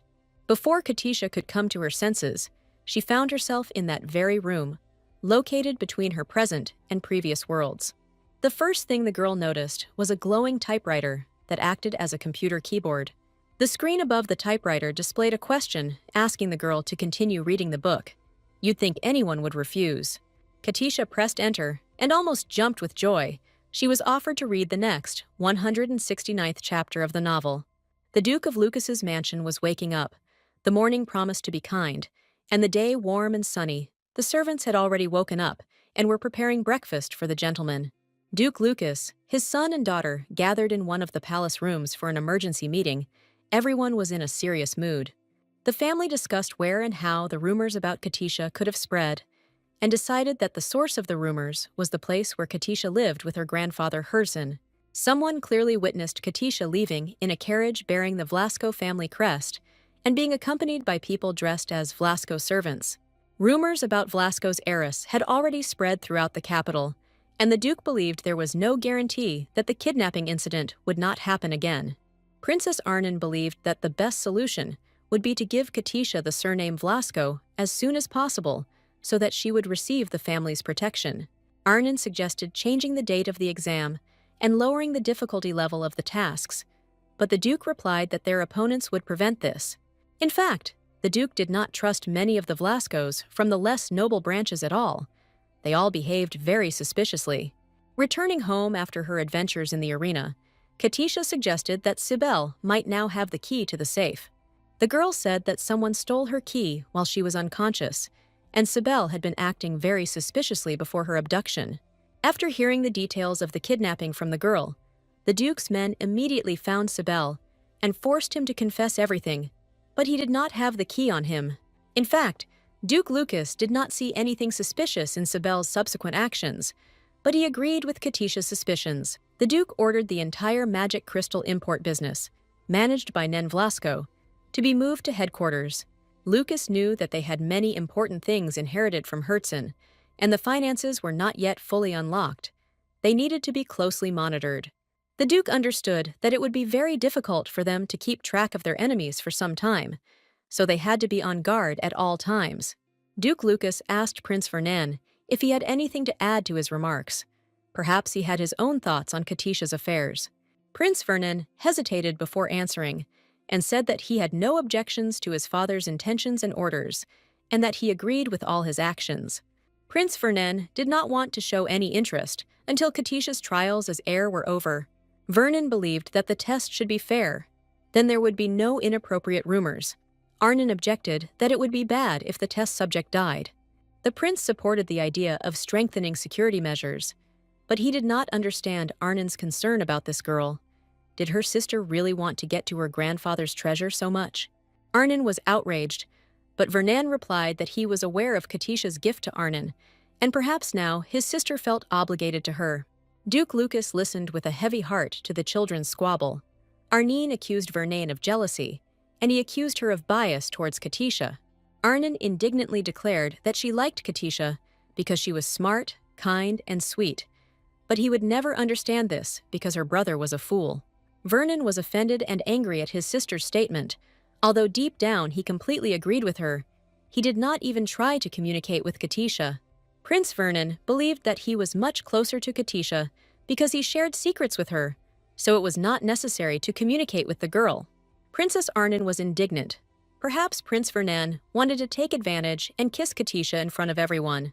Prince Vern was beside himself, and Princess Arnon declared that she alone, the only one in the entire estate, had been honored with a kiss on the cheek from Katisha. Duke Lucas was perplexed, listening to the children's squabble. Since when did they argue so fiercely over someone? What was wrong with this Katisha? Princess Arnon stated that Vernan was simply jealous because Katisha treated her better than her brother and was more worried about the princess. Arnon accused her brother of simply wanting to be recognized as the next head of the family, and that was his true desire. Vernon replied that one would think that Arnine would be happy to remain in second place. She is currently losing, but still strives to take first place. Vernon said that Arnon suffered from an inferiority complex, and the princess suggested having a duel and finally finding out who was the best. At this point, Duke Lucas's patience ran out. These stupid children were of no use. While they were fighting among themselves, others would come to victory. The Duke shouted for both offspring to be silent and not to dare raise their voices at each other in front of their father. The prince and princess apologized to their father. Lucas announced that the tests would be carried out as prescribed, and no deception was to be allowed in determining Vlasco's direct heir. The princess agreed that her attitude towards the girl had clouded her judgment, but she believed that Katisha's life should not be risked between stages of the trials. The Duke agreed with his daughter and ordered both children, either together or in turns, to always follow Katisha and protect her life. Princess Arnon was delighted with her father's order. She grew increasingly attached to the girl, and now she would have the opportunity to communicate with her more. Prince Vernon remained outwardly calm, but inside he was jubilant. Now he would be able to get to know his future adoptive sister better. Duke Lucas was pleased with the children and the decision made. He decided that the family council could be concluded. He rang the bell and called the servants. Accountant Secretary Parker and Knight Kate answered the call. Duke Lucas asked what the red-haired girl was doing now. Some confusion in the servant's answers surprised and somewhat frightened Duke Lucas. Something was wrong here, his lordship decided. The Duke, without hesitation, went to Katisha's chambers to make sure for himself that the girl was all right and alive and well. The scene the Duke found in the girl's room had a depressing effect on him. He urgently needed to find out the reasons for what was happening. Katisha cried bitterly, hugging the leopard kitten. Her new maid could not console the upset girl in any way. Duke Lucas asked Katisha why she was crying so bitterly. What or who had upset her so much? Katisha's maid replied that she could not understand the reason for the young lady's bad mood. She herself was only silent and crying. The Duke looked closely at Katisha. Despite the harshness of his character, he could not bear children's tears. They wounded his soul and heart. Katisha continued to cry quietly. She turned away from those who came. She felt awkward, but she could not pull herself together and calm down. Duke Lucas took a handkerchief from his breast pocket and handed it to the upset girl, asking why his orange was crying so bitterly. Lucas carefully wiped the girl's tears and gently stroked Katisha's head. This behavior of his lordship amazed the girl, and she stopped crying for a while. Duke Lucas ordered the maid to bring the girl some honey water so that she could drink it and calm down. The maid immediately hurried to carry out the order of the master of the house and head of the family. The Duke hugged the girl and asked her to be patient for a little while and close her eyes. The maid was surprised. It was the first time she saw the Duke take care of a child. It seemed he did it very skillfully. Duke Lucas said that now Katisha should feel better, and she would finally calm down and tell him what happened to her. Katisha almost stopped crying. She apologized to his lordship for having soiled his hand. The Duke was glad to hear at least some words from the girl. Katisha explained that she was crying because she had a terrible dream. It was terrible and very realistic. She saw death and a lot of blood. Duke Lucas was puzzled as to why Katisha could have had such a dream. No one had died in the gladiator arena yesterday. Everything had gone perfectly. The maid tried to calm Katisha down, explaining everything by the girl's young age and her impressionability, and she suggested that she take a walk with the Duke. For Lucas, the idea seemed a little out of place, and he wondered why he should be the one going out with her. The maid replied that only he had managed to calm Katisha down and find out the reason for her uncontrollable sobbing. No one else could do it. All of his lordship's objections were silenced by the pleading looks of the servants. Lucas was about to get indignant and shout at everyone. However, after hearing Parker and Kate whispering to each other, calling him heartless and evil, Lucas changed his mind. The Duke nevertheless reprimanded the servants for standing there doing nothing and disturbing him, and ordered them to go immediately and carry out their duties. Duke Lucas took Katisha and went with her to the mansion's park. The weather was magnificent. The park's pavilions looked like small palaces. Lucas picked up Katisha and decided to take a short walk along the park paths so that the girl would finally calm down and the bad dream would clear from her head. Katisha felt light and calm in Lucas's arms. She felt safe, something she couldn't even imagine before. Suddenly, the Duke had to stop, as a small leopard kitten grabbed him by the leg of his trousers and pulled him towards itself. Katisha said that his behavior towards the Duke was unacceptable. He should follow them and behave well. Duke Lucas felt strange in the company of a little girl and her tiny pet. What was he even doing here? The formidable Vlasco wondered. Continuing his walk through the park, calming the girl and trying to calm the playful kitten, Lucas couldn't decide what to do next. The Duke decided to take the girl to a secret place where some of Vlasco's treasures were hidden, and only he himself could open the door to them. The doors of the pavilion opened, and Katisha saw a room filled with paintings by great artists of the empire, painted at different times. Duke Lucas asked Katisha to look at all these masterpieces. Now they, like all other valuables of the Vlasco family, belonged to her. There were an incredible number of paintings by great masters of the past. All of them were in excellent condition and were striking in appearance. Katisha immediately forgot about all her troubles and problems and began to look at the paintings of great artists. Duke Lucas said the collection of works of art, restored by the Duke's ancestors, are all of great value. The Duke was glad that his idea to show Katisha the paintings had worked. Just looking at them lifted the girl's spirits. For a moment, Lucas wondered if it was the value of the paintings, rather than their artistic beauty or the Duke's care, that had lifted Katisha's spirits. At this time, Katisha, who was carefully examining the paintings, called the Duke to come closer to her. The girl persistently called Duke Lucas to come to her. She really needed his help. Katisha pointed to one of the paintings and asked to be allowed to look at it as closely as possible. It was very important for her to do so. Duke Lucas was perplexed. The child was asking to be held in his arms again. He had never even carried his own children in his arms. And here was this girl, sweet of course, but still. The tears disappeared from Katisha's eyes, and she looked at the Duke with sweet, shining eyes, begging him to fulfill her request. And she strongly reminded Lucas of someone. Duke Lucas could not refuse Katisha. He took the girl in his arms and brought her closer to the painting that she wanted to look at. The girl felt comfortable in the Duke's arms. She stopped trembling and being embarrassed. Lucas carried her from painting to painting, and the leopard followed them. Katisha asked the Duke to carry her from painting to painting. She carefully examined all the masterpieces of the last century and early works. Suddenly, Duke Lucas and Katisha came across a portrait painted by an old master, but very similar to Lucas himself. Katisha said that this painting is simply amazing. Most likely it is the best of all those in this pavilion. It is very heartfelt. Duke Lucas was puzzled as to where the portrait came from and why it was located there. He remembered very well that he had ordered it to be placed in another place. Katisha accurately determined that the painting appeared old, but its condition was impeccable. Could it really be that it was magically protected from the effects of time? Lucas asked why she thought so.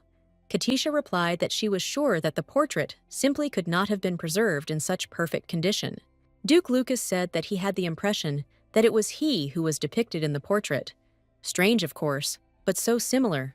Katisha objected that this couldn't be. How old was the Duke then? And on the other hand, there couldn't be two people in the world who were so identical.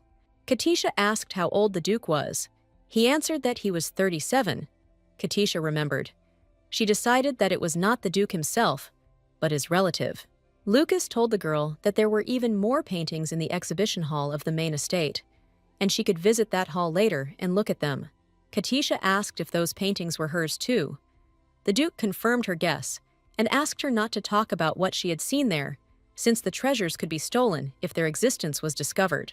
The girl promised to keep silent about what she had seen, and the Duke asked her to continue her walk alone. He had to return to work. Lucas looked closely at the strange portrait. The thought of this masterpiece made his blood run cold. He decided to take extreme measures. Duke Lucas took a match from his pocket, nervously struck one and lit it, a bright flame quickly blazing in his lordship's hands. Another moment, and the match flew towards the portrait of a young man who looked so much like Lucas Flasco. The only difference was in some elements of clothing.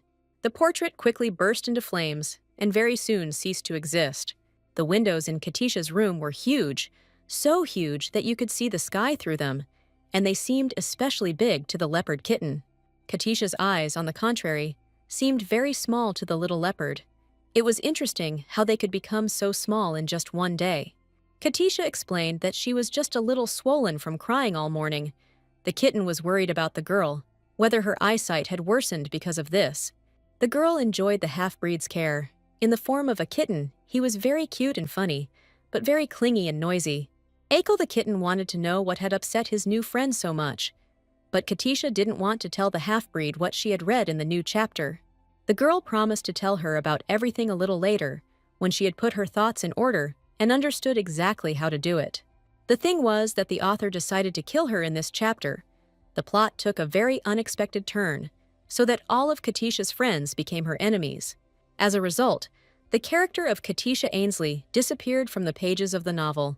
Chapter 169th began with Ekal's words about the death of Katisha Ainsley. That is, she would not live to be 10 years old, and there was very little time left. At the same time, Ekal will make claims against Niella, and this will again be connected with Katisha Ainsley, with her existence and birth. Niella will try in vain to prove her innocence to this girl. It will be impossible to convince the Ekal. Ekal will worry that the person dear to him has cunningly planned a deception and turned him into a puppet of the will of the Dukes of Vlasco. The half-breed will be furious, who would like it when he is used blindly. He will not like being a victim, and his animal nature will prevail over his human one. In a fit of rage, Ekal will try to take Niella's life, and that's how the new chapter ended. Maybe the author was just depressed and will rewrite it later. Katisha was deeply impressed by what she read in the room between the worlds. The information deprived her of strength and the desire to do anything. The girl didn't understand what Niella was hiding and why the Akal was so angry with her that it led to such events. It was a crazy plot for a romance story. Shouldn't the main characters live happily ever after? What an unconventional solution. Katisha hoped that everything would end well, but doubts prevented the girl from calmly preparing for the next stages of the test. Besides this, Katisha read that she would die, but the details of this event were not described, which meant that she was not able to change anything. Suddenly, Ikal appeared in his human form. In this form, the guy was simply magnificent, but Katisha was not very happy about it. The girl saw that at this moment, the development of events was different from how it was described in the novel. Her friend and protector called out. Katisha remembered that when she asked what he was going to do with her enemies, the half-breed leopard had answered. Akal didn't care who or what was harming Katisha. She could simply name him, and he would be ready to punish the offender, and even take his life. The guy said that if a one-time intimidation campaign didn't work, he was ready to beat her enemies again and again. Everything would depend only on Katisha's desire. Katisha wanted to demand an explanation from the author about what kind of plot he had come up with, and for what reasons he was making life difficult for his characters. Akal didn't understand what the girl wanted from him and who the author was. Katisha realized that she had said too much and asked the guy to forget her words. She felt that in the novel, her death saddened Ikala. There were no details, and she could not say exactly how he felt about her. In this world, Katisha saved the Ikal, not Niella, and the plot of the story has definitely changed. Maybe she won't die tragically, and the Ikal will remember her. Katisha, in a fit of tender emotion, grabbed the half-breed and pulled him closer to her. The girl didn't want to find herself in a situation where the Ikal would leave her to die in grief and loneliness. And how could such a thing possibly happen? The guy smiled in response to Katisha's impulse. He stroked her hands and said that as long as he was here with her, the girl had absolutely nothing and no one to fear. Ikal was grateful to Katisha from the bottom of his heart for saving him from the gladiator arena and promised to protect her for the rest of his life. The half-breed's words were a revelation that healed all the girl's wounds. Now she looked to the future with optimism, and she didn't give a damn about all the authors in the world.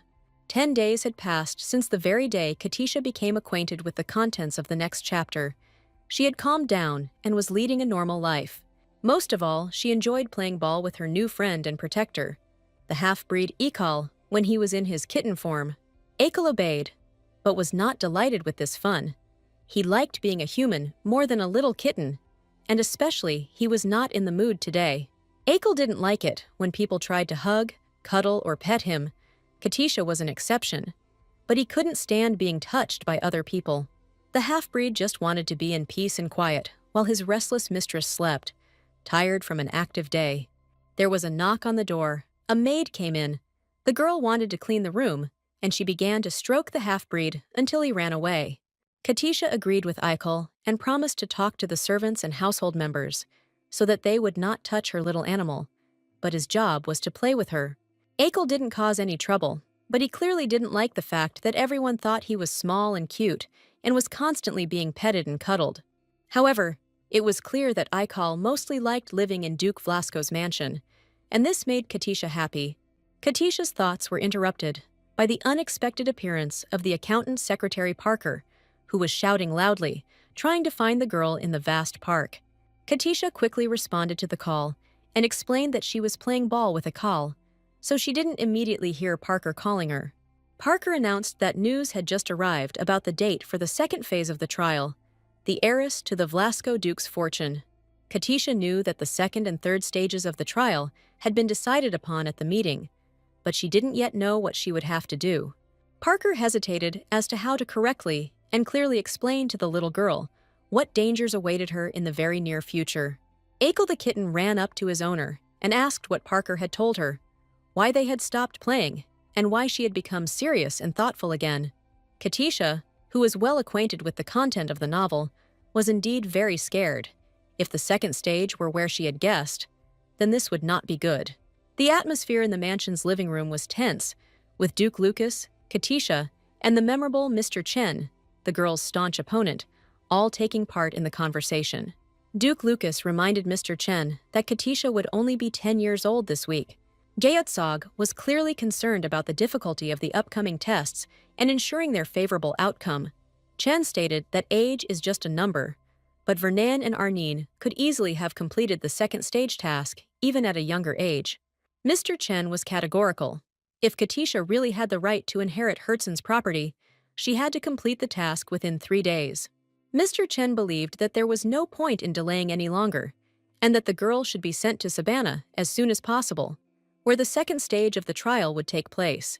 Sabana was a dangerous place, inhabited by all sorts of monsters, beasts, and other scary and strange creatures. Criminals who broke the law and harmed Vlasco personally were sent to Sabana. This was worse than the death penalty or life imprisonment. Chen believed that being in Sabana would test not only Katisha's physical strength, but also her ability to survive and cope with adversity. The Duke stated that all children have different talents, and judging a person only by physical abilities and appearance is wrong. Chen categorically stated that Duke Lucas was looking for an excuse and an opportunity not to send Katisha Isley to Sabana, which was reckless on his part. Katisha asked Mr. Chen not to doubt her courage and intentions. She will go to Sabana and go through this stage. Duke Lucas tried to stop the girl. He still hoped to buy time and convince the council to change the test, or at least postpone it. Katisha Ainsley was determined to pass this stage of the test. Mr. Chen announced that since Katisha had accepted the task, there was nothing more to discuss. She would be informed of the rules shortly. The girl announced that she would eagerly await the briefcase with the rules for participating in the trials. Katisha maintained a cheerful and optimistic appearance. Mr. Chen chuckled maliciously and advised the girl to rejoice and have fun while she still had the chance. In Saban, Mr. Chen predicted, Katisha would have much more fun and interesting things to do than his son, locked up in the damned camp. Mr. Chen promised to provide Katisha with as many challenging tasks as he could imagine, and no amount of money would help her there.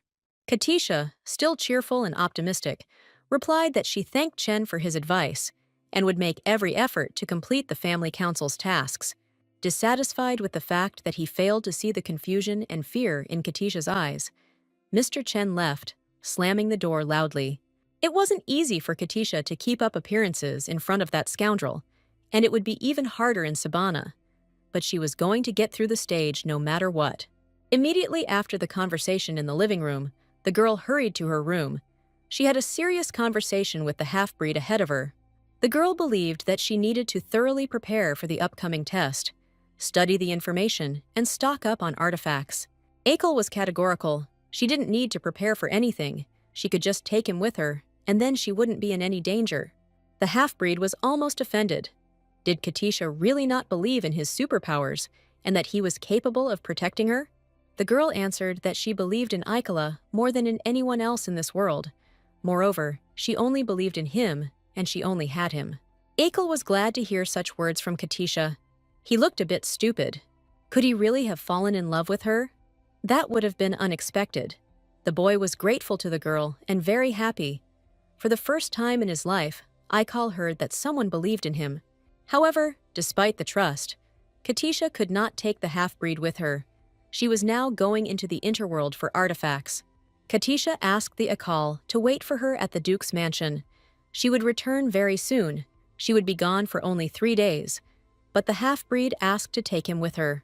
Katisha reassured the guy and promised that time would pass very quickly, like 1 second, and he wouldn't even have time to miss her before she would already be next to him. Akel clung to the girl's dress and begged her to take him with her. The half-breed did not want to part with his mistress, even for a second. It was unexpected and very sweet. Would Akel really be very worried if Katisha left him even for a second? The girl replied that the divine beast should behave with dignity, and it should not be difficult for him to be alone for a few moments. Akel got angry. Katisha still left him and did not say where she was going. The girl replied that where she was going, time flowed differently, and therefore she would return to him instantly, but she couldn't take him with her to that room. The first thing Katisha did was check to see if a new chapter of the original novel had appeared, but there was no next chapter yet. The girl reasoned that the 168th chapter appeared after she learned that she had become the heir, and the next one, after the liberation of Eichel. It turned out that as soon as she took something that originally belonged to Neela, the next chapter immediately appeared. Niela's role was to become the heir and save the Aikal, which means the next chapter will appear after Katisha is recognized as the heir of Vlasco. The girl urgently needed to find and read the chapter about Saban. She needed more or less detailed information about this god-forsaken place. Katisha found the chapter very quickly.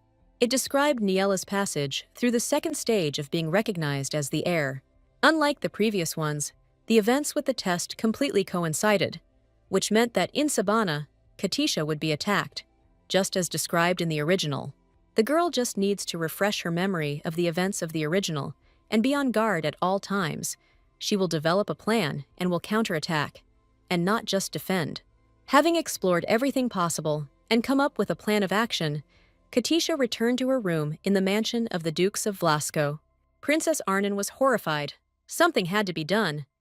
If Katisha was thrown into Sabana, she wouldn't survive a day there, the girl believed. The girl claimed that she could hide in the cave, and Arnine and Vernan discussed how to legally provide Katisha with food and water.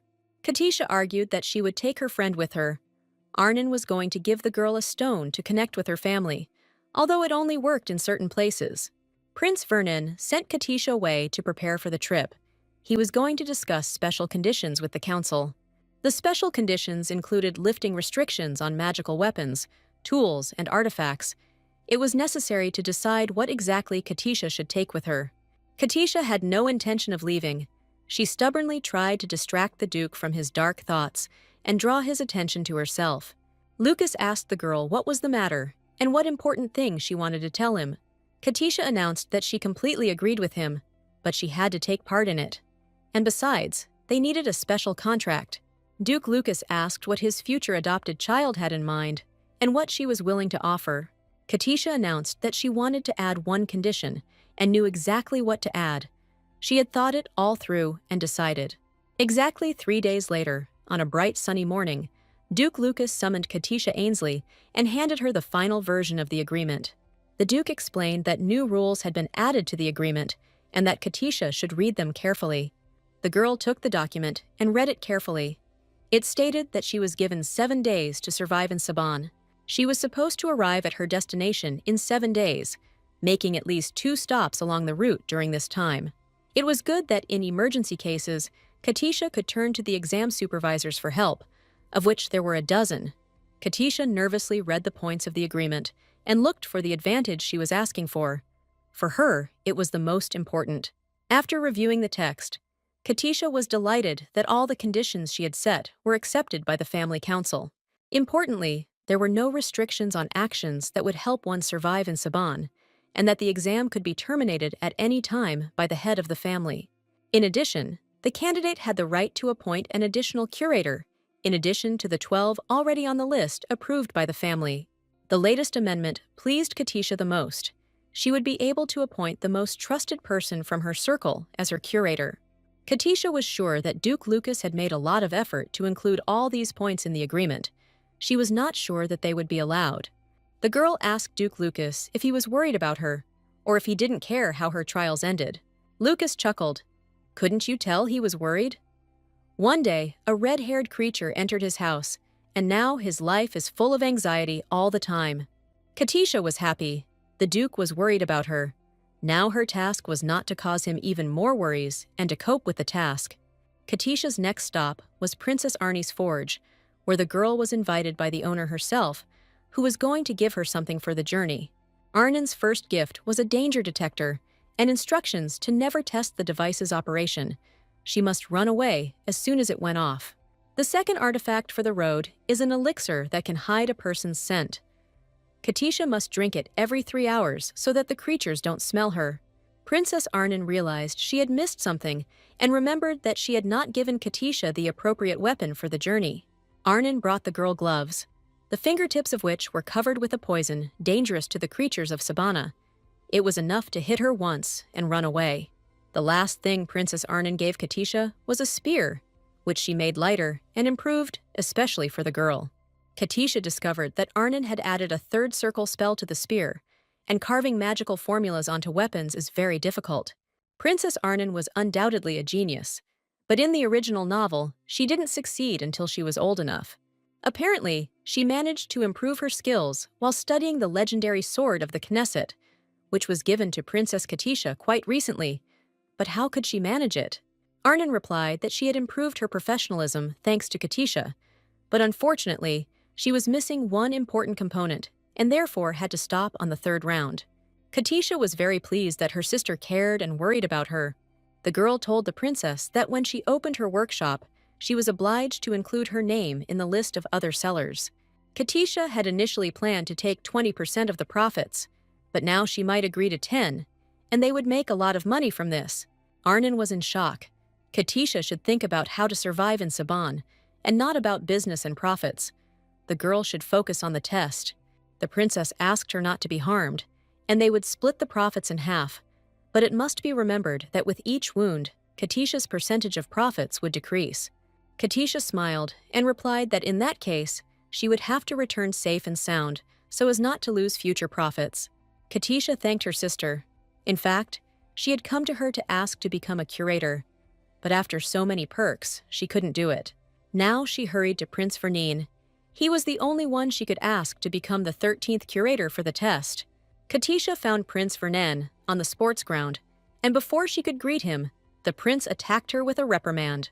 Prince Vernin scolded the girl. He was indignant that she was not worried at all, that the tests were tomorrow, and she was running around and playing. Katisha was at a loss as to how to ask him to become her curator, but Vernin himself asked if she had a curator and who she wanted to take as one. The girl was glad that the conversation turned to the topic she needed, and she said that she had in mind a very reliable person. Prince Vernin clarified, "Who exactly Katisha wants to invite to this very important position? He is very interested." Katisha said that this would be the most beautiful, the brightest, the best of Vlasco, a man with feigned indifference, but caring and intelligent. Prince Vernin replied that Katisha could not choose his Grace Duke Lucas. It would be Eagle or Keith. Lucios also knows Sabana well. Vernon wondered which of the three would be the best choice to supervise the second stage of testing. Katisha was outraged by her adopted brother's lack of understanding. She only needed him, and she was only willing to entrust her life to the prince. The prince handed Katisha a glass object that if she encountered mortal danger, she would have to break. Katisha asked what it was. Vernon replied that it was a summoning stone. If she broke it, it would immediately move to her. Katisha was surprised and asked if Vernon was really ready to come to her aid if she found herself in danger. The prince forbade the use of this stone just like that, only in case of urgent need, and naturally, no one could be told about it. Katisha thanked Prince Vernon. It turns out he is so nice and ready to provide her with any help and support. Since Katisha had Vernon's summoning stone, but no longer needed to ask him to become her curator, she decided to go to those he had named to her. The girl asked Lucios, the Knight of Vlasco, to become her curator and oversee the actions of the other curators, that is, the magicians in Sabana. Lucius was, of course, a minor character in the original story, but he was a serious, honest, and very cool knight in reality. Lucios is perhaps the only character who has shown neither good nor bad intentions towards the novel's main character, Niella. Katisha needed a man who could believe in her, and she promised to give Lucios all the treasures she would find on her journey through Sabana. Knight Lucius Vlasco replied that he did not need any treasures, and that he would not charge Katisha for his services. Knight Lucius said that he had been serving the Vlasco ducal family for a long time, and that he was indebted to her grandfather, Herzen, for saving his life. Since Katisha is the heir of his savior and patron, Duke Herzen, he considers it his duty to provide her with reliable protection and support. Katisha thanked Knight Lucius for agreeing to be her mentor and said she would never forget it. The day of the test had arrived. The magic circle was ready to teleport the girl to the starting point of the journey through Sabana. Katisha hoped that she had prepared herself for all the unexpected surprises of this difficult path and stepped into the teleportation circle. A moment later, the girl stood on the right road in front of the entrance to Sabana, with the support of the entire family of the Dukes of Vlasco and the faithful half-breed Icol. Duke Lucas helped Katisha pack her backpack and told her to take Flint with her to start a fire. Katisha received a device that determines whether mushrooms are toxic and instructions to use it before eating mushrooms. A sleeping bag, enveloped in the magic of warmth, was specially ordered for the girl. It was made exactly to the size Katisha needed. Katisha was grateful for the equipment, but there was so much of it that it didn't fit into the backpack, and in order to carry it all, she would have to take a couple of loaders with her. But Katisha could not afford such luxury. She had no right to risk other people. The Duke took all the things from the girl, of course. He had a way to pack all these things, the usual techno-magical way. Katisha was surprised to see that Duke Lucas had packed all of her things into one small backpack. The world of techno-magic was truly wonderful. Lucas explained that he used a magical way of arranging things, so that to get what he needed, he simply had to reach out and name the thing. The Duke gave Katisha a traveling hat, enchanted against exposure to sunlight, and ordered her not to take it off in the sun. Moreover, the Duke strictly ordered that Katisha should not be shy about asking for help, since she did not have to take everything on herself. Katisha listened carefully to Duke Lucas's recommendations and was grateful to him for everything he did for her. Lucas said that Katisha was just going away for a short while on an almost ordinary hike. Nothing should happen. He probably convinced himself that way. Katisha interrupted him and hurried to hand over the pass to the Central Bank of Astrakar. If it suddenly got lost in Savannah, it would be unpleasant. The girl told the Duke that she had put in order all the records of income and expenditure for the last 30 years. Katisha shared her anxiety. She kept wondering who could have kidnapped her in the capital. Maybe it was a person hostile to all Vlasco. Katisha didn't care that this happened to her. She took it as an adventure, but it undermined the family's authority. The girl thought it would be wise to look through all the accounting records for the treasury. Maybe there would be some clue there. Duke Lucas decided that he and Katisha would discuss this issue after she returned from her campaign in Sabana. In addition, the girl can be completely calm about the safety of the pass to the treasury. The Duke will take care of this too. The second stage of Katisha's tests for the right of inheritance was about to begin. Would she be able to pass it with dignity and without losses? As soon as Katisha and the Aikal entered Sabana's territory, the half-breed assumed his human form and resolutely walked ahead of the girl. Katisha was told that the curators and test managers would be waiting for her near the exit. It was a pity that they weren't in Sabana itself. Katisha tried to slow down the satellite. If they moved too fast, it would arouse the suspicions of the observers. Aikal stated that he wanted to get some exercise. Katisha warned him not to kill the monsters, because they were the Duke's favorite pets. The girl remembered that although Niella had passed this stage easily, her position in the family had worsened due to the unjustified killing of monsters. Simply passing the exam tasks was not enough. It was necessary to pass them with honor and gain the recognition of the Vlasco family by turning weaknesses into opportunities. Aikal reassured Katisha by replying that he had no intention of killing these annoying little bugs and cockroaches without a special need. Katisha was delighted.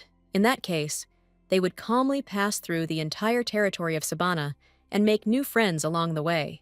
Aikal was indignant, wondering if he alone was enough for her. But Katisha reassured the guy by concluding that the more friends you have, the easier life is.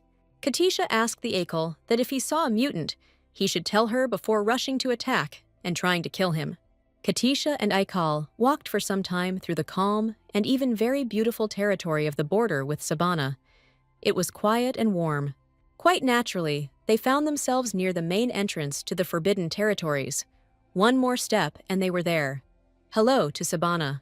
A moment later, the friends found themselves in an artificial atmosphere of hot sun, swamp stench, and high humidity. Katisha saw a flock of flying dragons in the sky and shuddered.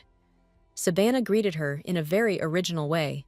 The Duke said that Sabana is an artificially created space. Its creators are 12 magicians from the Academy of Wizards. Truly, this was a true treasure of Astrakar, incorporating the highest achievements of biotechnology of the country's magicians. The sun was blazing down, and Akal, a lover of cold and ice, felt really bad. It seemed to the guy that his head was about to melt.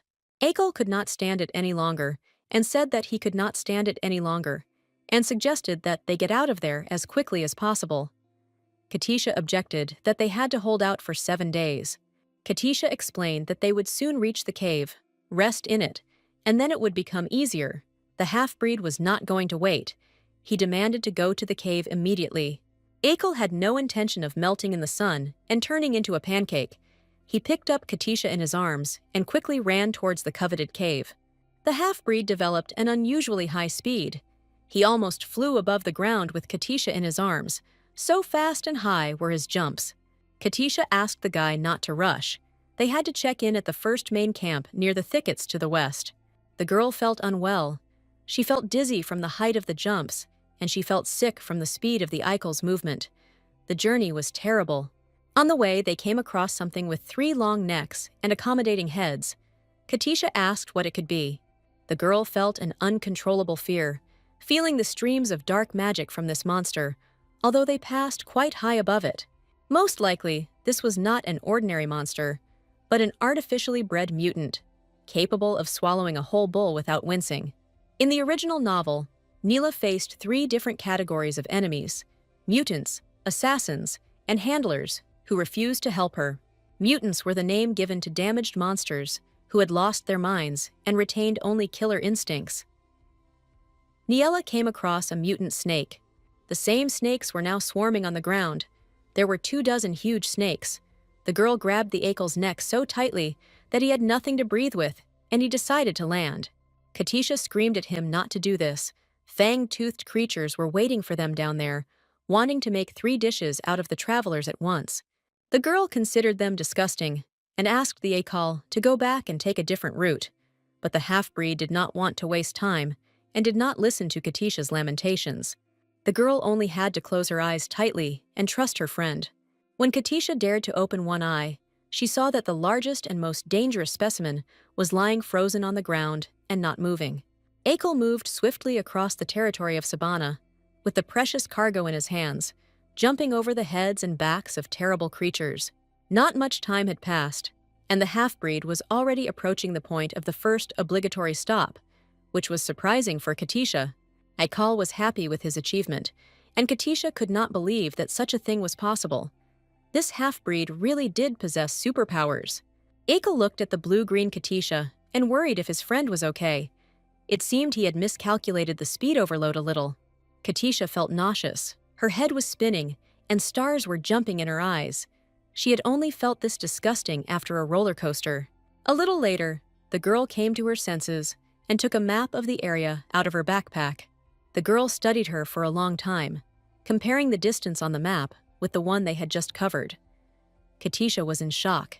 Katisha and Akel covered a distance in 10 minutes that usually takes at least 12 hours, which is probably why the girl felt nauseous.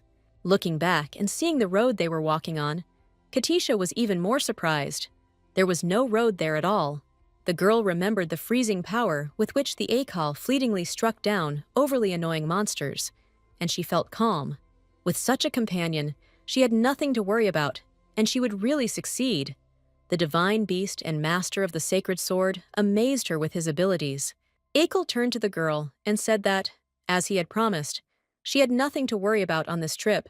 She could enjoy the views of Sabana from the height of his flight. Taking a closer look at Akel, the girl realized that he was getting hot again. Perhaps this was the only thing that was causing discomfort to the half-breed. The travelers tried to find a cooler place, and the girl decided to let her tired companion cool off a little. It was time to use the communication device and report that they had safely arrived at the site of the first camp. Katisha took out the communication medallion. The metal circle depicted the coat of arms of the Dukes of Vlasco, the one that signifies the highest family, without the pattern on the butterfly wings. Katisha activated the medallion and reported to Sir Shirasu about her arrival at the location. The next day, the race on Sabana continued. Katisha was already angry with the half-breed and promised to tell the Duke that he had tormented her with his races. However, there was a reason for the Aikal's behavior. Now the friends were being pursued by a huge crowd of insane mutants. Even for this place, this was a surprising phenomenon. Watching as the Aikal froze one beast after another, Katisha sadly noted that she was destroying the Duke's creations, and if he got angry with her. Aikal was, in fact, incredibly talented. The incredible nature of his abilities could amaze anyone, even in the world of technomages. Even Katisha, knowing that the half-breed had won 14 victories in fights in the gladiatorial arena, did not expect such capabilities from him. The girl thought that no one had yet figured out who Akal really was. Otherwise, the Whitecoats would have grabbed him long ago and returned him to the bosom of their church. At this time, Akal was busy running away from the mutants. He was irritated that these creatures did not disappear and were constantly pursuing him. The divine half-beast wanted nothing more than for this horde to leave him alone. These creatures simply infuriated him. Katisha saw a small cave and suggested that Akal make a stop and rest inside it, in coolness and safety.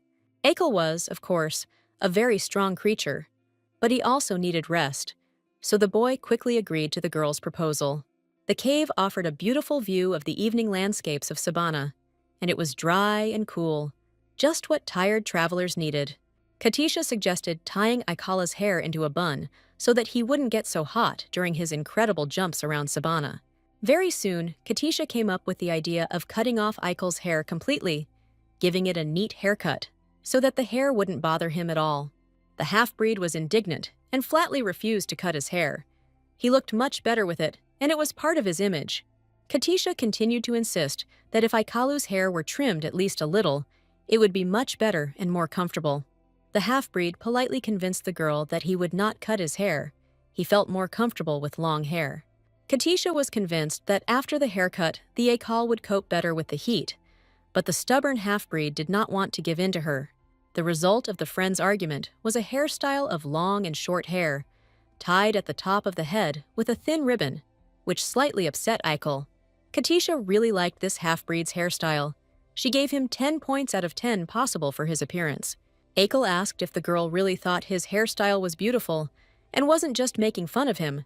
Katisha stated that she really likes and is simply delighted with Akal's hairdressing skills and appearance. The guy replied that if Katisha liked him, if she said that he looked handsome, then he really liked him too.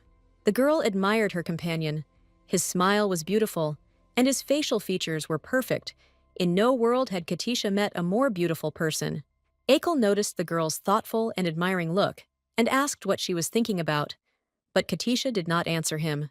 The girl decided that they would spend the night here and go to the second base camp in the morning. Akal didn't argue with her. He was completely satisfied with this decision. For a while, the travelers admired the sunset and chatted leisurely. It was good to relax after a hard day. The sun set, the friends wanted to sleep, and Akal was the first to pass out, which was not surprising, having been jumping around in the heat all day. Katisha thought, Akal is very kind and romantic and vulnerable, but why did he treat Niella so cruelly in the original version of the novel? In the original, Akal was different. He rarely laughed, was much sterner and more serious.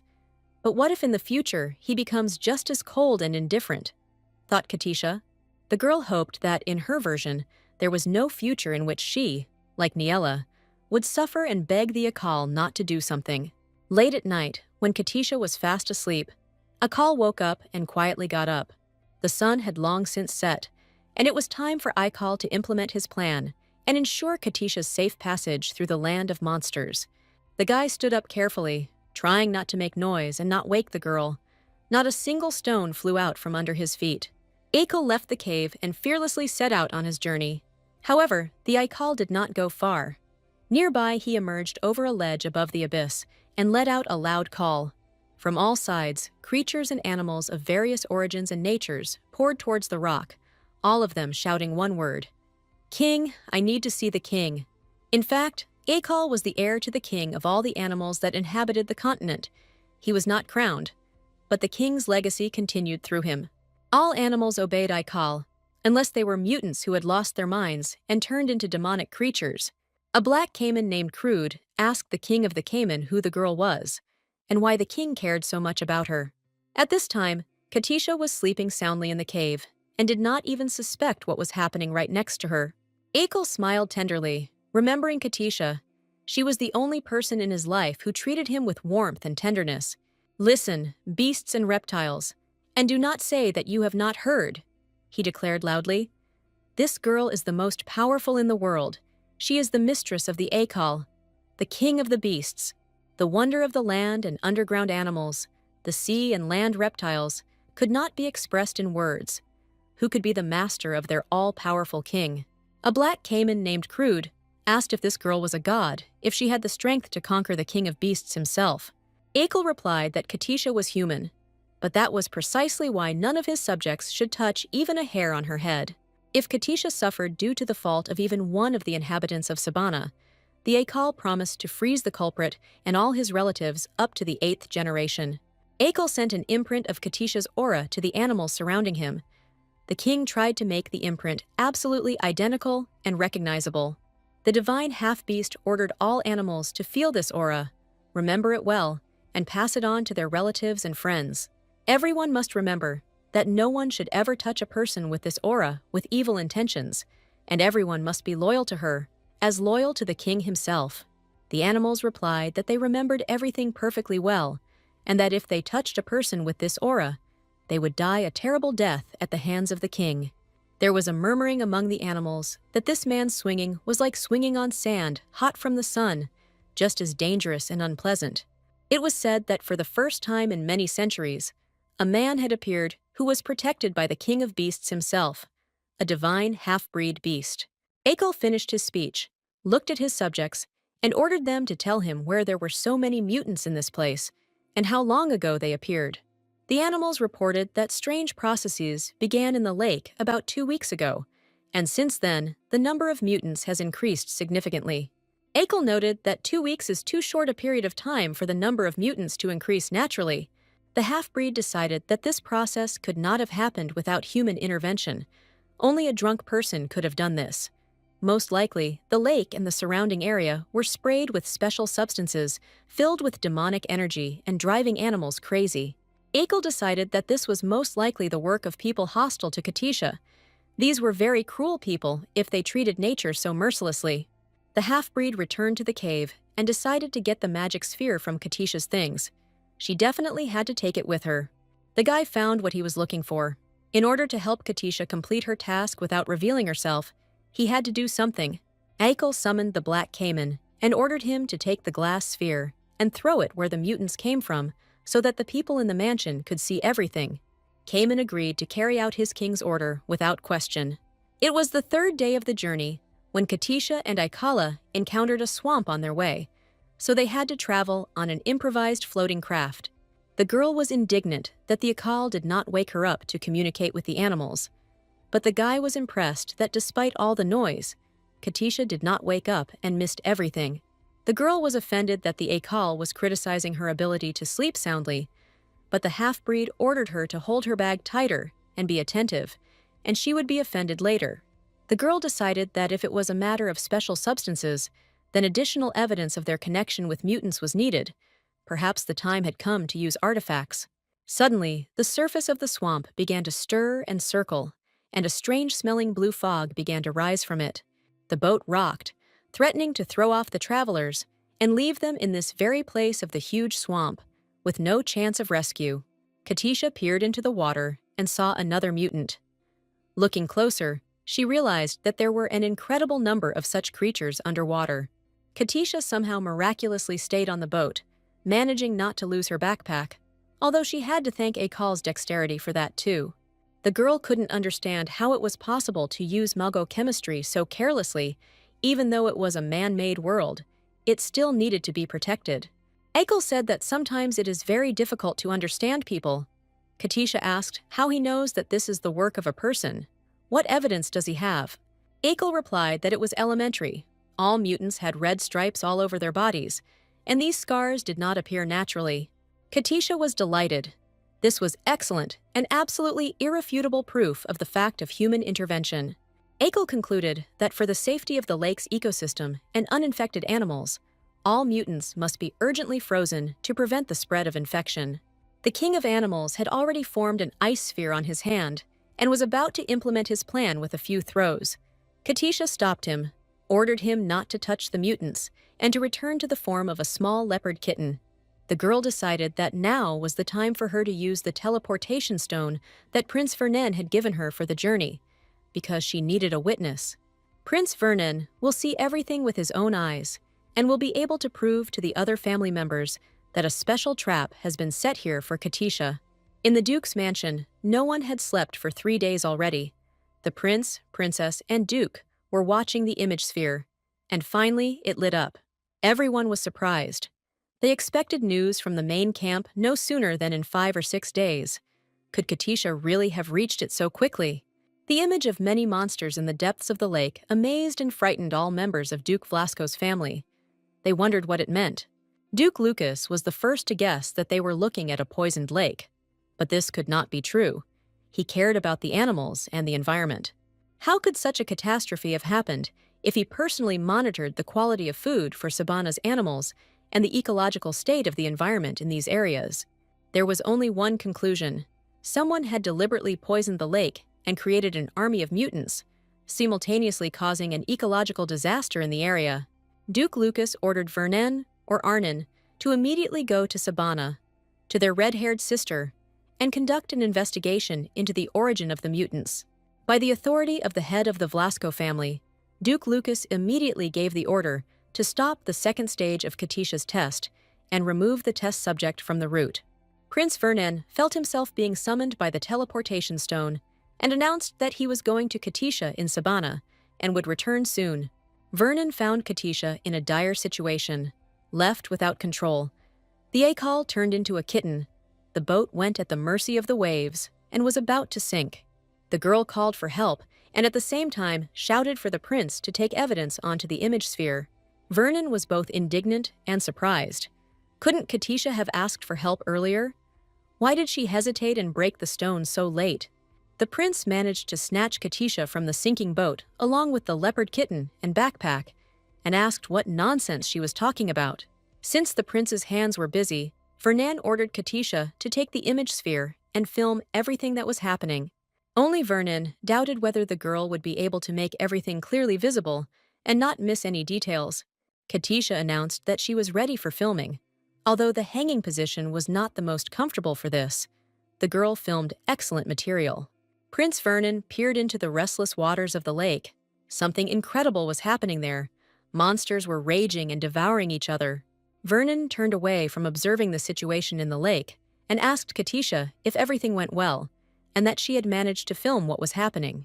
The prince asked if the girl had any injuries and if everything was all right with her health, both physical and mental. Katisha replied that everything was fine. Prince Vernon was slightly offended that Katisha's relationship with Princess Arnon had become closer and warmer, and she continued to call him young master. Vernon became sad, told the girl that he was also completely fine, and suggested continuing on to the second camp, which was already close. Katisha couldn't understand why the prince's mood changed so quickly. He was just smiling at her and suddenly became rude again. What was she doing wrong? At this time, the mansion of Duke Lucas Vlasco was filled with sun and silence. Only the Duke himself didn't care about this. He was in touch with his son and kept track of the events taking place in Saban. Duke Lucas was primarily interested in the health of his adopted daughter. He asked if his red-haired beast was safe. Katisha replied that she was fine.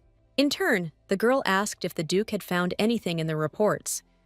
Lucas replied that he hadn't yet, but had now moved on to the mining industry in the south. The Duke reported that this parameter is headed by Chen Vlasco, and it seems there is something suspicious here. The Duke asked Katisha what she planned to do next, if there was evidence of artificial interference, and he could stop the tests. Katisha replied that she planned to complete this stage and capture the flag. She saw no point in returning and stopping the tests. The Duke warned of danger, but Katisha replied that with the young master, she was in no danger, she was sure of it. The girl decided to put an end to the plans of her enemies, even if they did not play by the rules. The Duke even felt sympathy for Katisha's opponents. Lucas asked Katisha to be careful and not to act rashly. She asked the Duke not to worry in vain. The fourth day of the test arrived. The campaign continued. The squad grew by one person, but Aikal had to remain in the guise of a cat. Suddenly, Prince Vernon called Katisha by name and asked her to stay a little longer. He was clearly in a friendly mood. The girl did not expect Prince Vernon to call her by name and was a little confused. She was used to his cold attitude. Prince Vernon noticed that Katisha's calf muscle was swollen and she was limping, and the girl admitted that she had been careless and had slightly sprained her leg. The prince answered the girl that if she got hurt, she should ask for help. No one would scold her for it when she got out of here. Vernon took out clean socks for Katisha from his pocket. It was unexpected and very pleasant for the girl, such care from the prince. Vernon bandaged Katisha's leg and admired her efforts. The girl didn't even realize that her leg hurt. Katisha asked if she had done something wrong. It seemed to her that Prince Vernon was again dissatisfied with something and therefore irritated. Vernon replied that he was irritated because Katisha, still a very small child, was being forced to go through terrible dangers and horrible adventures. The prince was angry at adults who acted cowardly and thought only of their own gain. Katisha realized that he was talking about her because he was very worried and anxious about the girl successfully passing the tests. The prince asked if Katisha really hated him. She was friendly with Arnon, but cold with him personally. Katisha replied that the prince was mistaken. She would like to become a friend to the young master. She had dreamed of an older brother all her life. Prince Vernon did not expect the outburst of emotions. The prince noted with regret that he was not making a very good older brother. Perhaps it was all due to his greed. Prince Vernon promised that after the exam, he would try to become a real older brother to Katisha. There is nothing difficult about him having another younger sister. Katisha is smart and everyone likes her, Vernon concluded. The girl was delighted with the prince's words. He really decided to accept her. She could not even dream that this would happen. The prince explained that he had not spoken about this before because he was distant from his family, and Katisha realized that Vernon was very lonely and had no one to open his heart to. The girl, like no one else, understood the state of her future brother. Katisha swore to him that she would definitely pass all the tests and be able to be next to him, but now they needed to continue. The prince felt relieved. He had finally had a heart-to-heart talk with Katisha. Now the main thing was to protect the girl from the dangers of Sabana. The 5th day of the journey began as usual. The sun rose higher and higher over the mountains, illuminating the vibrant life of the man-made region. Katisha was incredibly pleased with the current state of affairs. It suddenly turned out that she no longer had to walk. Somehow, the travelers managed to catch and mount several monsters. The girl suspected that this was the work of Eichel's paws. The half-breed was in the form of a leopard kitten and was not inclined to engage in conversation. He rode comfortably next to the girl. The birds flocked to Katisha and brought her sweet fruits. Vernon assumed that they simply liked the girl, but how else could all this be explained? Katisha suspected that the animals were reacting to her aura, but she couldn't understand the reasons for such a positive reaction. The next minute, an event occurred that was beyond the definition of ordinary, so Katisha's mouth dropped open. A scatamore flew across the sky. Land animals very similar to terrestrial sea rays. There were only 3 of them in this world. The smallest scatamore flew right up to Katisha's face. The girl had heard that meeting even one animal of this species was a great stroke of luck. The distinctive characteristic of the scatamore is its ability to hide. It hides its huge body perfectly, not only in appearance, but also in sounds and even in weight. And in the body of the scatamore, every 10 years, a rare ruby ripens. The baby scatamore was incredibly friendly with the girl. Katisha had a great idea. She asked the scatamore that was pestering her to help her a little later, but now he needed to fly away. Sometime later, Prince Vernon announced that he had sighted the territory of the last camp that Katisha needed to reach. Katisha was delighted. She had passed all the base camps marked on the map, captured the Vlasco flag at the last camp, and the second stage of the test would be completed. Vernon looked around. There was no camp or flag around. The prince wanted to contact Princess Arnie, who was also currently in Sabana. The prince looked around. Everything indicated that a serious massacre had broken out on the site of the camp. Maybe Arnon knew something about it. Katisha scanned the space with the artifact and confirmed that Prince Vernon was right. The girl felt residual traces of magic, and the aura of the people who fought here. Moreover, she established that these people were still here. Eichel sniffed the air. It seemed he would now be able to find traces of the people who destroyed the camp, or something else no less interesting. Suddenly, the half-breed pulled out a flagpole from the bushes and growled loudly, drawing Katisha's attention to his find. The girl was delighted. It was that very flag. She was told that when it was in her hands, the exam would be over. Katisha Ainsley was incredibly grateful to her wonderful friend and companion, Eichel, who rose to the occasion and helped her complete the challenge. Now it was time to capture the enemies. Katisha sent Prince Vernon to unite with Princess Arnon and bring the mutants. Prince Fernand became very interested in what kind of trick Katisha would pull now. He was interested, but he asked the girl not to take unnecessary risks. Katisha decided to turn to her appointed curator for help, and it was time for everyone to take advantage of this one and only opportunity. The girl called Sir Lucius and reminded him of her promise. The man replied that he remembered everything and reported that all the curators, including Chen Vlasco, were behaving strangely. Lucio said that the handlers who tried to contact the outside world and report problems in Saban are now under arrest. Katisha asked to bring them all to Sabana. She came up with something. Sometime later, Lucius appeared on the territory of the last camp, accompanied by Mr. Chen and other curators. The curators were frightened and screamed when they saw the mutant that Princess Arnon and Katisha had brought to the camp. Right on the head of the monstrous animal sat Prince Fernand. He looked like a hero from a legend and looked very epic. Katisha was glad that Prince Fernand and Princess Arnine were safe and sound, and that the mutants were weakened and would not cause any particular harm to anyone. The girl rushed towards the knight Lucius, followed by her faithful leopard kitten. Lucius asked if everything was all right with his charge and why she was so worried. The girl reported that she was fine and asked whether Lucius had been watching the mutants, which the knight confirmed. Vernon and Arnon were eager to know why Katisha had asked them to bring the mutants alive to the campgrounds. Lucius complained to the curators that they were supposed to deal with the mutants, but they dared to dump this work on Vlasco's direct heirs. The men were confused. They didn't know how to justify themselves or what to do now.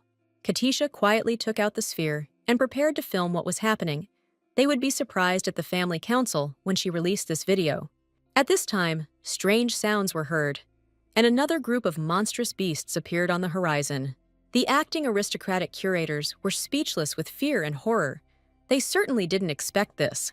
The monstrous octopuses wrapped the criminals in their tight embrace, their limbs wrapping around the men's bodies completely, leaving only the opportunity to breathe.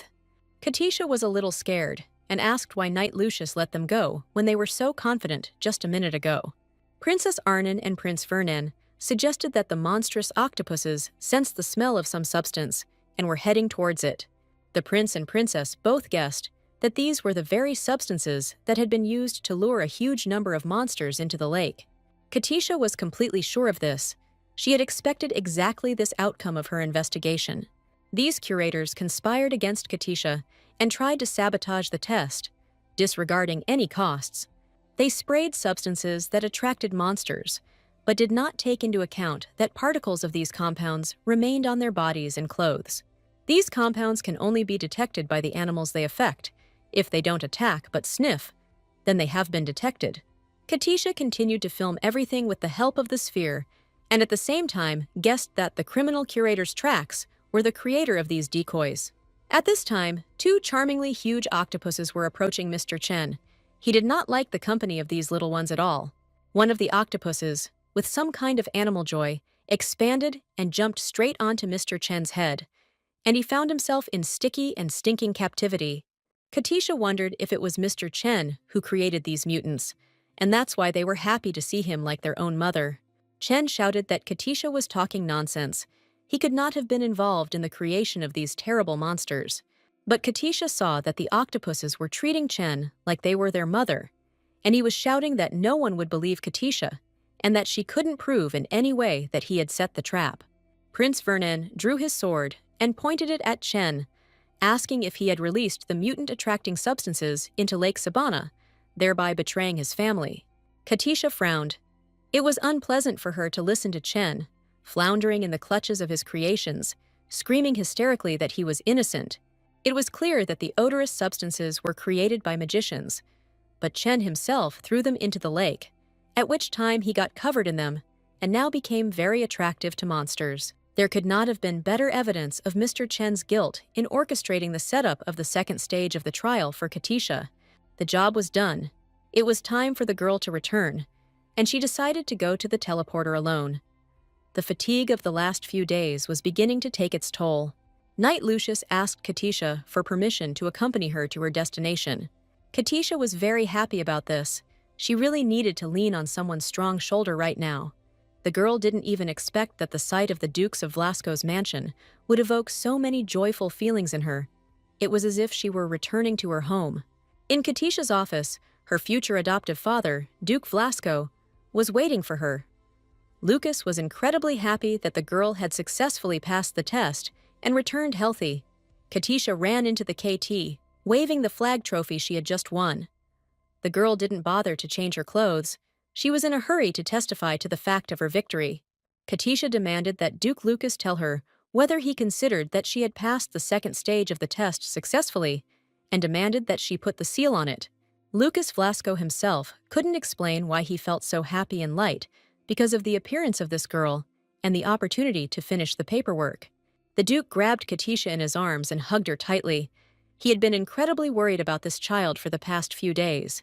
Sometime later, when the emotions had subsided, the paperwork was completed and the Duke's seal certified Katisha's success in the second stage.